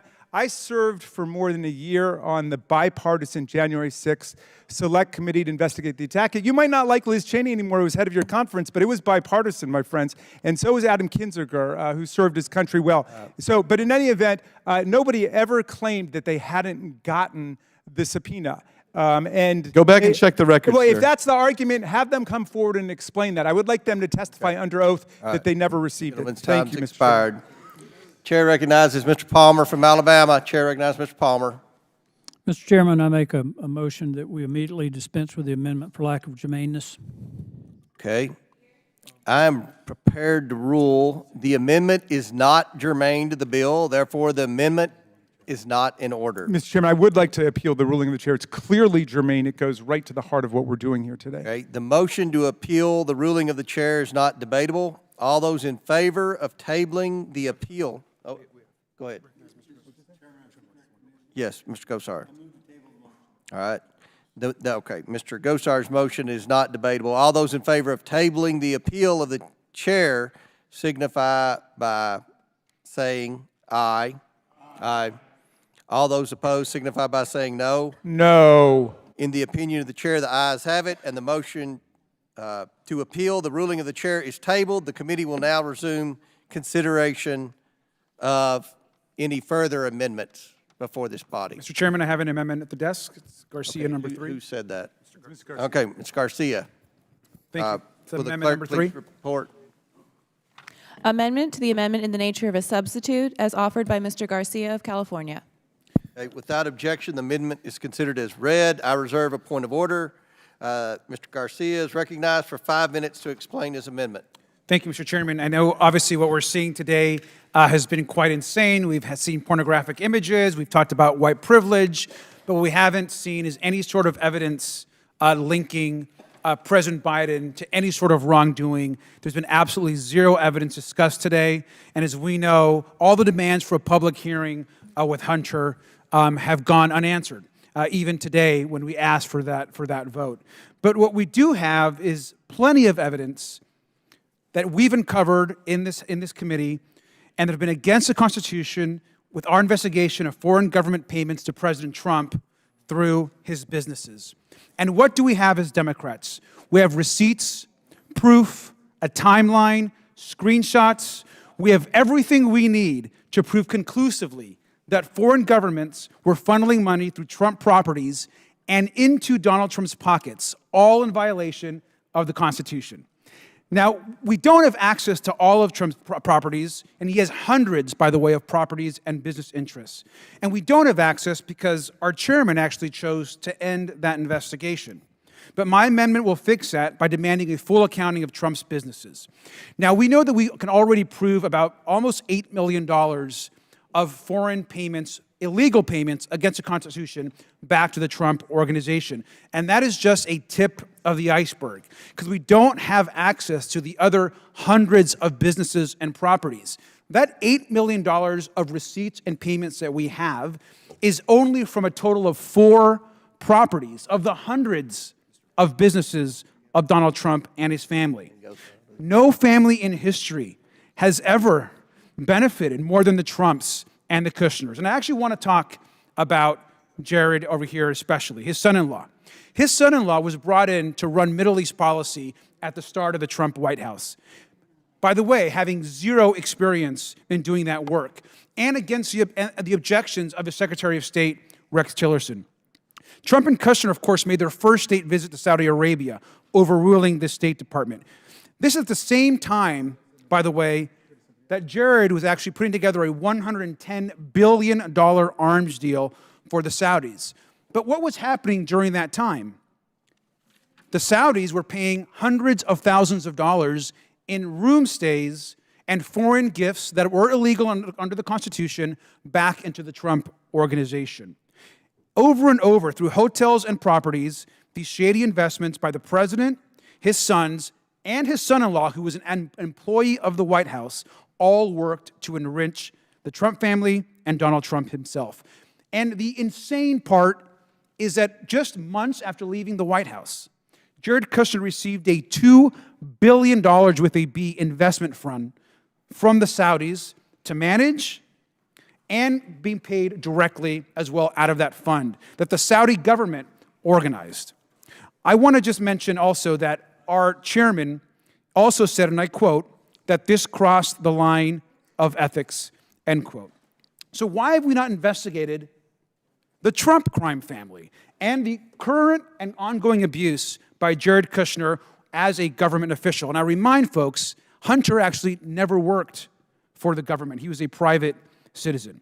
That's why I want to offer my amendment, which lays out the details of not just the $8 million in illegal, unconstitutional foreign payments, but also demands Donald Trump to pay back the taxpayers. It demands a full accounting of all of his properties, and it subpoenas the Kushner businesses so we can understand the complete grift, not just from Saudi Arabia, but the 20 other foreign governments which we have records for, and the governments that we don't have records for, like places like Russia, which we know there was a series of investments made there as well. And so with that, I urge support for this amendment. Gentleman yields. Chair recognizes Mr. Palmer from Alabama. Mr. Chairman, I move to dispense with the amendment immediately. It is not germane. I'm prepared to rule. The amendment is not germane to the bill, therefore the amendment is not in order. Mr. Chairman, I would like to appeal the ruling of the chair. It's clearly germane and relevant. Mr. Gosar. Yes, I move to table the motion. Okay, the motion to table Mr. Raskin's appeal is not debatable. All those in favor of tabling the appeal of the chair signify by saying aye. Aye. All those opposed say no. No. In the opinion of the chair, the ayes have it, and the motion to appeal the ruling of the chair is tabled. The committee will now resume consideration. Is there any other amendments? Mr. Chair, I have an amendment at the desk. Okay, who's that? Frost. Mr. Frost, will the clerk please report? Amendment to the amendment in the nature of a substitute as offered by Mr. Frost of Florida. Okay, the clerk will distribute the amendment to all members. What's that? Let's pause. We haven't seen it. Okay, we're. No, you have seen it. You just don't have copies. Yeah, we don't have copies. We're printing it right now. We're waiting on copies of the amendment.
Okay, the clerk, have you designated the amendment? You have? Without objection, the amendment is considered as read. I reserve a point of order. Mr. Frost is recognized for 5 minutes to explain his amendment. Thank you, Mr. Chair. I'm offering an amendment to this misguided resolution that would essentially work to take out the lies and the smoke and mirrors and insert the truth of the matter before us. And the fact of the matter is that Chairman Comer has a history of selective treatment of the facts presented to him that would really make any witness concerned about any kind of closed-door procedure or deposition. My amendment outlines how last month Chairman Comer tried to push this fake impeachment by selectively talking about a truck that President Biden initially made payments on while he was still a private citizen that his son, Hunter Biden, later paid him back for. The month before, Chairman Comer selectively released just a one-page of a four-page email chain to falsely claim that regulators were concerned that Hunter Biden was money laundering when that wasn't true. What the chairman selectively forgot to share is that the other 3 pages of the email directly contradicted his claims. Regulators explicitly stated that the transactions were reasonably and consistent with the business profile, and that's a quote, and that the entity was transparent. And it doesn't stop there. My amendment outlines how the chairman has misrepresented the mountain of bank records that show no wrongdoing, the fact that Chairman Comer has only released 2 of the 17 witness transcripts so far. We want him to release the transcripts. And we also know that the chairman has interviewed some of Hunter Biden's associates, and it seems that to the rest of America, and no dirt could be found, and because of that, they wanted to bury the truth.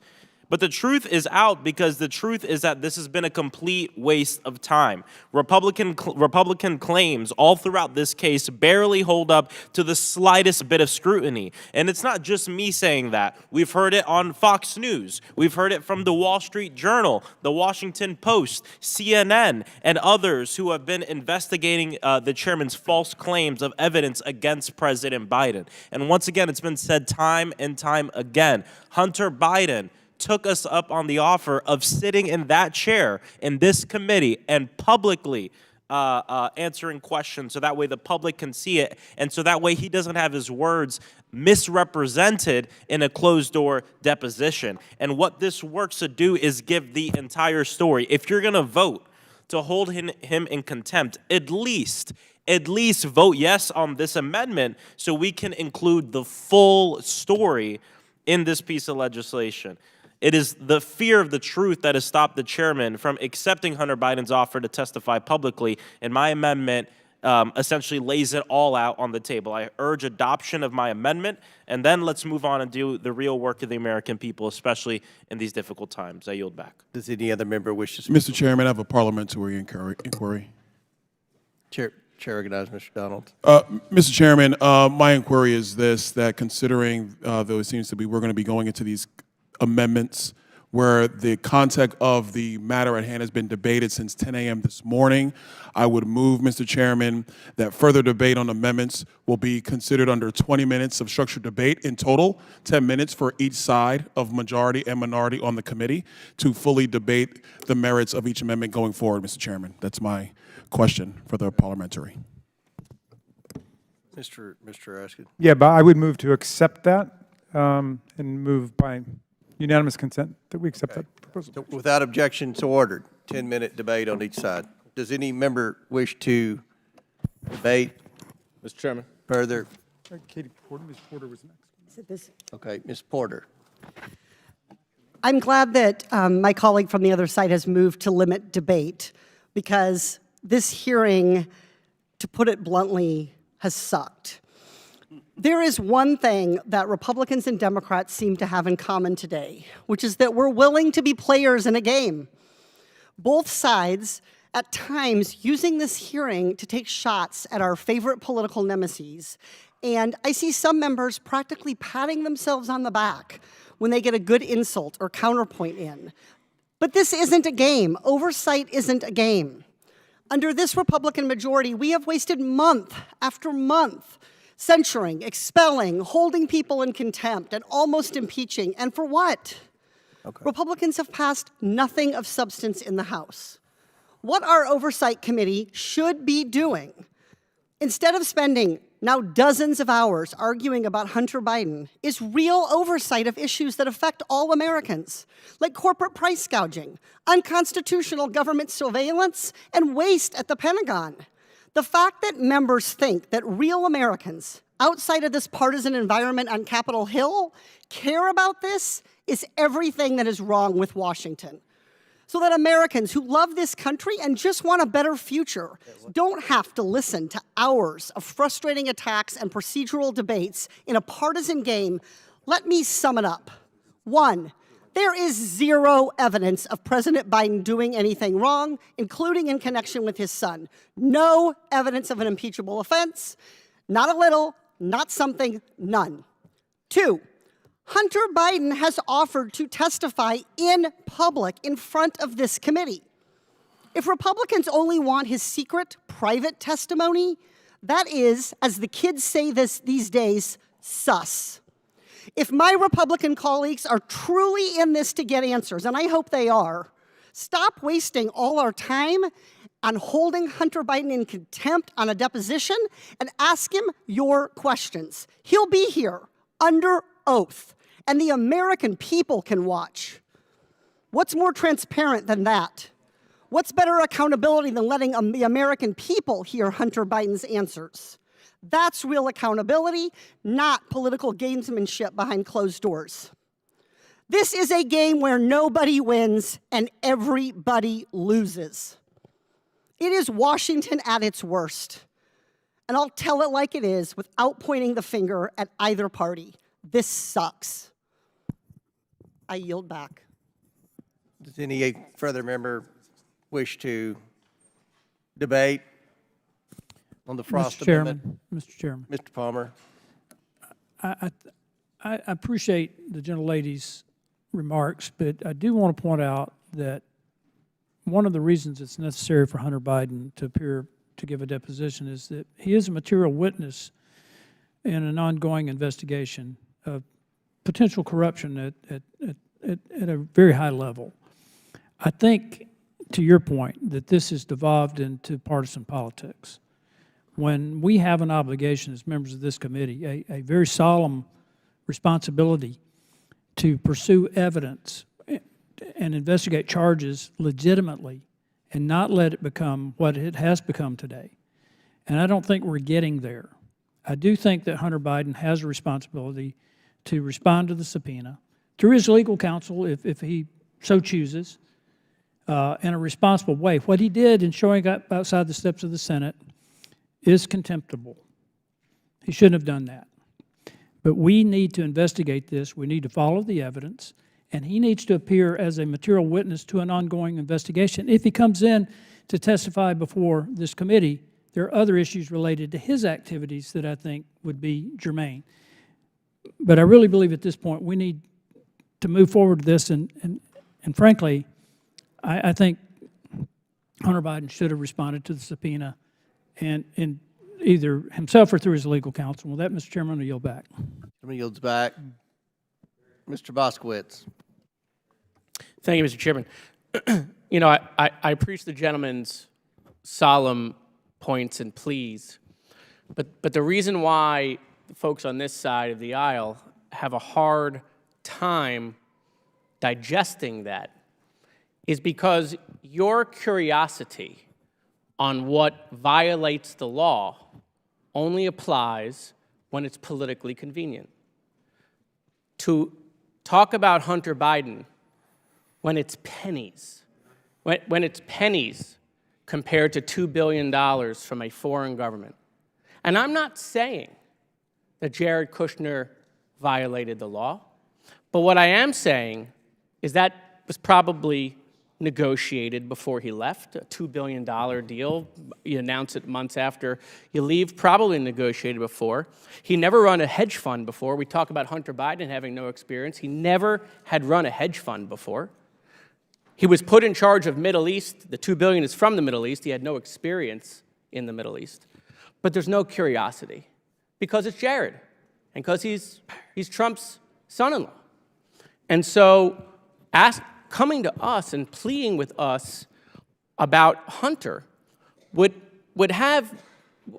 wouldn't sound so hypocritical if there was one of you, just one of you, that would look into the camera and speak into the microphone and say, you know what, that smells pretty bad. We should look into that as well. And I think, quite frankly, the American people would believe you more about your inquiry and about Hunter if they saw your curiosity into the Biden family with the same curiosity into the Trump family. And so that's why we are where we are. It's why the American people have no faith in this institution. And it's also why, quite frankly, many members of your own party have gone in front of the camera and admitted the 118th Congress has done nothing. And so we're here. We would like to do oversight and apply the law and the rules universally. But when we talk about Trump or Jared Kushner, you all look down just to make sure Donald Trump doesn't see you on camera. You can't even look up and be interested that a foreign government, months after someone who actually worked in the White House, Hunter Biden never worked in the White House, months after someone worked in the White House and was in charge of that very region, got $2 billion. Thank you, Mr. Chairman. Would the gentleman yield? Sure, yes, I would.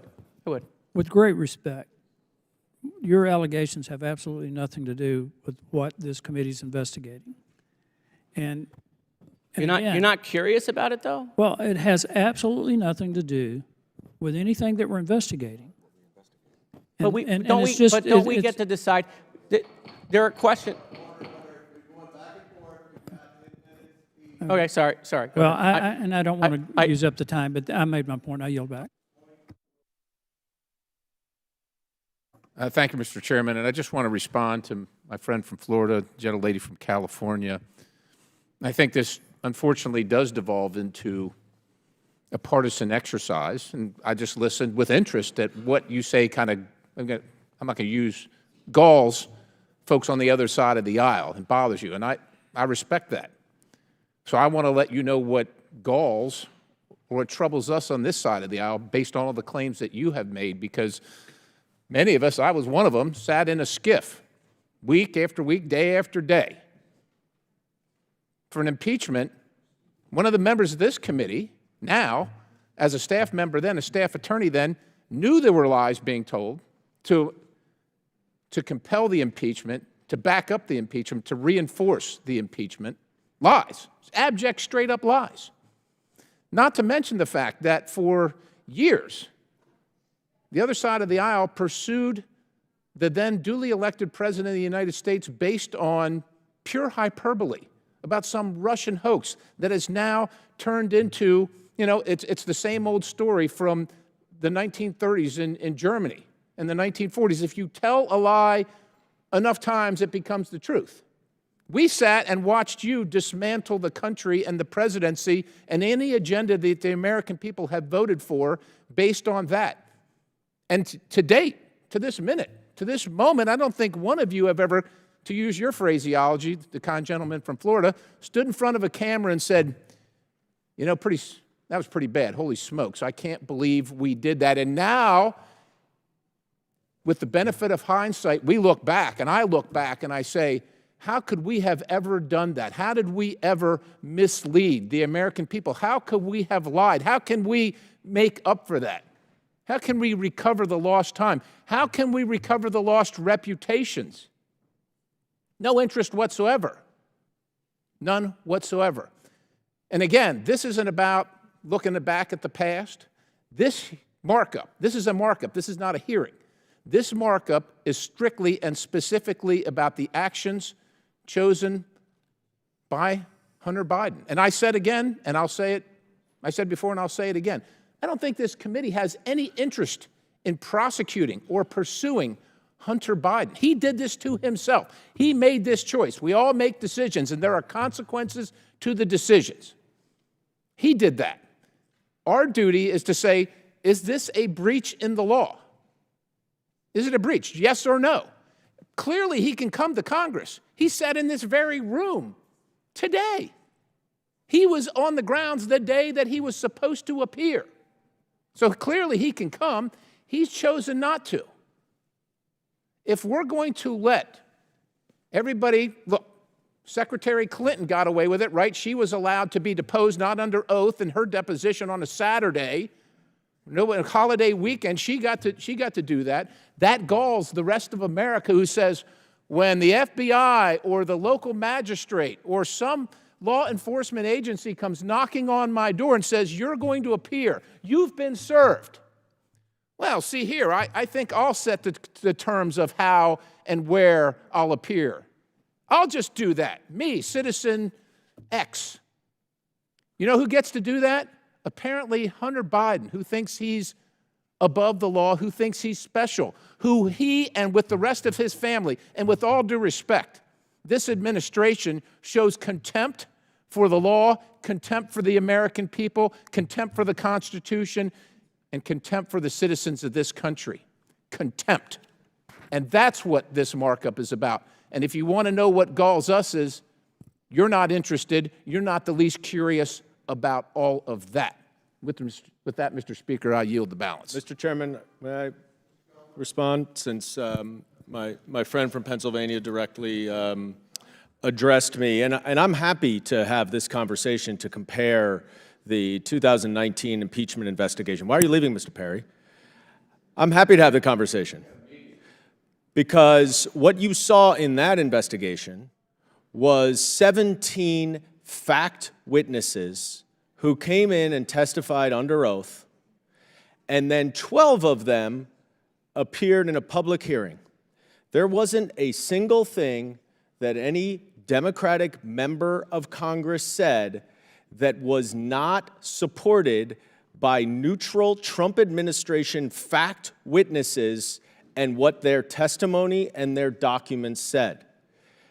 Contrast that with what we have here. We haven't had a single public hearing with a single fact witness. Not one. The only public hearing we had was a complete debacle where the Republicans' own witnesses said that there is nothing approximating an impeachable offense here. So we're done. We're not having anything out in the public.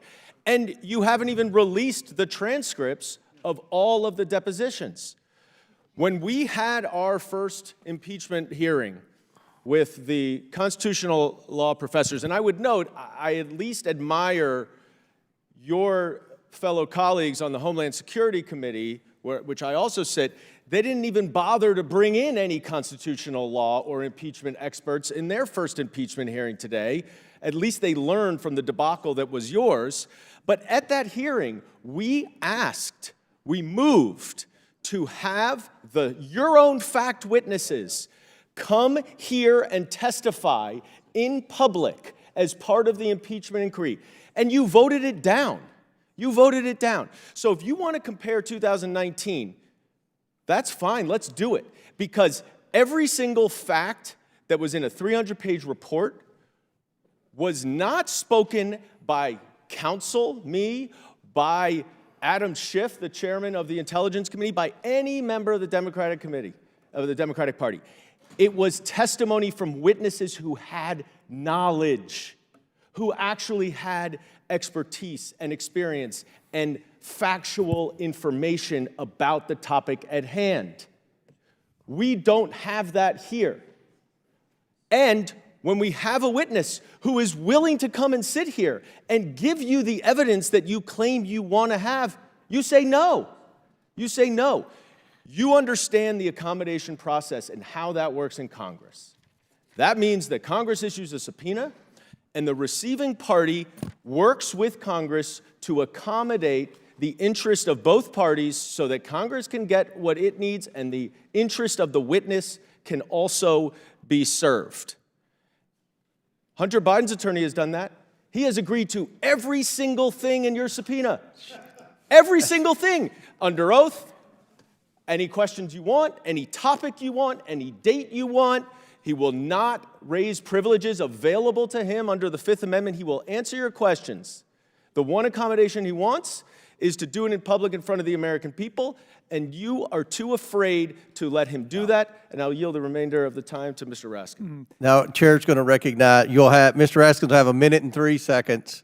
The Chair's going to recognize Mr. Gosar. I just have to throw in, you must have been absent when the IRS whistleblowers testified with respect to the number of crimes and evidence that the IRS had on the person who we're voting to hold in contempt today. You remember that hearing? Being Chair recognized prosecuted Mr. by the Gosar. Department of Justice because Chair recognized Mr. Gosar. I will tell you, the gentleman from New York has got some facts wrong.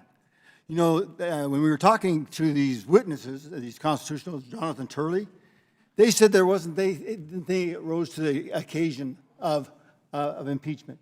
But they said there was a suspicion, and that's what the impeachment inquiry was all about, to go get that information, if there is. They all said that there was a suspicion based on these shell corporations. So they did say that. They didn't say what you just said. You mischaracterized that. So, you know, from that standpoint, we got to be very, very careful with how we're picking this, cherry picking this information. Maybe we do it, but you do it too. And you did it right there because they did not have. Will the gentleman yield for a question? I'll give you a quick question. What I said is, and I just want to make sure we're on the same. I said that the witness testified that there was insufficient evidence to impeach Joe Biden. It was an impeachment inquiry hearing. No. It was he said there was more than enough evidence to proceed with the impeachment inquiry. That's what we're doing. Let's be But clear did he about also what we're say doing that there here. was insufficient Wait, evidence? not Mr. Gosar's time. No. He said both. He said both. You know, and when we're comparing apples to apples on the two impeachments of Mr. Trump, you didn't even go through an impeachment inquiry. You didn't even vote on the floor on one of those. So if you're talking about apples and apples, we're not even close to that. You know, the one thing I thought was the lady justice is blindfolded. She's got the scales. You put the information in there, and she's going to give you a result. She's blindfolded. She doesn't see who that is. You know, Trey Gowdy made that comment. We're missing the point here, is that the information that we got is from factual based. There's information there that is suspicious. Why would you stack all these shell companies up? You got the IRS folks that said this were whistleblowers. They've been exonerated. I got to tell you, they are not liars. They're not liars. They do one thing, they're good at auditing. So I think what we do is we got to get back to the order of business. That is Hunter Biden violated the context of the subpoena. You know, he's not above the rule of law, so we ought to be just continuing that vote. I yield. Right. Now, Mr. Raskin has 1 minute and 3 seconds.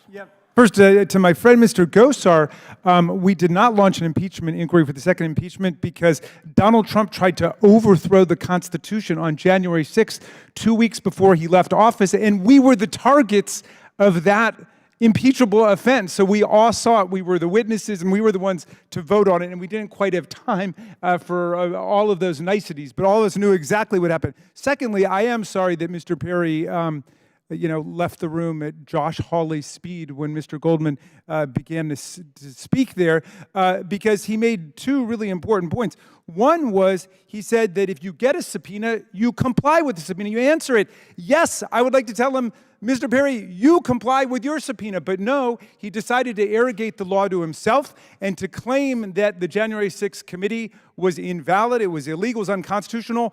All claims that were rejected by federal courts. They do not have a single case authority for that at all. And yet he's going to now lecture other people about complying with subpoena. I mean, he should, I think, delegate some of his time to some other members to speak on that. It's a little uncomfortable there. And finally, I'm sorry? The gentleman. Yes, I will yield. Yes, go ahead. Will allude to good process builds good policy, builds good politics. Would you agree? Yes, I totally agree. You don't skip, in the severity of impeachment, you never skip that process. But you did. Donald Trump was already arguing that he couldn't be tried because it was too late at that point. Okay. He was already arguing All right. that. Your all's 10 minutes has expired. Mr. Fallon, I think we have 1.5 minutes.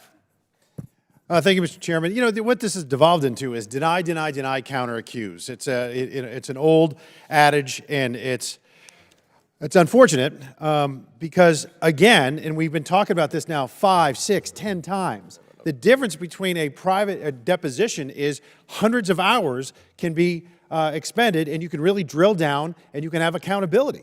You can get an in-depth interview. And then at that point, after we've all read that, we can come here and each of us can get our 5 minutes. This is a very big difference, and it's a distinction that needs to be, again, reiterated and refuting some of the Democratic arguments.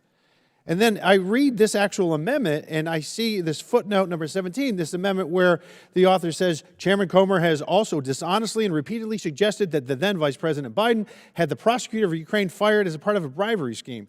Where's the proof? And then you read the footnotes, and there are opinion pieces. The fact is that according to the FBI, the informant, the human source, was very reliable. They paid him over $100,000, and they've been working with him for almost 10 years. Did Victor Shokin, the prosecutor, get fired? Yes. Who was advocating for that? Joe Biden was advocating for that. Mykola Zlochevsky, the corrupt oligarch who was the CEO of Burisma, paid his son millions of dollars. And Victor Shokin, the prosecutor, had seized land, a few homes, and a Rolls Royce from Zlochevsky. So he was apparently doing his job. And even when he was fired, the president of Ukraine, on the call to Joe Biden, said, we thought he was doing a good job, but you wanted him fired, so he's gone. Biden bragged about that. These are all facts. So I'm going to vote against the amendment because the amendment is factually incorrect. And I yield back. Time has expired for both sides. The question is on the Frost Amendment. All those in favor of the Frost Amendment signify by saying aye. Aye. All those opposed signify by saying no. No. In the opinion of the chair, the noes have it, and the amendment is not agreed to. Recorded vote, please. A recorded vote is ordered as previously announced. Further proceedings on the question will be postponed. Mr. Chairman. Does any member wish to be recognized? Ms. Stansbury? Yes, thank you, Mr. Chairman. I have an amendment at the desk. The clerk will distribute the amendment to all members.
What?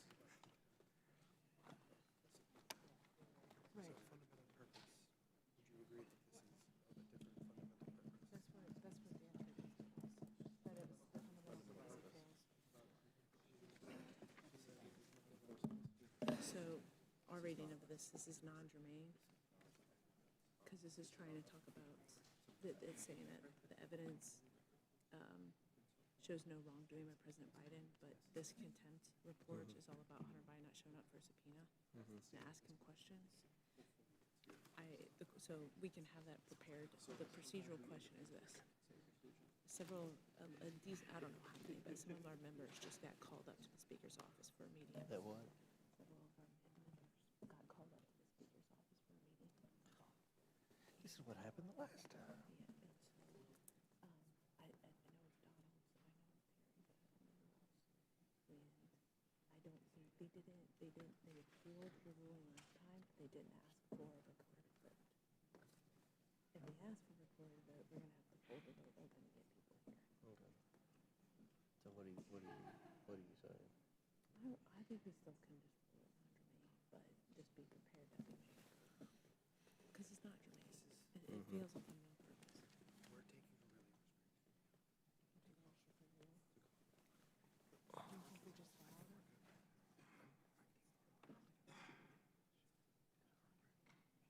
Can we tell them that we're going to rule it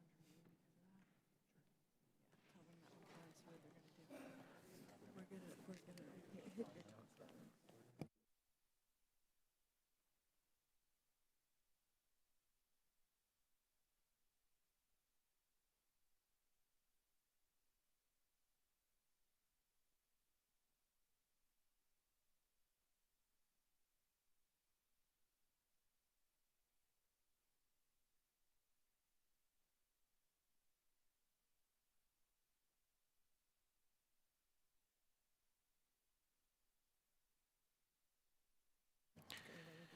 The clerk will designate the Stansberry Amendment.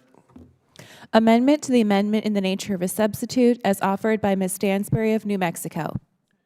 Without objection, the amendment is considered as read. I reserve a point of order. The gentlelady from New Mexico is recognized for 5 minutes to explain her amendment. All right. Well, thank you, Mr. Chairman, and I appreciate the opportunity to offer what I hope is a pretty straightforward amendment. We've heard a lot today. There's been a lot of high emotion and intensity and yelling, but this is really about getting the facts correct in the resolution itself.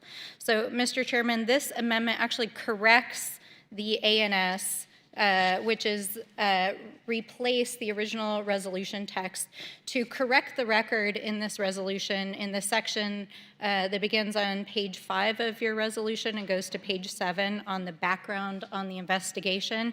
And with all due respect to my colleagues who were yelling a few moments ago about this only having to do with Hunter Biden, it's very clear this is a political act, and you don't really need to dig much further than to actually read the resolution itself, because what the resolution does is make conclusions that are not based in evidence, which are not factual. And Mr. Chairman, I'm going to be honest, I'm a former Senate staffer. I'm embarrassed. I mean, we can't send this to the floor. It's not factual. It's filled with all kinds of misinformation.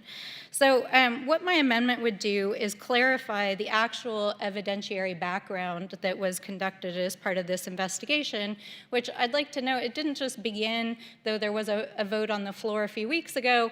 This actually began last year, at the beginning of last year, and I'll get back to that here in a moment.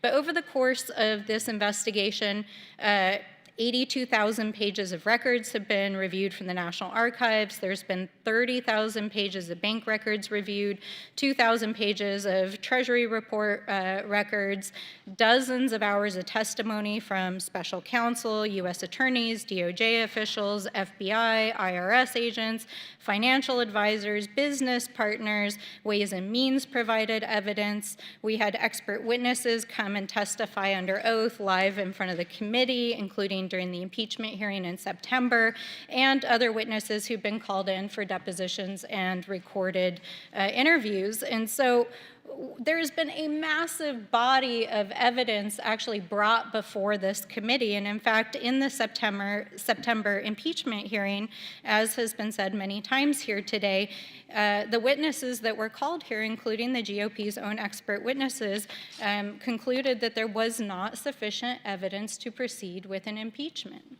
Now, I understand that there's a rhetorical argument here being made about an impeachment investigation, but Mr. Chairman, with all due respect, that's That's not actually what your resolution says. Your resolution makes declarative statements about the president. It makes statements about his involvement in his son's activities, which are just factually untrue. We don't have any evidence. There's no material evidence that's been provided before this committee. So what my amendment does is it corrects the record about what evidence has come before the committee, so that if you are going to send this to the floor next week for a vote, which we understand that you are, it's actually factual. I mean, that's what we're here to do, right? The other kind of comments I'd like to add here is, you know, Mr. Chairman, you said yourself just a few moments ago, we can't just make stuff up. We're the oversight committee, so we want to make sure that the evidence that we're telling the American people about is clear and factual, and that what we're telling the American people about what is happening not only publicly in this domain, but also within the committee's investigation is factual. And, you know, I had the opportunity yesterday to sit in one of the taped interviews with one of the witnesses who's been called before this committee. And I have to say, Mr. Chairman, I was really shocked. You know, we sat there, the witness answered the questions of the majority, and man, those members who were sitting in that room, they ran downstairs as soon as they heard the first few minutes of testimony, and then they went directly to the press gaggle and shared a complete misrepresentation of what happened in that room. And that's why Mr. Biden is trying to appear under oath publicly in front of the American people, because time and again, and I saw it with my very own eyes yesterday, we have members who are participating in this inquiry who are misrepresenting the facts. So let's get the facts correct inside of this resolution. Now, finally, I want to just point out that this impeachment inquiry actually precedes even like some of the conspiracy theories that are even being put forward here today. We heard, you know, back in the summer that 2 members of this committee had competing impeachment resolutions on the floor, one of which had nothing to do with the evidence that the committee is trying to bring in on this matter. So, and they got in a vocal fight on the floor of the House because they were, you know, so ravenous to prove to Donald Trump that they were his supporters and going to help impeach Joe Biden. So let's not play games. This is a political activity, but if you are going to engage in a political activity, let's make sure it's factual. With that, I yield back. Mr. Chairman. Mr. Chairman.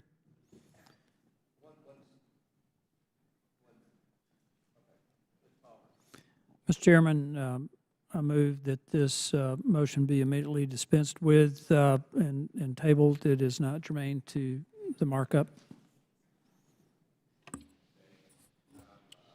Parliamentary inquiry. Can you explain what is not germane about it? Well, I haven't ruled, but I'm going to rule it's not germane. It violates the fundamental purpose of the report. Well, right, so in other words, it addresses the fundamental purpose of the report? No, it violates the fundamental purpose of the report. That's the ruling of the chair. Okay, I'd like to appeal the ruling. All right. Mr. Chairman, could Mr. you Gose? please, point of order, please. Yes. Could you please clarify what you mean by the report? Because my understanding is the ANS is a resolution to hold Mr. Biden in contempt, but this amendment is to correct the resolution so that there is a factual accounting of the... There is a factual accounting. We've been very transparent. This has been a very transparent, substantive investigation. Mr. Chairman, with all due respect, I encourage the American people to read... No, I think the American people are keeping up with this. Well, we'll see. In this resolution, not report, I also encourage the chairman to use the correct terminology when engaging in parliamentary procedure. Yeah. I'm sorry? Yeah, I see. Yes, Mr. Gosar. Move to table the motion. Okay. The motion by Mr. Gosar is to table is not debatable. All those in favor of tabling the appeal of the chair may signify by saying aye. Aye. All those opposed signify by saying no. No. In the opinion of the chair, the ayes have it, and the motion to appeal the ruling of the chair is tabled. The committee will now resume consideration of any other amendments. Are there any other amendments? Ms. Crockett. Mr. Chair, I have an amendment at the desk. The clerk distribute the amendment. Yeah.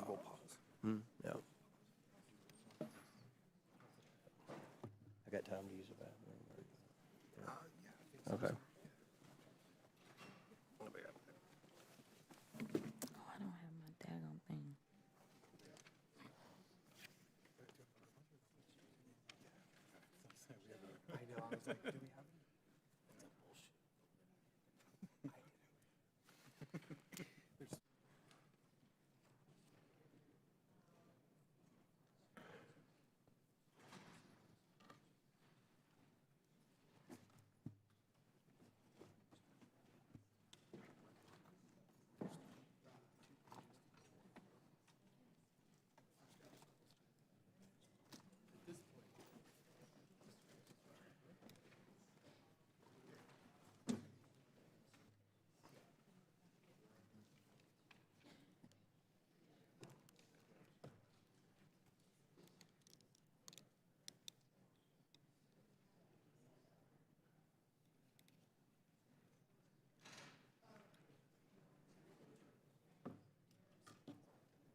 I know, right?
What are we doing?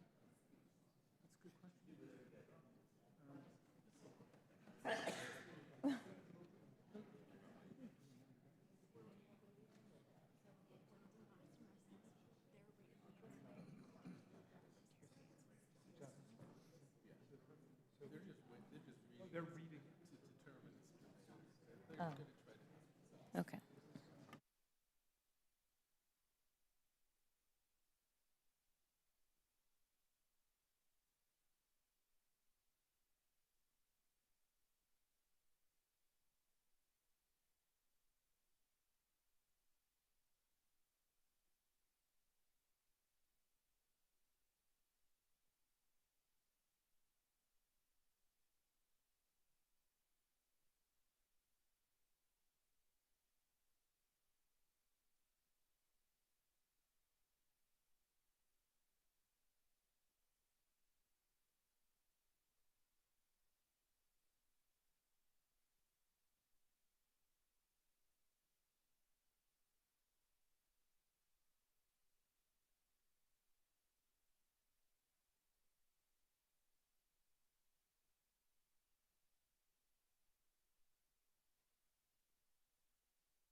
Will the clerk designate the Crockett Amendment?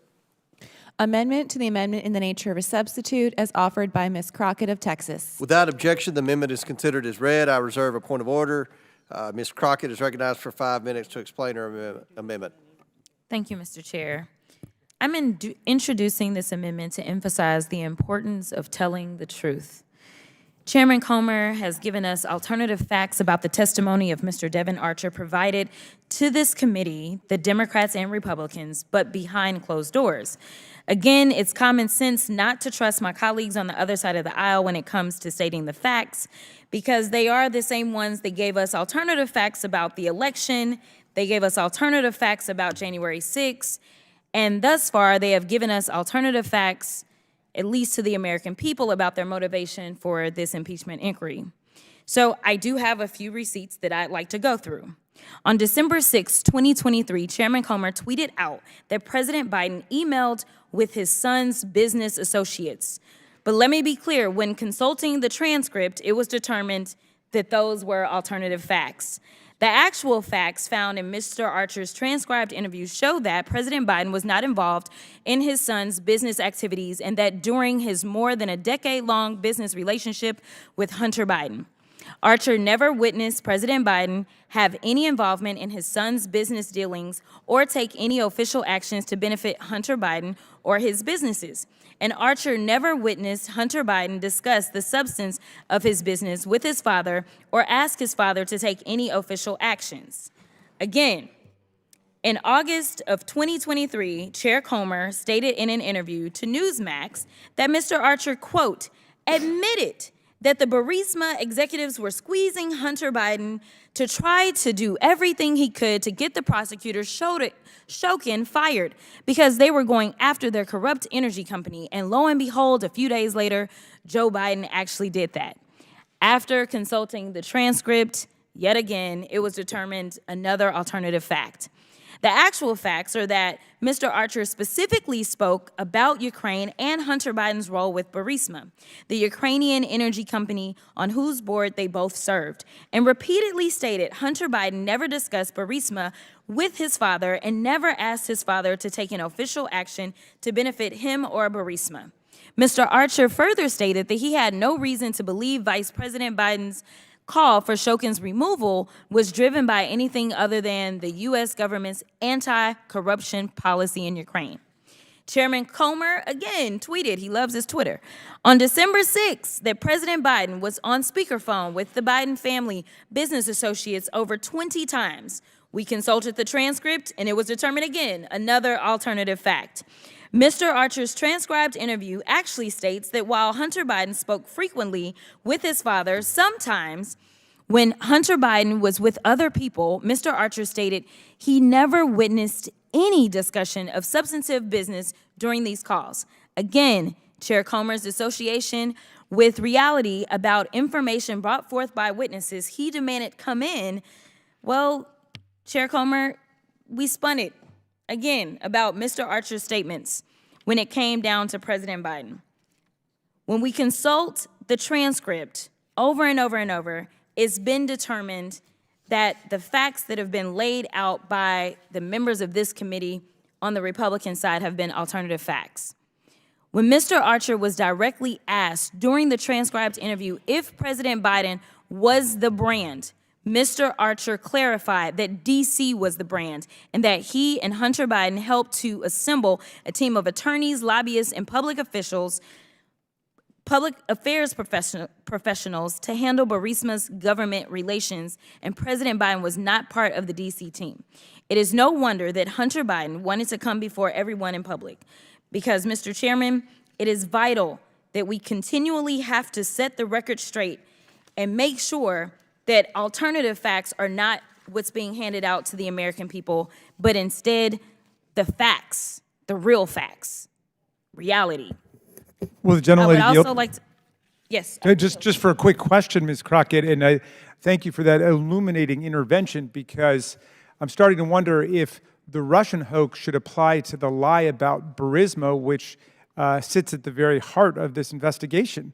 That's the real hoax, isn't it? In fact, In fact, Lev Parnas, who helped make it up, has been out there begging Chairman Comer and the Republicans to end this wild goose chase and to have him come testify about how they tried to concoct the lie in the first place. And yet, that's a witness that they don't want to hear from. I thank you. I yield back to you, Ms. Carter. They don't want to hear that. And if we care about making sure that the American people know that we have transparency and truth on this committee, then I would implore this committee to release the transcripts publicly instead of tweeting out alternative facts about what has been testified to.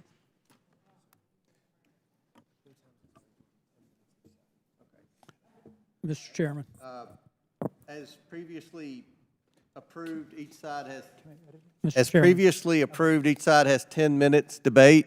Will Mr. Chair now recognize Mr. Palmer? Mr. Chairman, I make a motion that we table this amendment. It is dilatory and not germane to the markup. But, Mr. Chairman, didn't we already agree, I think, to have 10 minutes on each side?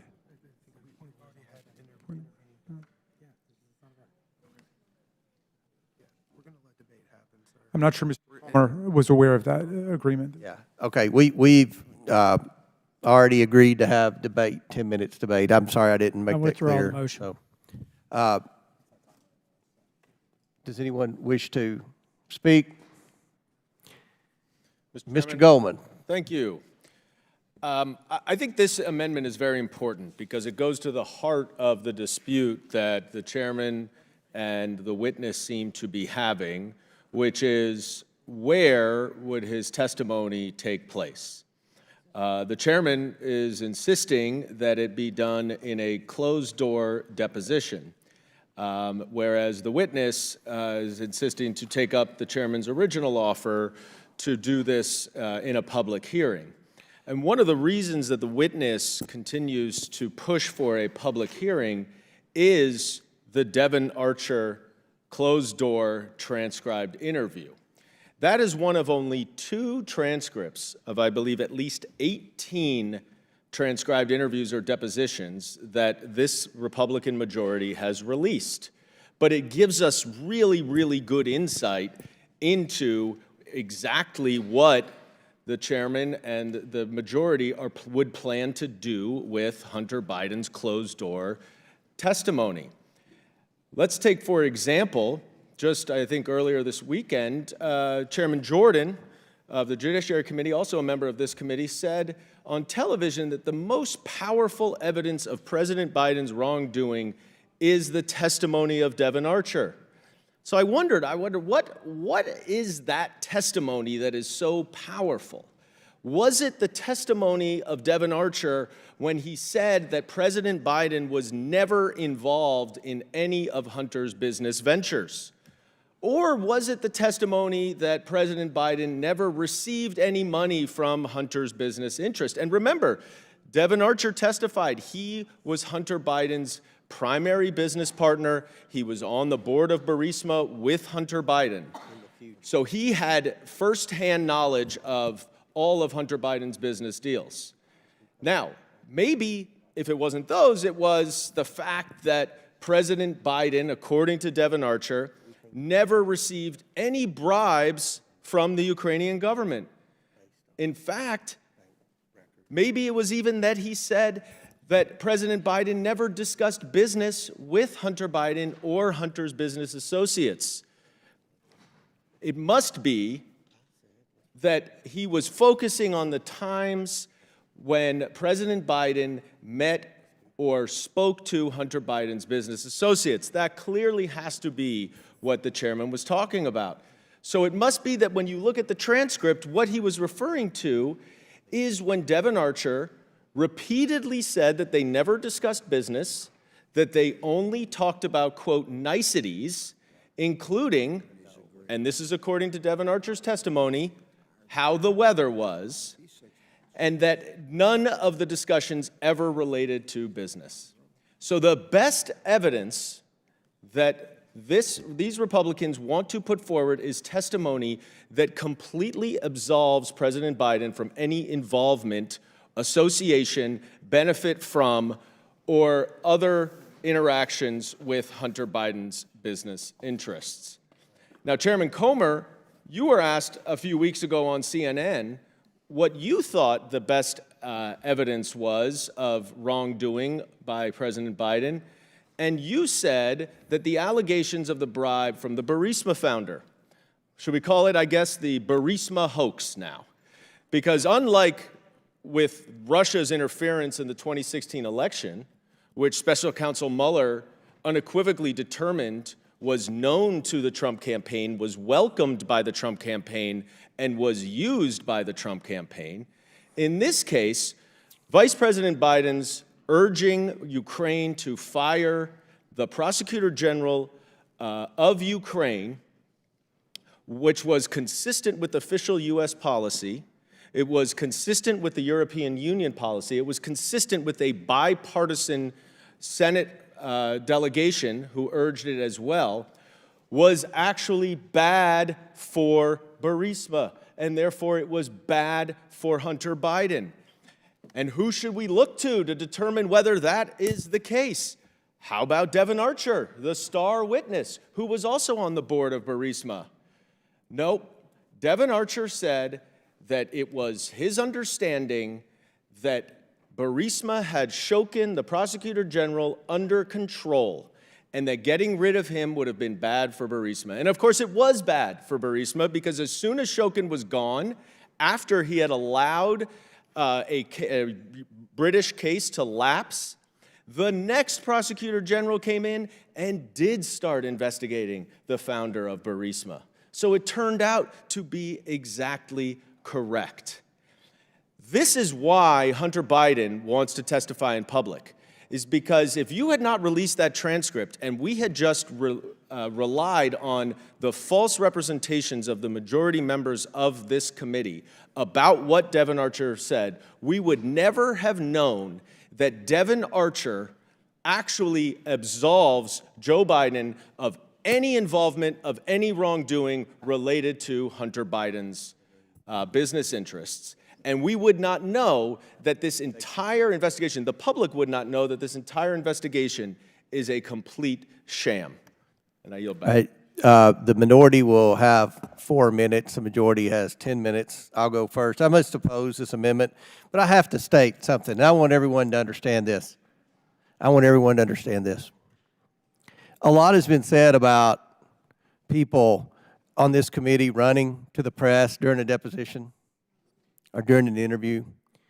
During the two main interviews of this impeachment inquiry investigation, the Devin Archer interview and the George Burgess interview, the very first person on this committee to run to the reporters was none other than Dan Goldman.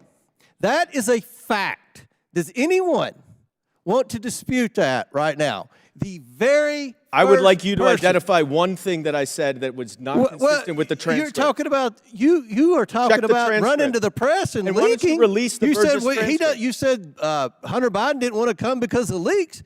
You're the leaker. You are the leaker, Mr. Goldman. You do your check. You have 4 minutes remaining. This is my time. You're out of order. You're out of order. I'll let you sit there and regurgitate your baloney for 6 minutes. I oppose this amendment. This amendment strikes the entire section about why Hunter Biden's testimony is necessary for the committee's legitimate oversight investigation.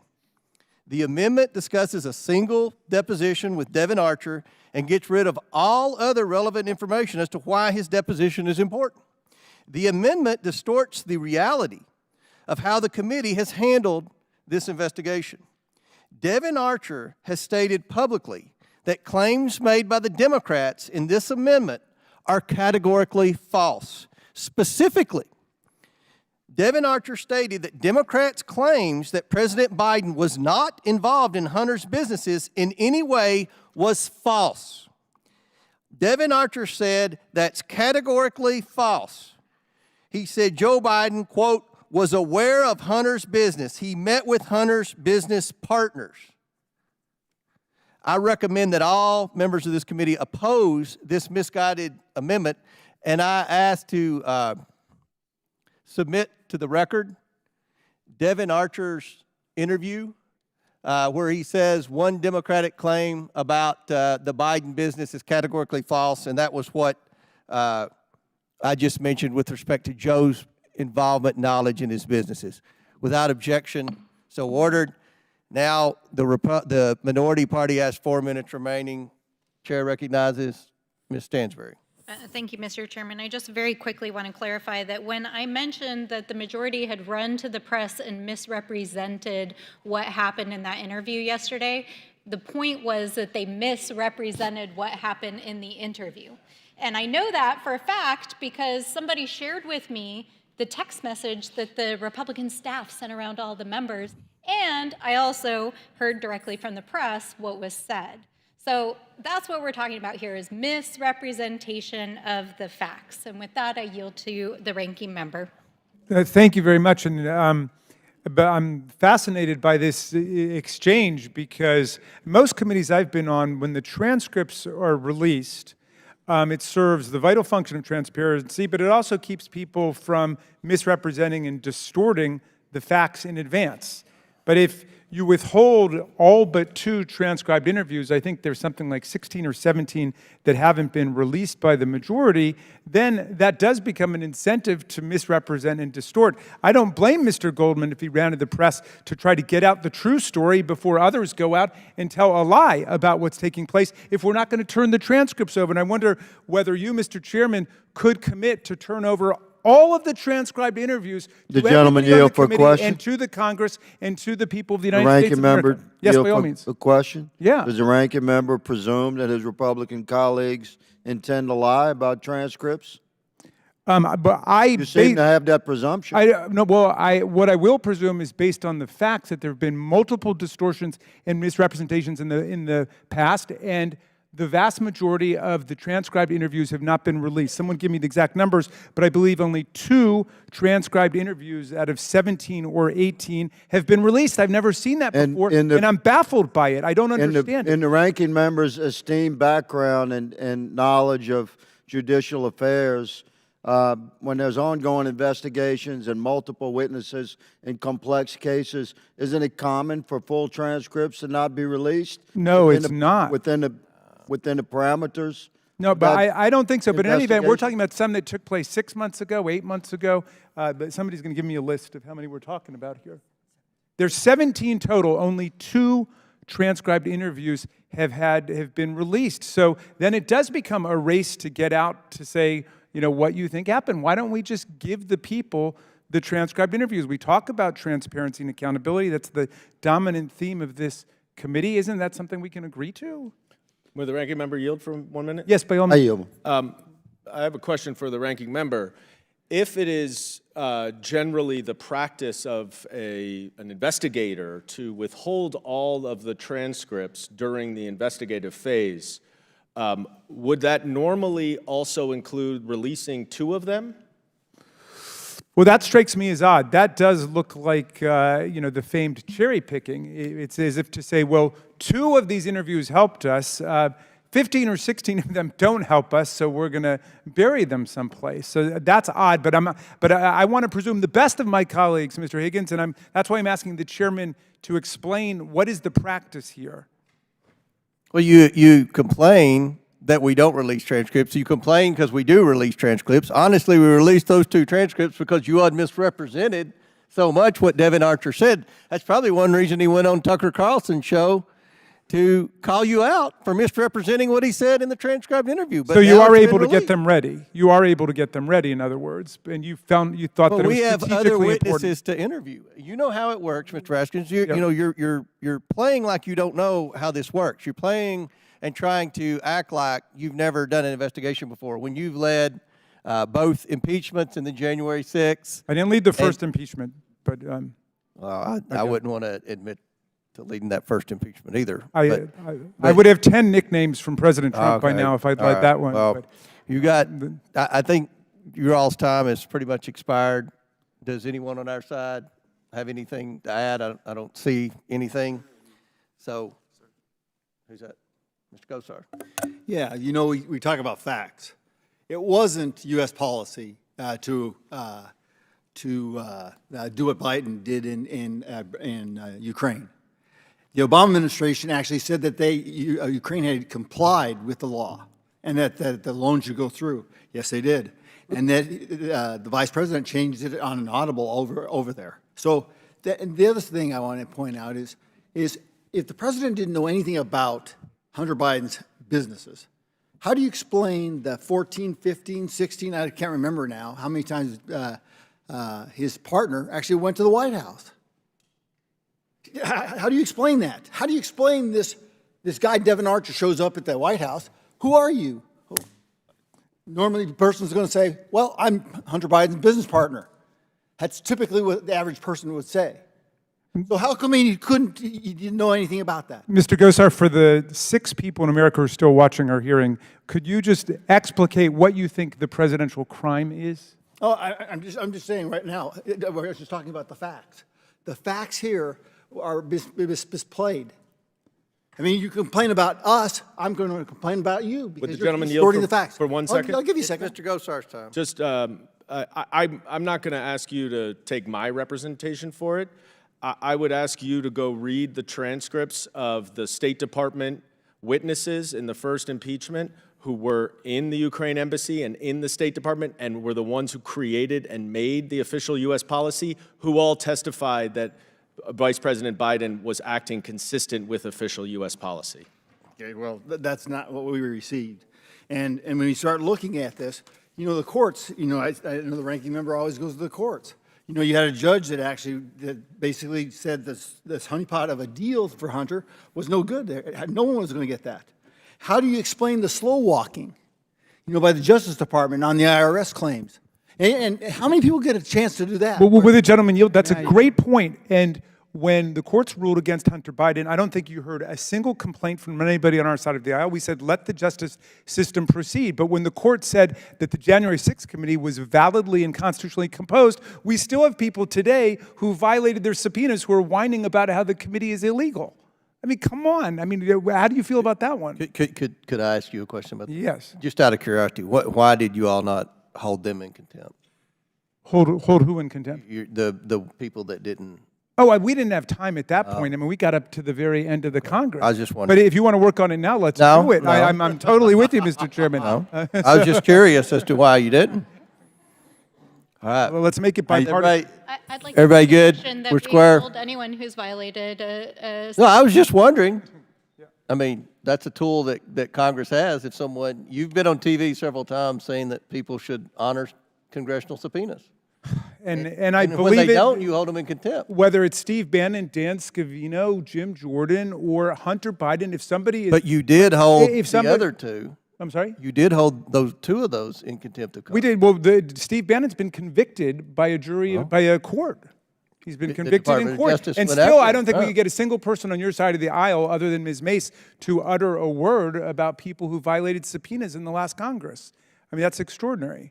And all that I've been saying about Hunter Biden is he accepted what was your original offer. You didn't like that offer anymore. You put out let me say this, and then your time's expired, and we're going to get to the vote. Hunter Biden is more than welcome to come for a hearing after the deposition. Okay, you didn't say that before, but that's cool. You've changed the offer. Chairman, hold on. Will you No, guarantee the time is that expired, there will Mr. be a Goldman. public You have hearing? talked and talked. Will you and guarantee talked. that there will be a public hearing if he were to come in? After the deposition, I You guarantee. say right now yes. you will have a public hearing with Hunter Biden. Absolutely, we've said that. All right. Yeah, I know. We heard a lot about public Okay. hearings that have Very not good. happened. The question on the amendment, I don't even remember who offered the amendment. Ms. Crockett. The question is on the Crockett amendment. All those in favor of the Crockett amendment signify by saying aye. Aye. All those opposed signify by saying no. No. In the opinion of the chair, the noes have it, and the amendment is not agreed to. Recorded vote on that, please. A recorded vote is ordered as previously announced. Further proceedings on the question will be postponed. Pursuant to the previous order, the chair declares the committee in recess subject to the call of the chair. We will plan to reconvene in 15 minutes to get everyone together. The committee stands in recess.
The committee will come to order. The committee will now resume consideration of the report's amendment in the nature of a substitute. The question is now on the previously postponed amendment to the amendment in the nature of a substitute offered by Mr. Goldman from New York. The clerk will call the roll on the Goldman amendment. Mr. Jordan. Mr. Turner. Mr. Gosar. Mr. Gosar votes no. Ms. Fox. Mr. Grothman. Mr. Grothman votes no. Mr. Cloud. Mr. Cloud votes no. Mr. Palmer. Mr. Palmer votes no. Mr. Higgins. Mr. Higgins votes no. Mr. Sessions. Mr. Sessions votes no. Mr. Biggs. Mr. Biggs votes no. Ms. Mace. Ms. Mace votes no. Mr. LaTurner. Mr. LaTurner votes no. Mr. Fallon. Mr. Donalds. Mr. Donalds votes no. Mr. Perry. Mr. Perry votes no. Mr. Timmons. Mr. Timmons votes no. Mr. Burchett. Mr. Burchett votes no. Ms. Green.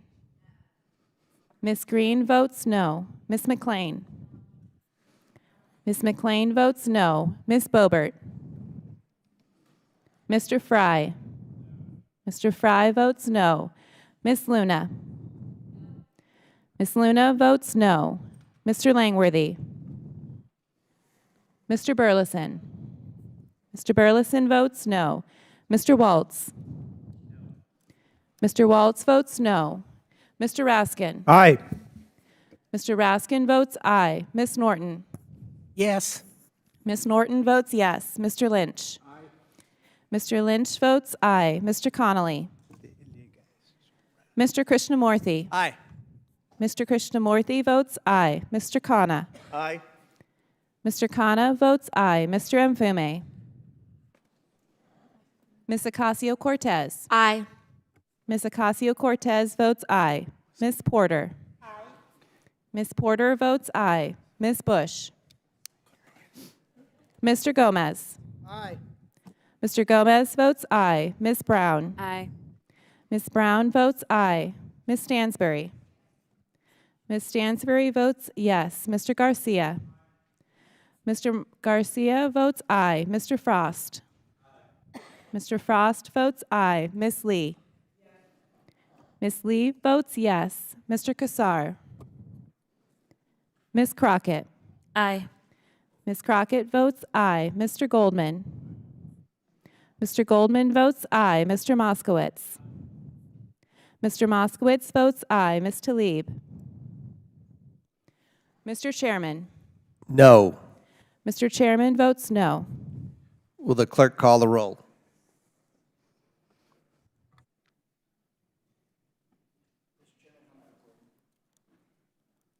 How is Mr. Kassar recorded? Mr. Kassar is not recorded. Mr. Kassar votes yes.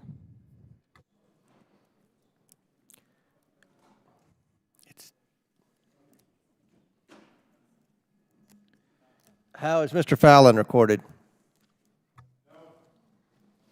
Mr. Fallon was not yet recorded. Mr. Fallon votes no. How's Mr. Langworthy recorded? Mr. Langworthy is not yet recorded. No. Mr. Langworthy votes no. How's Ms. Tlaib recorded? Ms. Tlaib is not yet recorded.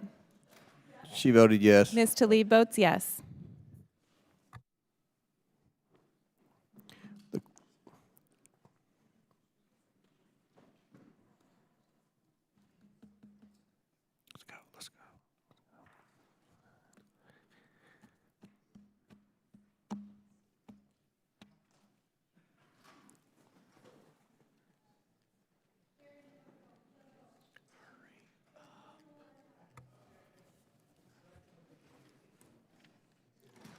Clerk report. Mr. Chairman, on this vote, the ayes are 18, the nays are 22. Okay. The noes have it, and the amendment is not agreed to.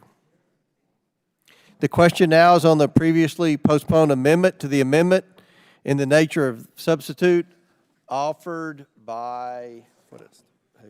Frost. Mr. Frost. The clerk will call the roll. Mr. Jordan.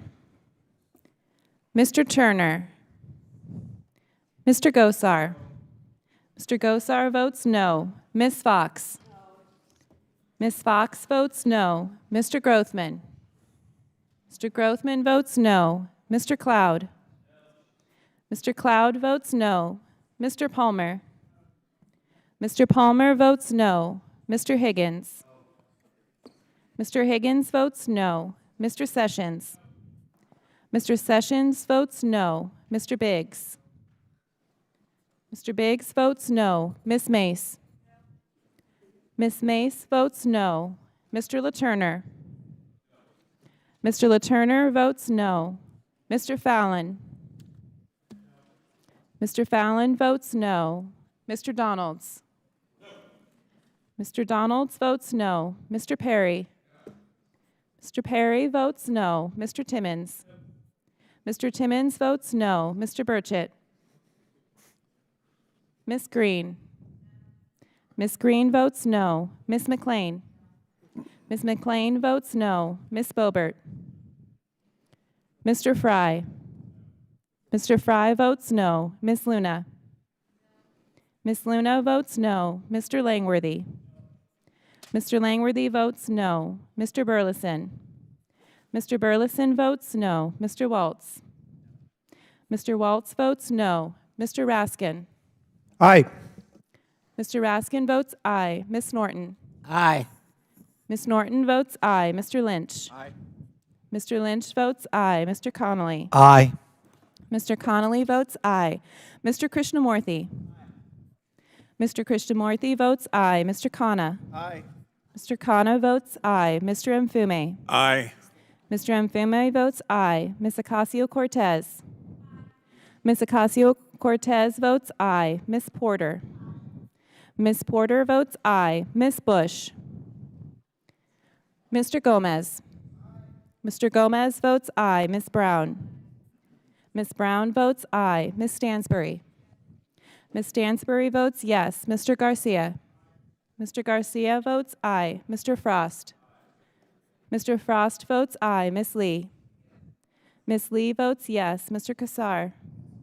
Mr. Kassar votes yes. Ms. Crockett. Aye. Ms. Crockett votes aye. Mr. Goldman. Mr. Goldman votes aye. Mr. Moskowitz. Mr. Moskowitz votes aye. Ms. Tlaib. Ms. Tlaib votes yes. Mr. Chairman. No. And how is Mr. Burchett recorded? Mr. Chairman votes no. Mr. Burchett is not yet recorded.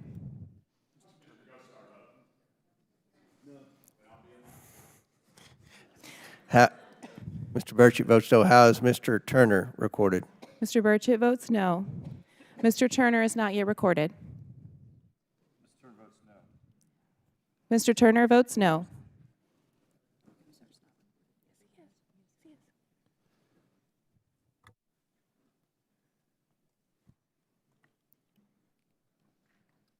Will the clerk tally? It's 24 to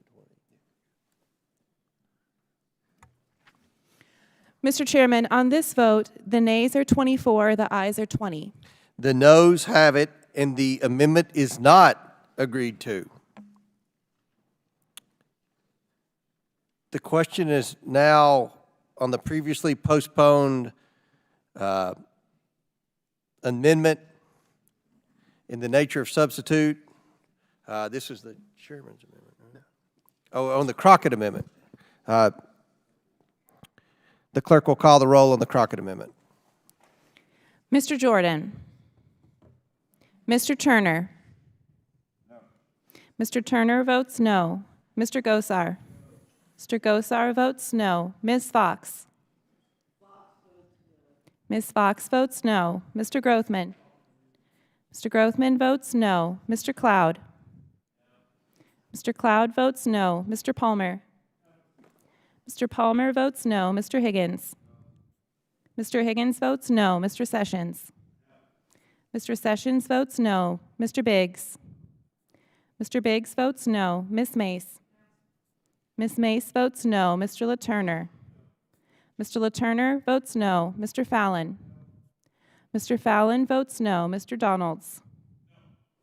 Mr. Donalds votes no. Mr. Perry? Mr. Perry votes no. Mr. Timmons? Mr. Timmons votes no. Mr. Burchett? Mr. Burchett votes no. Ms. Green? Ms. Green votes no. Ms. McLean? Ms. McLean votes no. Ms. Boebert? Mr. Fry? Mr. Fry votes no. Ms. Luna? Ms. Luna votes no. Mr. Langworthy?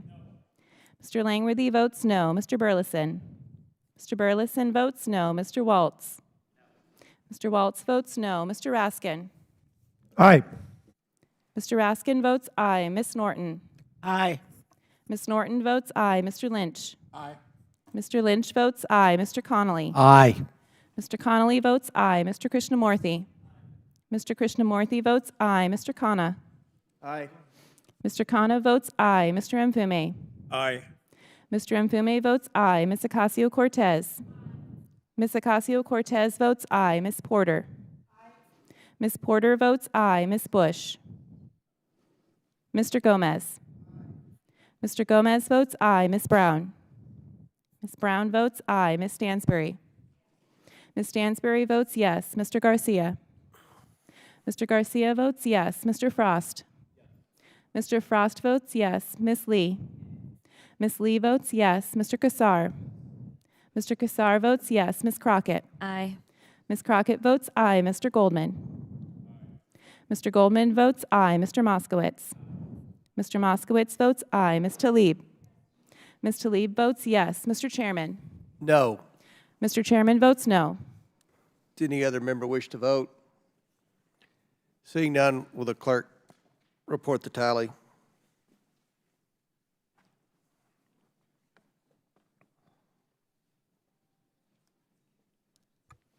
Mr. Chairman, on this vote, the ayes are 20, the nays are 24. The nays have it, and the amendment is not agreed to.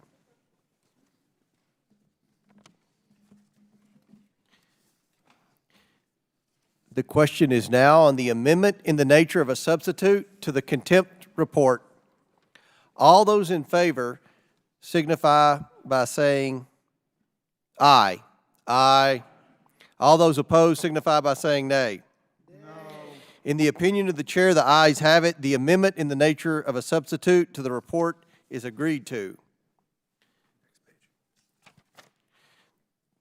The question is on favorably reporting the report.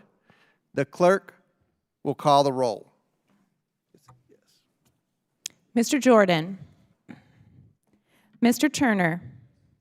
Mr. Turner votes yes. Mr. Gosar? Mr. Gosar votes yes. Ms. Fox? Ms. Fox votes yes. Mr. Grothman? Mr. Grothman votes yes. Mr. Cloud? Mr. Cloud votes yes. Mr. Palmer? Thank you for coming. Mr. Palmer votes yes. Mr. Higgins? Mr. Higgins votes yes. Mr. Sessions? Mr. Sessions votes yes. Mr. Biggs? Mr. Biggs votes yes. Ms. Mace? Ms. Mace votes yes. Mr. LaTurner? Mr. LaTurner votes yes. Mr. Fallon? Mr. Fallon votes yes. Mr. Donalds? Mr. Donalds votes yes. Mr. Perry? Mr. Perry votes aye. Mr. Timmons? Mr. Timmons votes aye. Mr. Burchett? Mr. Burchett votes aye. Ms. Green? Oh, I'll bet. Ms. Green votes yes. Ms. McLean? Ms. McLean votes yes. Ms. Boebert? Mr. Fry? Mr. Fry votes aye. Ms. Luna? Ms. Luna votes aye. Mr. Langworthy? Mr. Langworthy votes aye. Mr. Burleson? Mr. Burleson votes aye. Mr. Waltz? Mr. Waltz votes aye. Mr. Raskin? No. Mr. Raskin votes no. Ms. Norton? No. Ms. Norton votes no. Mr. Lynch? No. Mr. Lynch votes no. Mr. Connolly? Nay. Mr. Connolly votes nay. Mr. Krishnamurthy? No. Mr. Krishnamurthy votes no. Mr. Khanna? No. Mr. Khanna votes no. Mr. Mfume? No. Mr. Mfume votes no. Ms. Ocasio-Cortez? Nay. Ms. Ocasio-Cortez votes nay. Ms. Porter? No. Ms. Porter votes no. Ms. Bush? Ms. Bush votes no. Mr. Gomez? Mr. Gomez votes no. Ms. Brown? Ms. Brown votes no. Ms. Stansbury?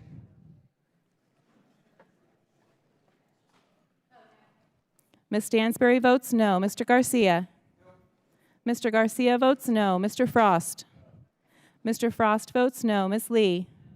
Ms. Lee votes no. Mr. Kassar? Mr. Kassar votes no. Ms. Crockett? Ms. Crockett votes no. Mr. Goldman? Mr. Goldman votes nay. Mr. Moskowitz? Mr. Moskowitz votes nay. Ms. Tlaib? Ms. Tlaib votes no. Mr. Chairman?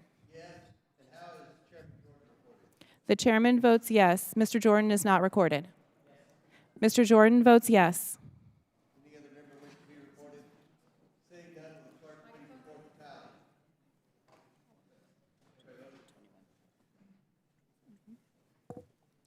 Mr. Chairman, on this vote, the ayes are 25, the nays are 21.